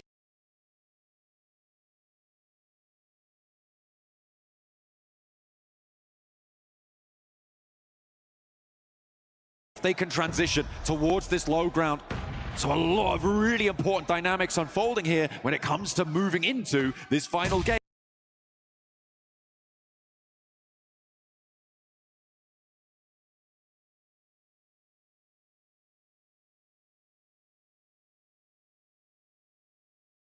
And that is a helping hand of a circle towards AGAL. The benefit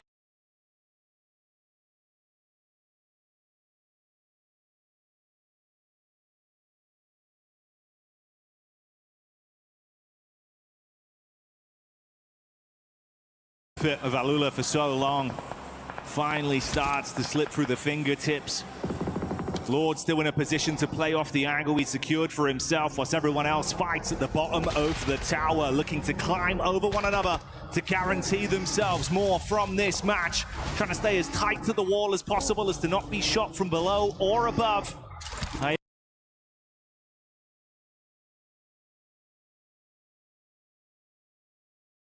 Yala with a vehicle. Placements haven't kicked in for Nigma Galaxy just yet, so they will be in the top 5 going into the last one. And Lord is not done. Is there nothing this guy can't take a chunk out of? Everybody stepping forwards, and everybody wants to find out just who's up on that high ground. The Lord of the Mountain.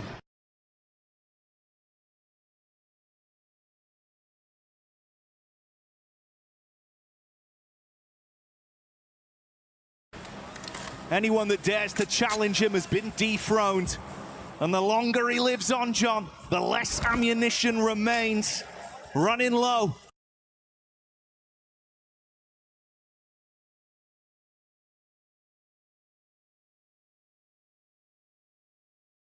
The economy now playing a pivotal role. How much more can he squeeze out of this? Switches to the Mini 14, bang on the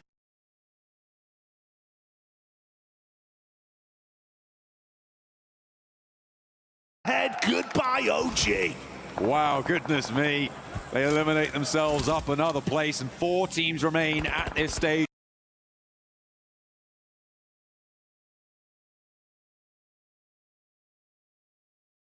It's Ola who have done bits now here to solidify themselves into the top 16. They've almost, well, sorry, so the top 13.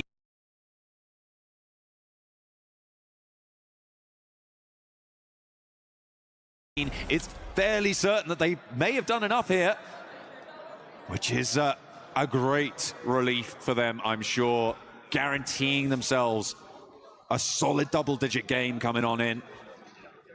As Geekcake try to crawl their way around the edges. Quick, oh, you can't be going out that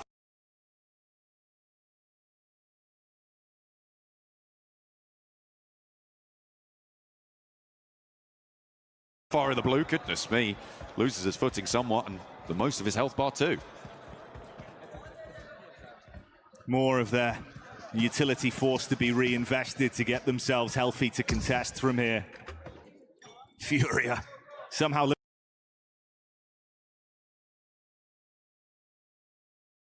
living on borrowed time with some of the awkward fights they've had to even get this far into the runnings. Lord knowing he can't risk too many engagements that won't result in a clean pick with the low ammunition left in reserve. भाई यार आपका चल नहीं रहा है यार mat PT दे रहा है वो बंद करो. Kike and Alula not too far from one another. This could all change in an instant, John.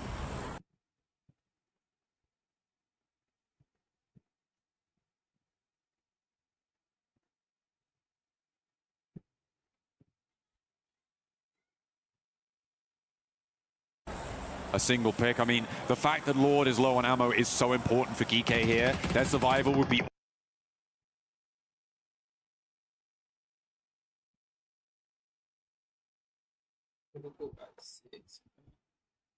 all but diminished in its entirety if they do find it. But there's a first knock over towards Geekcake. Alola dancing around silently.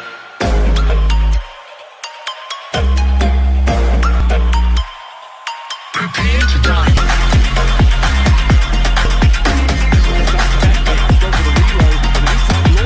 She's a point away. Keep me up in cloud.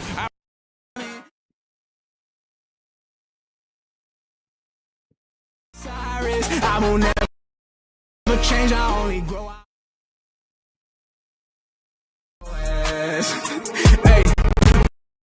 Hey, tripping like a blind man. You can't see. How you think you can fly past my wings? Track with 31 rounds. Go down with you. That's fine by me. Only drip you ever had when they provide out the beats. In the doctor, got my doctor in the life.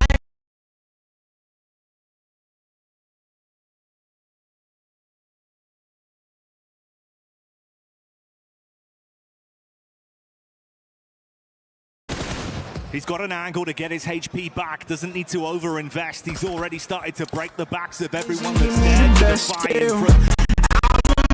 Every single feeling you can't feel. Only face everybody. They all want me to collab, but you're not worth it. Man, why would I give a verse when I body your work? I don't wanna start beefing. I'm sick of people mad cause I won't give a verse.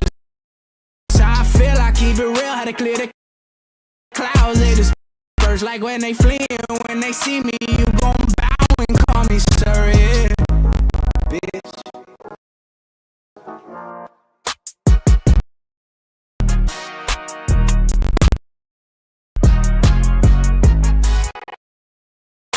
Things are all on the I mean, what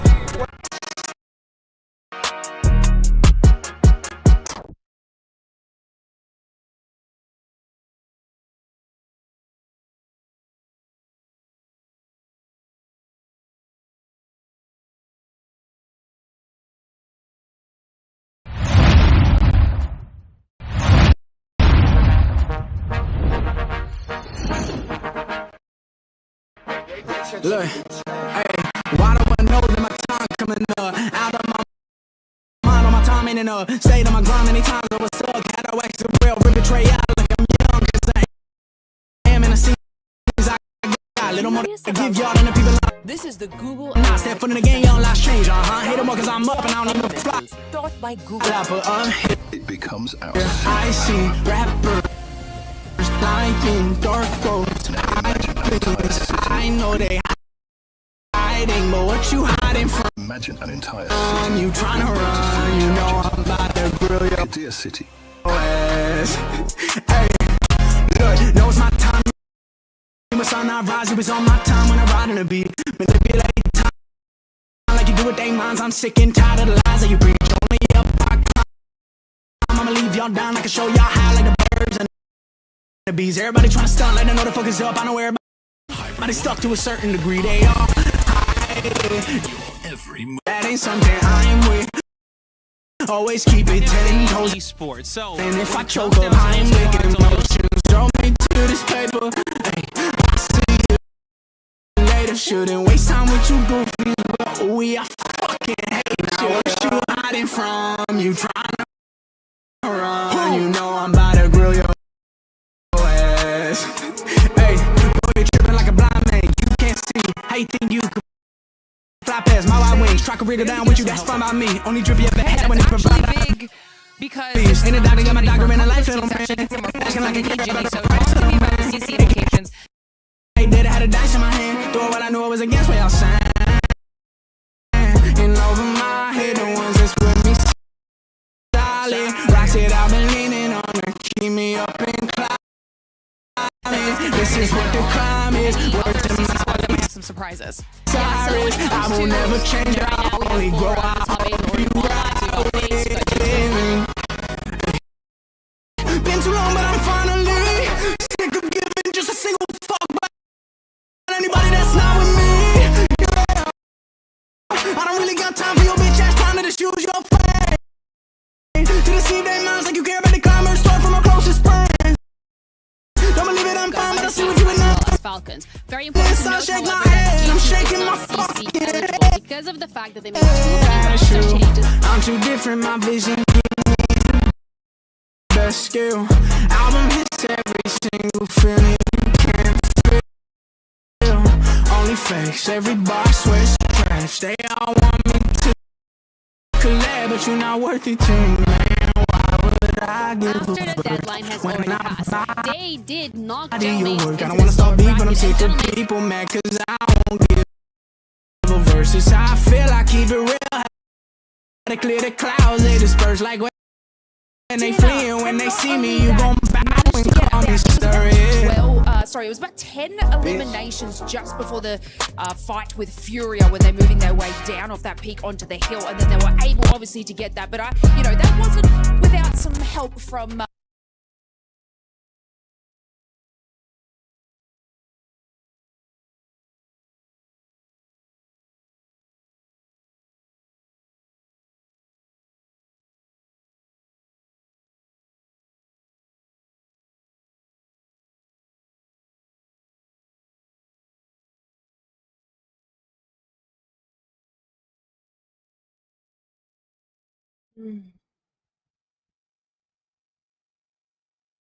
नहीं हो रहा guys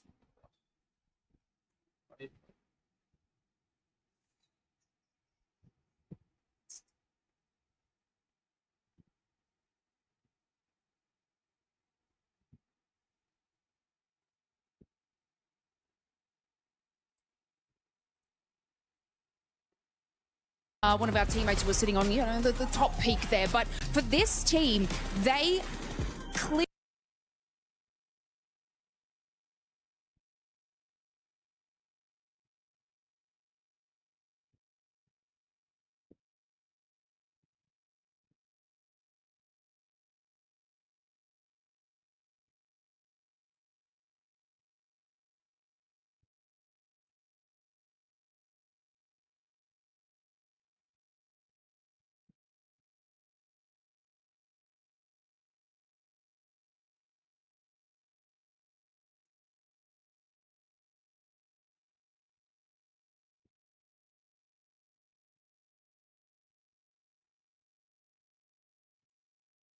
really understand that these last two games are incredibly important. They have had a steady run throughout this. I mean, looking at this position here, they are actually sort of moving their way down on top of GK, which I thought, oh, okay. Obviously, they weren't sort of putting out that scout to see where Furia were at that moment. Furia were able to get like a couple of knocks on them, but they were able to reset and then get that win.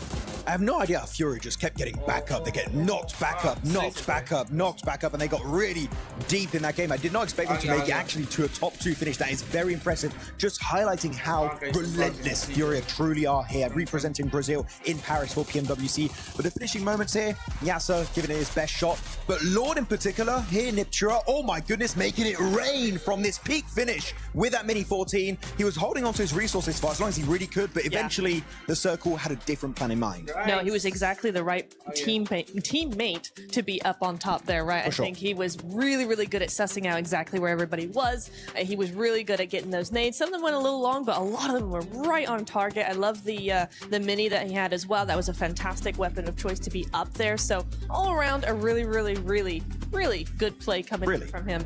Really, yes. But really. And really, Lore was able to put up good performance for Enigma Galaxy, being able to secure some extra placement points as well, putting up those, oh man, look at us, Tomash, let's go. 8 eliminations there from Lord, and the damage there as well, and this is a squad that's currently in contention for that top 5, and they were securing the top of that mountain. Yeah, I mean, it was great to do that 3-1 split. That's what they had in the mid game. 3 players down below in the thick of it, fighting all the teams. There was Alula, there was even a side of Go at one point just coming their way. But no, Lord was trying to keep his teammates safe, but he could only do so for so long, right? Eventually, teams are going to be encroaching on his 3 teammates. They get eliminated, and then Lord is alone. But I like what he did because he knew he was limited in resources, right, Niptura? He was not able to really take too many shots. He just held onto those resources until the very end, where he could maybe convert that into a chicken dinner. As we know, that didn't happen. But Podium, as a solo, that is huge regardless. Huge indeed, as we're going to be taking a look at the overall. And I want you to keep in mind, top 5 go directly to the finals.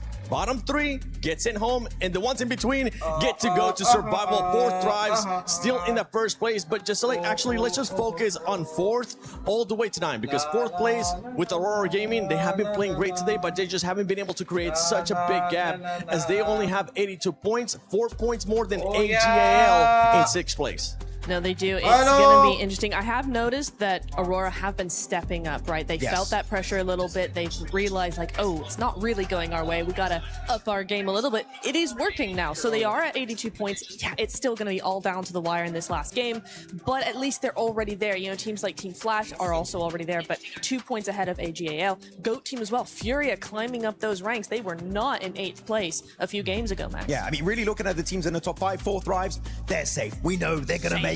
They're going straight into your PMWC Grand Finals. Orangutan, I would say, also somewhat safe, right, going out to this one, because right now they're above the likes of Enigma Galaxy, Aurora, Team Flash. We're looking at Aurora Gaming and Team Flash in particular here. They need a big game, Lace. If they do not get that performance here, all gamers, GOAT team, Furia, you know they're going to chase them down for that top 5. Yeah, they need to make these opportunities for themselves. And what we're seeing a lot of teams do is kind of letting just the cookie crumble how it will. These players need to start obviously creating these opportunities and making the lobby play to their way. And I must say that from that game, Furia did that. I would kind of call them like the mountain goats of PUBG, because what is with them being able to scale up a mountain, absolutely decimate in every way, which form. But it's good to see Alula here, obviously moving up with 63 points, definitely securing that place out of the bottom 3. Now, I do want to sort of touch on, I guess, a little bit more of like Thunder talk out of that game. This is crunch time for them. They're under pressure. And look, they had a push from Aurora in the building, and they showed no presence, Matt. They just sat down there. They didn't create any space, no presence, and got absolutely rolled by Aurora. Yeah, and they have the cloak of invisibility, but no one told them to take it off right now. It's time to take it off. They're looking at this one. The point gap is 12 points between X-Force Rejets and RRQ. I would say you are teams in the bottom 3. You have to hot drop RRQ. I'm sorry, it is time. If you don't do it here, you're going right home right away, straight to Charles de Gaulle. And as we know, that is not where you want to be. We usually hate to see the hot drops, but in situations like this, do it. You gotta take destiny into your hands. And yeah, you're absolutely right, Lace. They have to do it. Yeah, and look, this is what I'm saying, where create your game. Make these plays to position other players into moving and having you create that space. Like, even if they were to look at, you know, players like Alula, who were in the bottom, they actually forced GK to rotate into Furia. They made that play. And these bottom teams need to be able to do that as well. Yeah, they need to be able to do that, and they need to be careful with teams that are going to be towards the top, like none other than... Who's that? Who's this? Oh, it's the best content creator for PUBG. Come up here, baby. Come up here. You know what? You don't even have to go that way. Just step over the chairs. You got this. Hey. Cool. The beast with 4 thrives currently in first place. Oh, put him on. Put him on. Oh, you should have told me. I would have brought mine too. But my Naki is here. And Naki, the team is currently sitting in first place. How are you guys feeling?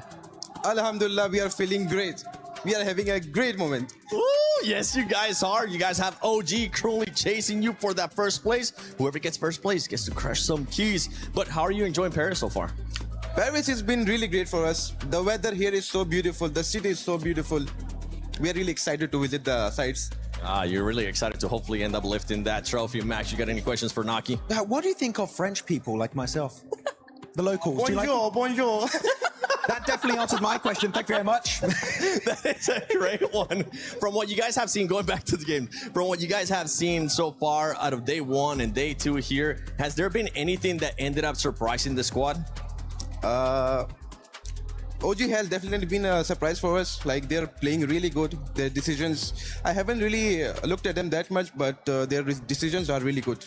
Yeah, their decisions have definitely been good. And for everybody currently watching, don't forget that you can experience the PUBG Mobile fan experience, because it is gonna be open from August 11th through the 16th. Go enjoy some of the exciting activities, not only PUBG Mobile and Naruto Shippuden, the amazing collab that we're doing, but also the PUBG Mobile, Spider-Man, everything cool going on there. You can earn some exclusive rewards, so make sure you check that out. But yeah, I'm with you, Naki. I mean, I'm with what you were saying in regards to OG has been able to surprise a lot of those teams. And then towards the bottom, you're seeing some teams that I thought were going to end up performing better too, with extra rejects.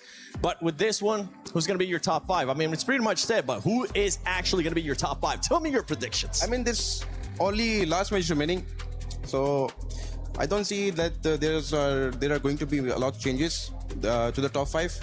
But the teams on top 5, yeah. OG, definitely. 4 thrives, as we know. I mean, you kind of have to pick them. Come on now. Yeah. And Aurora is playing really consistent.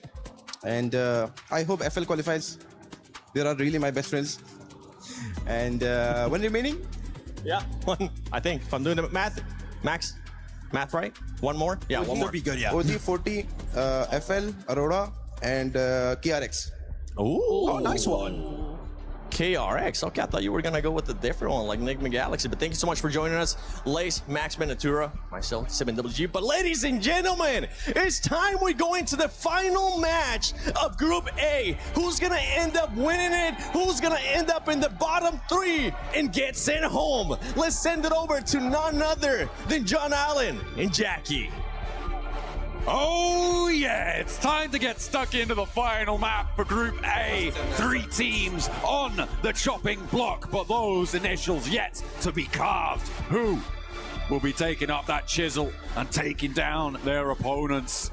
Only time will tell, and 5 teams will rise right to the top. Cream of the cream, or creme de la creme, as they say here in Paris. Maximum way. That's what I'm expecting to see here live in Paris. It's going to get explosive, John. It's going to get enticing. And from what we've seen over the course of the day, it should all build to an absolute blistering affair here in our culminating game. Our last battleground, Miramar, once again on the cards. And you're right, that sharpened steel of the Butcher Blade is getting ready to chop. And those keys will be crushed.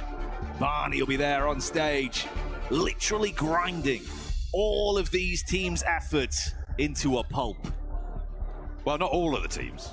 No, those teams. Yeah, just three. those teams. Yeah, okay. All of those teams. You're getting ahead of yourself. Sorry, man. mate. Yeah, I know we've got to chuck most of them into the grinder. Only one key will eventually remain. But we've got to get there first, and we've got to do it bit by bit. It's incremental, you know. But we do get to do 15 at once towards the final, so make sure you're going to check that one out as we take our final steps onto the plane with Group A. Miramar is never been hotter. It's time to decide who will move forwards. Now you can see the keys around the Crusher. Our team's deep in fort, getting their last minutes in before we kick this one live. Get back into the playing path and set things off. The players, the organizations, the hopes and dreams. The atmosphere is good here in Paris. You can feel it. Tension, you could cut with a knife for some of these squads. And for the top end, John, as much as you're not fighting to lose your chance in the tournament, you certainly are putting your neck on the line to make sure you guarantee a chance to skip that survival stage. Absolutely. Top 5 is so valuable here. Interesting predictions coming out from Noki back over on the desk as he found himself over the back of the chairs and immediately thrust into doing Max 7 and Neptura and Lace's job, you know. Apparently we had to draft in some outside help there, but I think 4th Rise OG, yeah, 100% I agree on that. Aurora, I think is a fairly safe bet. I feel like not including Nigma Galaxy in the top 5 was a bit of an outside chance. And then even further beyond that as outside chance, KRX being in the top 5 for him. I feel like that's maybe what he wanted to happen. Not what is probably going to happen. I mean, that's his personal ideal top 5, right? That's his take on it. So it's fair enough, man. Exciting teams. They've certainly all given us something to rave about over the course of yesterday and today here at PMWC, live from EWC 26. The big 26, John. God, imagine. I remember when it wasn't 26. Hello guys, let's Just go. last year, actually, it was 25. Yeah, And the year before that, 24. No, it wasn't. Oh, yeah, okay, yeah. There you go. Yeah, it wasn't 25 the year before that. Come on. Don't be silly. Southwest Circle, as the plane path goes straight down the middle of this one from Partona up towards San Martin. It looks like we are going to be heading down towards that Chumasera Hills area, the Ladriera dual peak lines over on that western side. Going to be a major feature there. So transitional areas around there, highly coveted. A lot of ground on the south side is slightly treacherous. Potential to see teams rotating down through Partona, trying to get access to the west, but more than likely, we're going to see a long rotate over on the north side, coming down on that west edge, past El Pozo, to try and push themselves towards those Ladriera Hills. Let's go. With the stage set and the potential for the best, and the squads at the bottom established, so you know what results we'll be looking out for on this one. We'll delve into it and get an eye line. We heard the analyst saying at times like this, you need to really invest that risk versus reward. You can't play it overly safe. You can't leave your fate in hands of other teams. That goes both ways, John. If you want to try and push into that top. अरे यार जैसे ही game start हुआ फिर वो scene हो गया यार.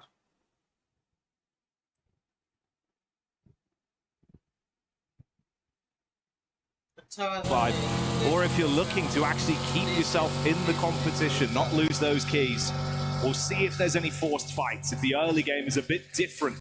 Some of the indecision we've seen from squads. You look back, right, what we saw from TTG.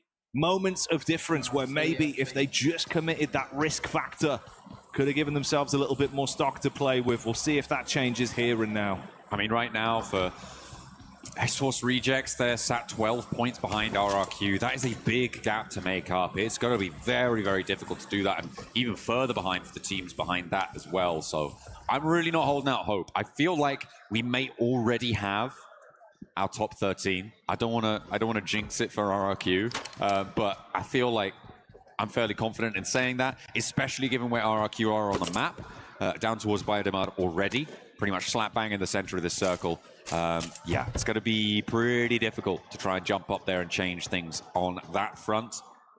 Would require something quite special, but there are quite a few teams, I think, who could realistically jump into the top 5 here. Depending on how Flash, Aurora, Nigma Galaxy do in this game, there are potentially opportunities to jump on through and see what you can get done for maybe, I mean, maybe down to 9th, but maybe even Ulf could give it a fair crack, if not Alula, which is a very outside chance. But 17 points, as we were saying, the 12-point gap feels pretty dastardly to try and get past, but with the form that Alula are on right now, it might be doable. 17 points.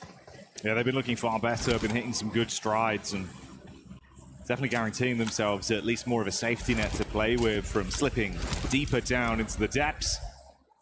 Rising, though, and attempting to climb does kind of rely, like you say, on a few of our squads that have been those point vacuums, those absolute hoovers towards the top side, effectively just falling early, having some kind of breakdown that opens that door for an overlap for a squad to find a way in.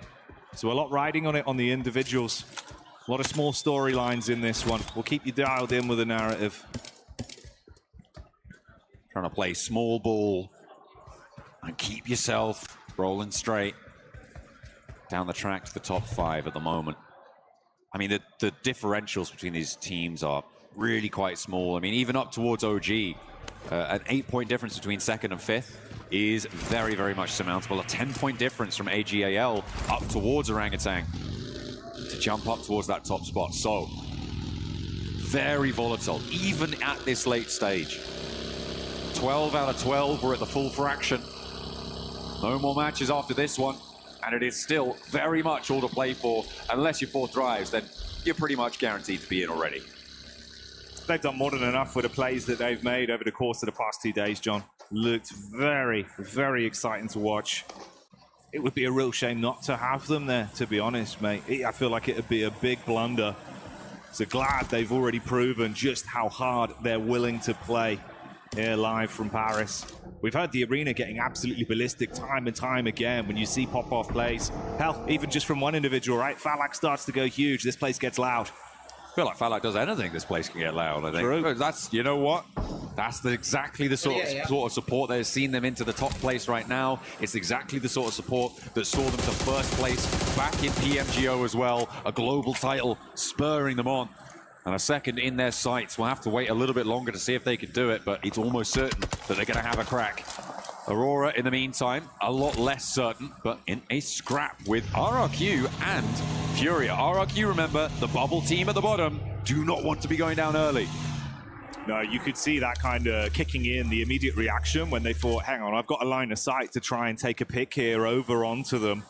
Throws a few bullets out, but doesn't want to overcommit. Far riskier for RRQ than it is for Aurora. And Furia, if they see weakness, they might attempt to dogpile on top of that and backstab towards Aurora. It's calmed down off the initial shots that were fired out. But you're still nearby. No safety yet, and that's only the one man from RRQ as well with the split they went for, so it's a lot riskier trying to keep his nose clean and out of trouble. Ooh, a little bit of trouble finds OG, though. Taking a knock over towards themselves, and on the north side, looks like a little bit of a traffic jam between 2 of our teams towards the bottom and our 2nd place team, OG. Having a little bit of trouble here, a little bit of strife. And that's going to be another nade launched over the top. The knock not yet back up, and Swash does get flushed away. Shiva to be able to claim that one. Potential wraparound here for Rolex, but he's spotted and handled. X-Force Rejects seemingly in charge of this fight against Gaming Stars as another flush comes on through. Yusuf and Maniac trying to piece themselves back together, but boom goes the dynamite. Leaves Maniac flagging. Nothing more to be said. That was quick. It was clean as well, and that's what you need. Good plays made. They're going to be able to shut him down and remove G-Star from the competition off the back of that, make it far more uncomfortable for them, as they now know there is nothing they can do for themselves in this situation to rise up the ranks. They're left dead last in that position, whilst Reject claim 4 points. They've got to do a whole lot more, John, but that's a brilliant start. They've got to get a whole lot further down south as well now. For X-Force Rejects, they have to move from that northern edge all the way out the back. OG, in the meantime, did manage to get the player res, so they are rotating against a full 4 team there, as well as KRX out on their west side. This is a real gauntlet for X-Force Rejects, and if they're going to qualify, this is the sort of test that they need to prove themselves capable of passing, Jackie. So I'm happy, in a way, that they have that opportunity. I'm not so certain that they're going to be able to pass it, but I'm willing to be proved wrong, and I'm ready to be here for when it happens. RRQ are now only 4 points ahead. KRX on the ramp over the top, hitting the show-stopping plays, but can they actually punish with the shots? Close quarters combat from Hooksy, good for one, but a right hook straight back in his face. And for Reject, it went from a nice start to a punishing position. Damage done onto 3 players for KRX though. It's just Trey left. Spams bullets onto Reverb. Starts to put them in their place, but recovering from this is going to be awkward. Both teams suffering massive losses. Shiva not in the fight, a little bit too further afield and already locked down. That's going to be a lot of points added to RJC's total, but they are losing players left and right. Now playing on as 2, they disengage. With 7 eliminations, they are getting closer and closer to RRQ as time goes by. And X-Force Rejects with a chance, but yeah, that gauntlet, like I was saying, is such a tough pass. The third party coming through, it's pretty impossible to make that one work. But KRX falling in the meantime as well. A little chime in coming through from OG, helping them out there, adding some more points to the RJC tally. And OG keeping themselves in a very comfortable position. Seeing if they can chase towards 4 Fribes. See who remains at the top of the plinth come the end of today. It'll be exciting to see who our lobby leader is when it's all said and done. TTG here as well. Another team that it feels like even the potential of them really grinding from the spot they've been left in, John, is unlikely at this point. Yeah, it's getting less and less likely for a lot of teams as time goes on. And in terms of top 5 qualification, I'm afraid that Noki will not be correct with his KRX prediction, as he has is going to be down in a 9th place spot. But they're going to be seen again in the survival stage. I think I can guarantee that. I'm going to lock that one in. Zypher spots Shiva from X-Force Rejects, and that is going to be a quick flush. Their run may just have been drawn short on the north side, and RRQ, all they need to do is hold their nerve, stay alive, keep things together, and defend their patch slap bang in the middle, although it's got a lot less central now with a hard east shift. Zone crunching in. Goat already in position. Kike making the move up as well. Alula, Furia, really just the dribs and drabs that remain for Reject over that side as well, with OG potentially in a position to find them on their late pathing in. An Enigma side that looked very talented into the previous matchup off the back of the skillful plays we saw from Lord on the elevated angle towards the mountaintop. Seeing what more they'll get from this. That's the park up from Devil. I mean, there is potential for it, John. RRQ have been attempting to avoid fights up to this point. There's been a couple of opportunities where teams have whizzed near. They haven't risked it, which still means there's a chance. But if Reject can do much, maybe there's an opportunity. It's only a solo, though, so we're looking for a big finish on it with some more elims. It will not be an easy feat and requires RRQ to be shut down by a different team.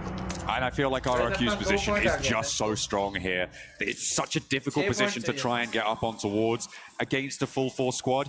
If they're reactive and fast enough to respond to threats as they come their way, that is the major downside for RRQ, right? You have to play it fairly split in this location. And it looks like they are going to be, I mean, they're spiking out. They are making themselves known, which I think is the right play. Force teams around them to fight against each other as they try and ascend towards it. This is what you need for RRQ. Keep that suppressive pressure, just moving teams away from you. You do not want to give them the idea that, hey, you're a weak fight. But maybe Furia have found their opening. There is AGAL behind them that can make it harder, Jackie, but I feel like Furia, we know how hardy this team is. We know that they've got some real staying power. The question is, can they get up the side of this cliff? A similar situation once again for Furia then. They've had plot armor in the previous game, but this one might be harder for them. Shots on target towards Liu, so AGAL start to back up. Look to close the distance between their split and play off each other. You've got good cover at least by pushing so far towards the ridge side, so you can't take shots from the top of RRQ. But fighting towards them, like you say, is another story. It does allow RRQ a little bit more flexibility, I'd say, if you're confident that Fury is not going to push up that cliff, not going to go further in and try and loop around the cliff. You've got some more latitude to send your players to other angles, but there's plenty of angles to try and deal with. As Alula charge on in and take on AGAL and take a huge bite out of their player count, down to 2 now, and that bubble just got a little bit safer. And 78 points for AGAL. Team Flash still 2 points ahead on 80. Yeah, this is really rough for them, John. If they were looking at the idea of having another game where they could really ramp up those points and push themselves into a good spot, you're down to half your chance now with only 2 of the 4 players alive. They were attacked from the side by Goat as well. And although Furia was safe from the gaze, from that top side view of RRQ, it's the roam in from Aurora that's closed the gap to allow them to get shots onto them. Made it more uncomfortable. Got that initial pick over. Nick McGalaxy to force the fight. GK with a connection in the rear. Thundertalk seeing all of this commotion around them as well. As Nick McGalaxy move up towards Alula. That's top taken down by IQ, and Falak getting stuck in as Aurora are suffering casualties. This is dangerous for Aurora. They're not safe, not in its entirety. Nick McGalaxy a little bit better on the points tables, but going this low, trying to just wend your way on through. Seems like they successfully shacked themselves up there. Get 2 of their players across as we hop on board with Alula. A lot of damage done towards Goat team, and this was a team that was looking good for the top 5 not too long ago, but now their dreams are being dashed at the feet of Alula.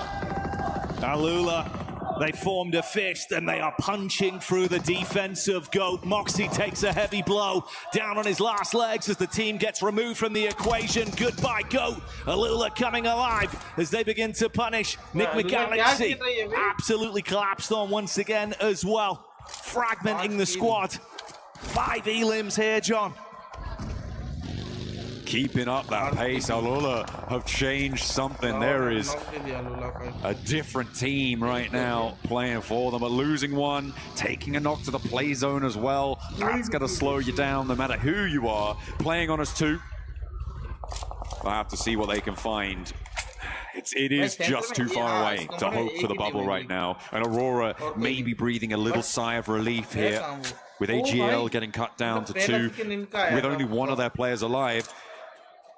This is not the situation you want to be in for Aurora. You definitely want to be putting a little bit more distance between you and that bubble, because 4 points is not enough to feel safe, especially when you think about teams that have the potential to get into this late game, like Furia, who are a little bit further behind, but definitely within striking distance.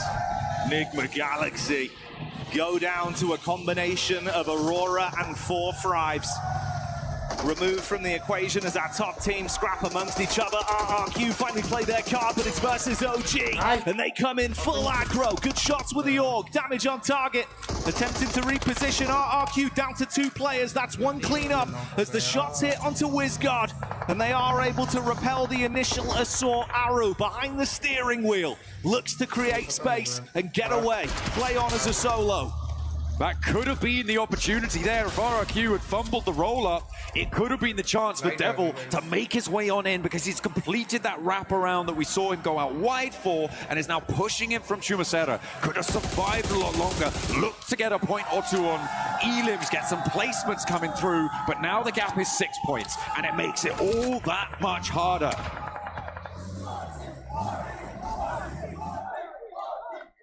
And in the conversation of who'd be on top come the end of the day, it's 4 Thrives that are once again getting the crowd hyped up with the plays.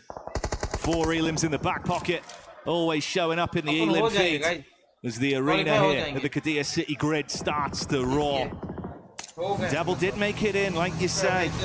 RRQ found 2 picks onto OG though, and they're looking for the full flashback over. Aru's got something to say about it.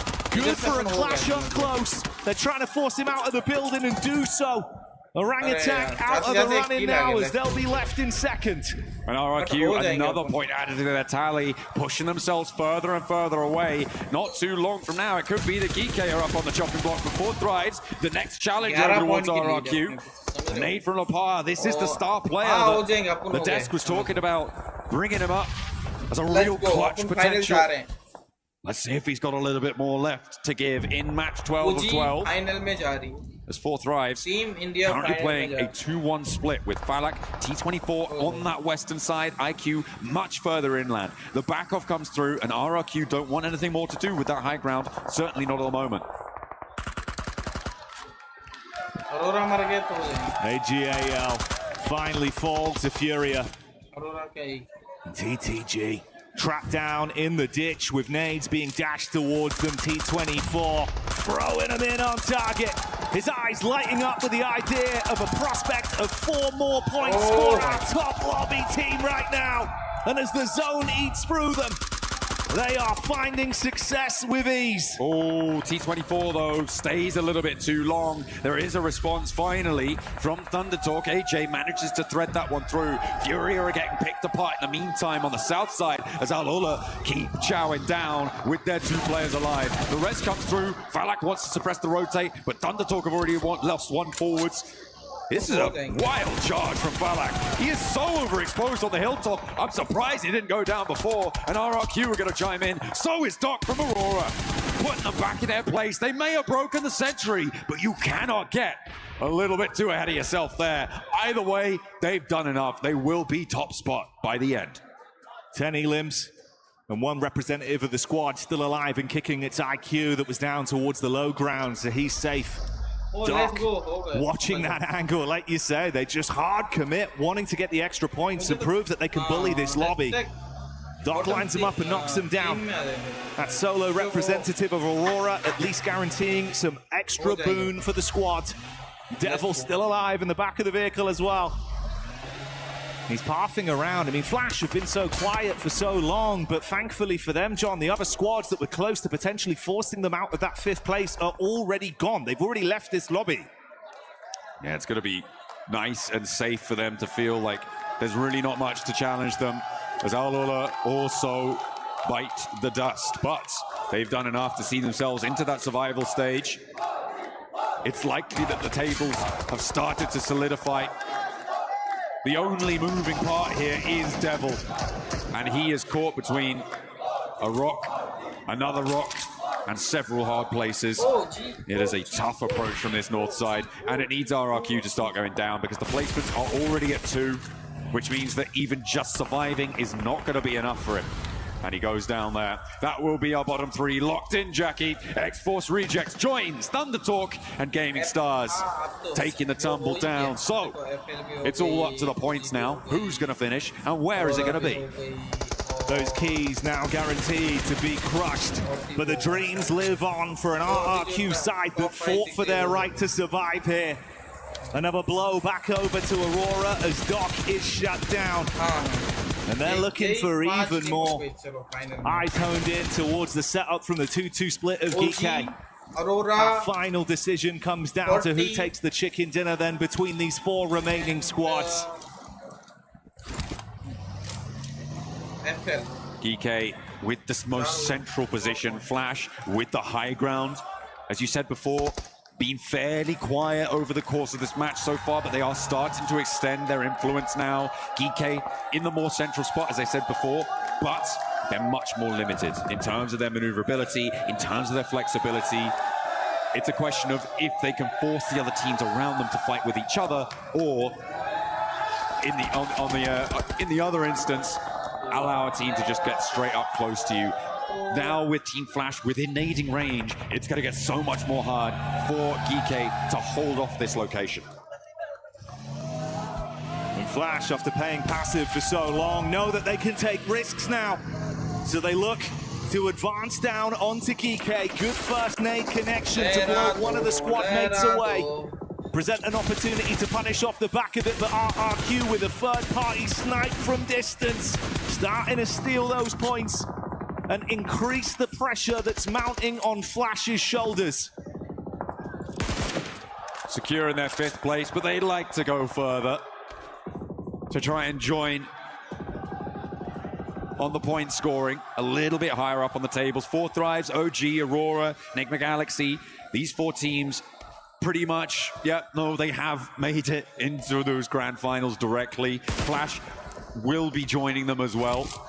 It's really I don't think it's possible. Yeah, I'm pretty sure it's not possible at this stage for Ulf to catch up. I don't think there's enough points left in the lobby to make up the difference, especially when you consider that Flash will also be getting placement points for a minimum of 4th place. And whatever else they're able to purloin from the rest of this lobby.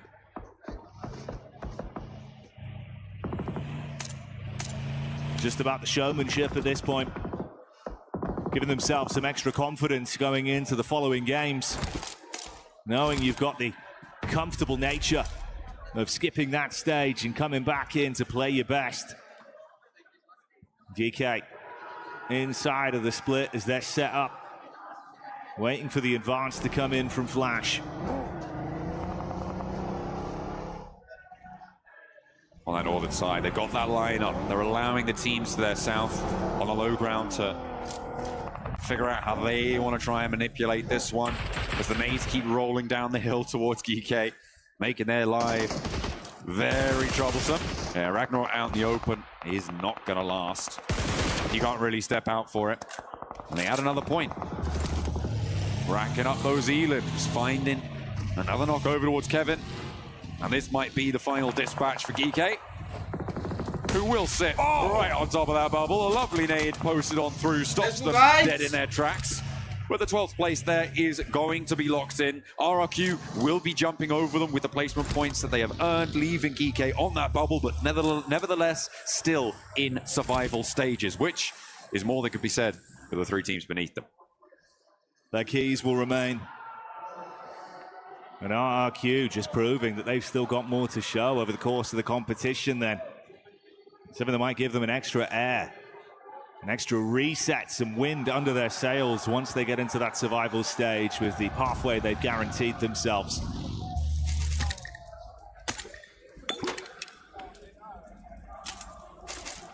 Team Flash playing this one by the book.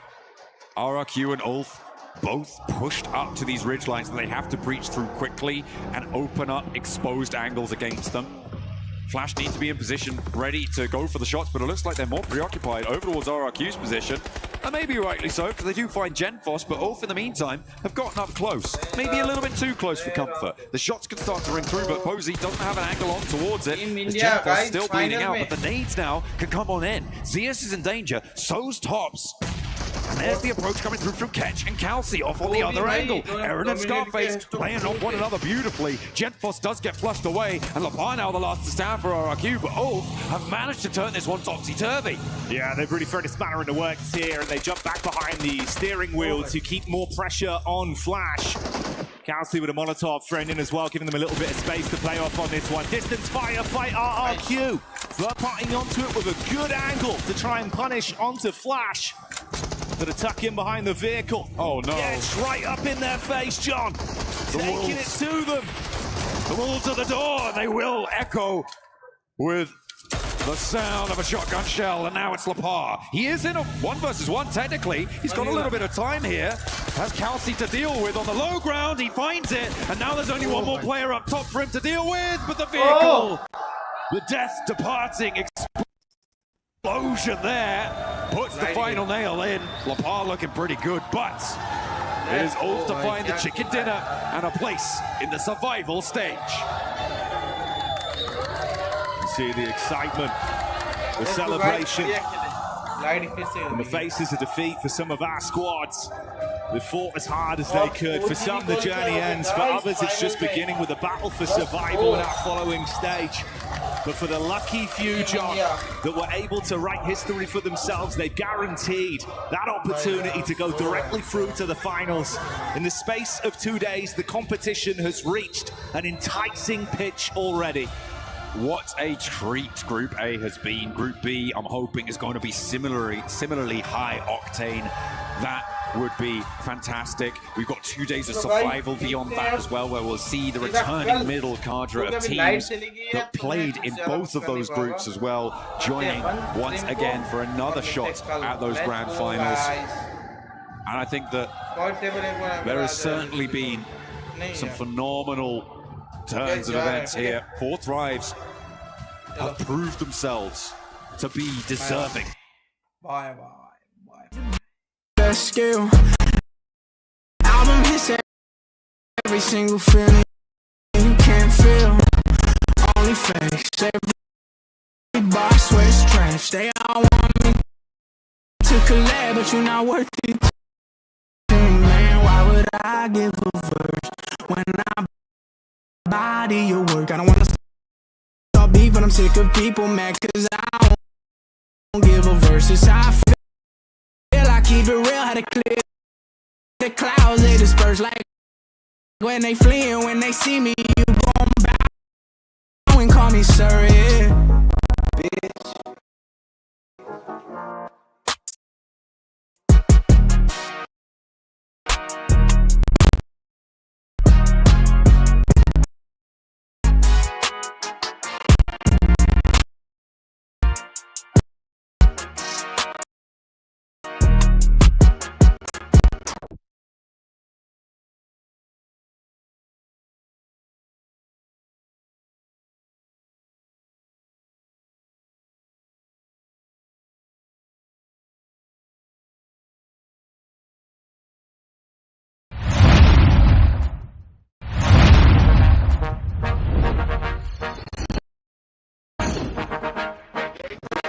Look, hey, why do I know that my time coming up? Out of my mind, on my time ain't enough.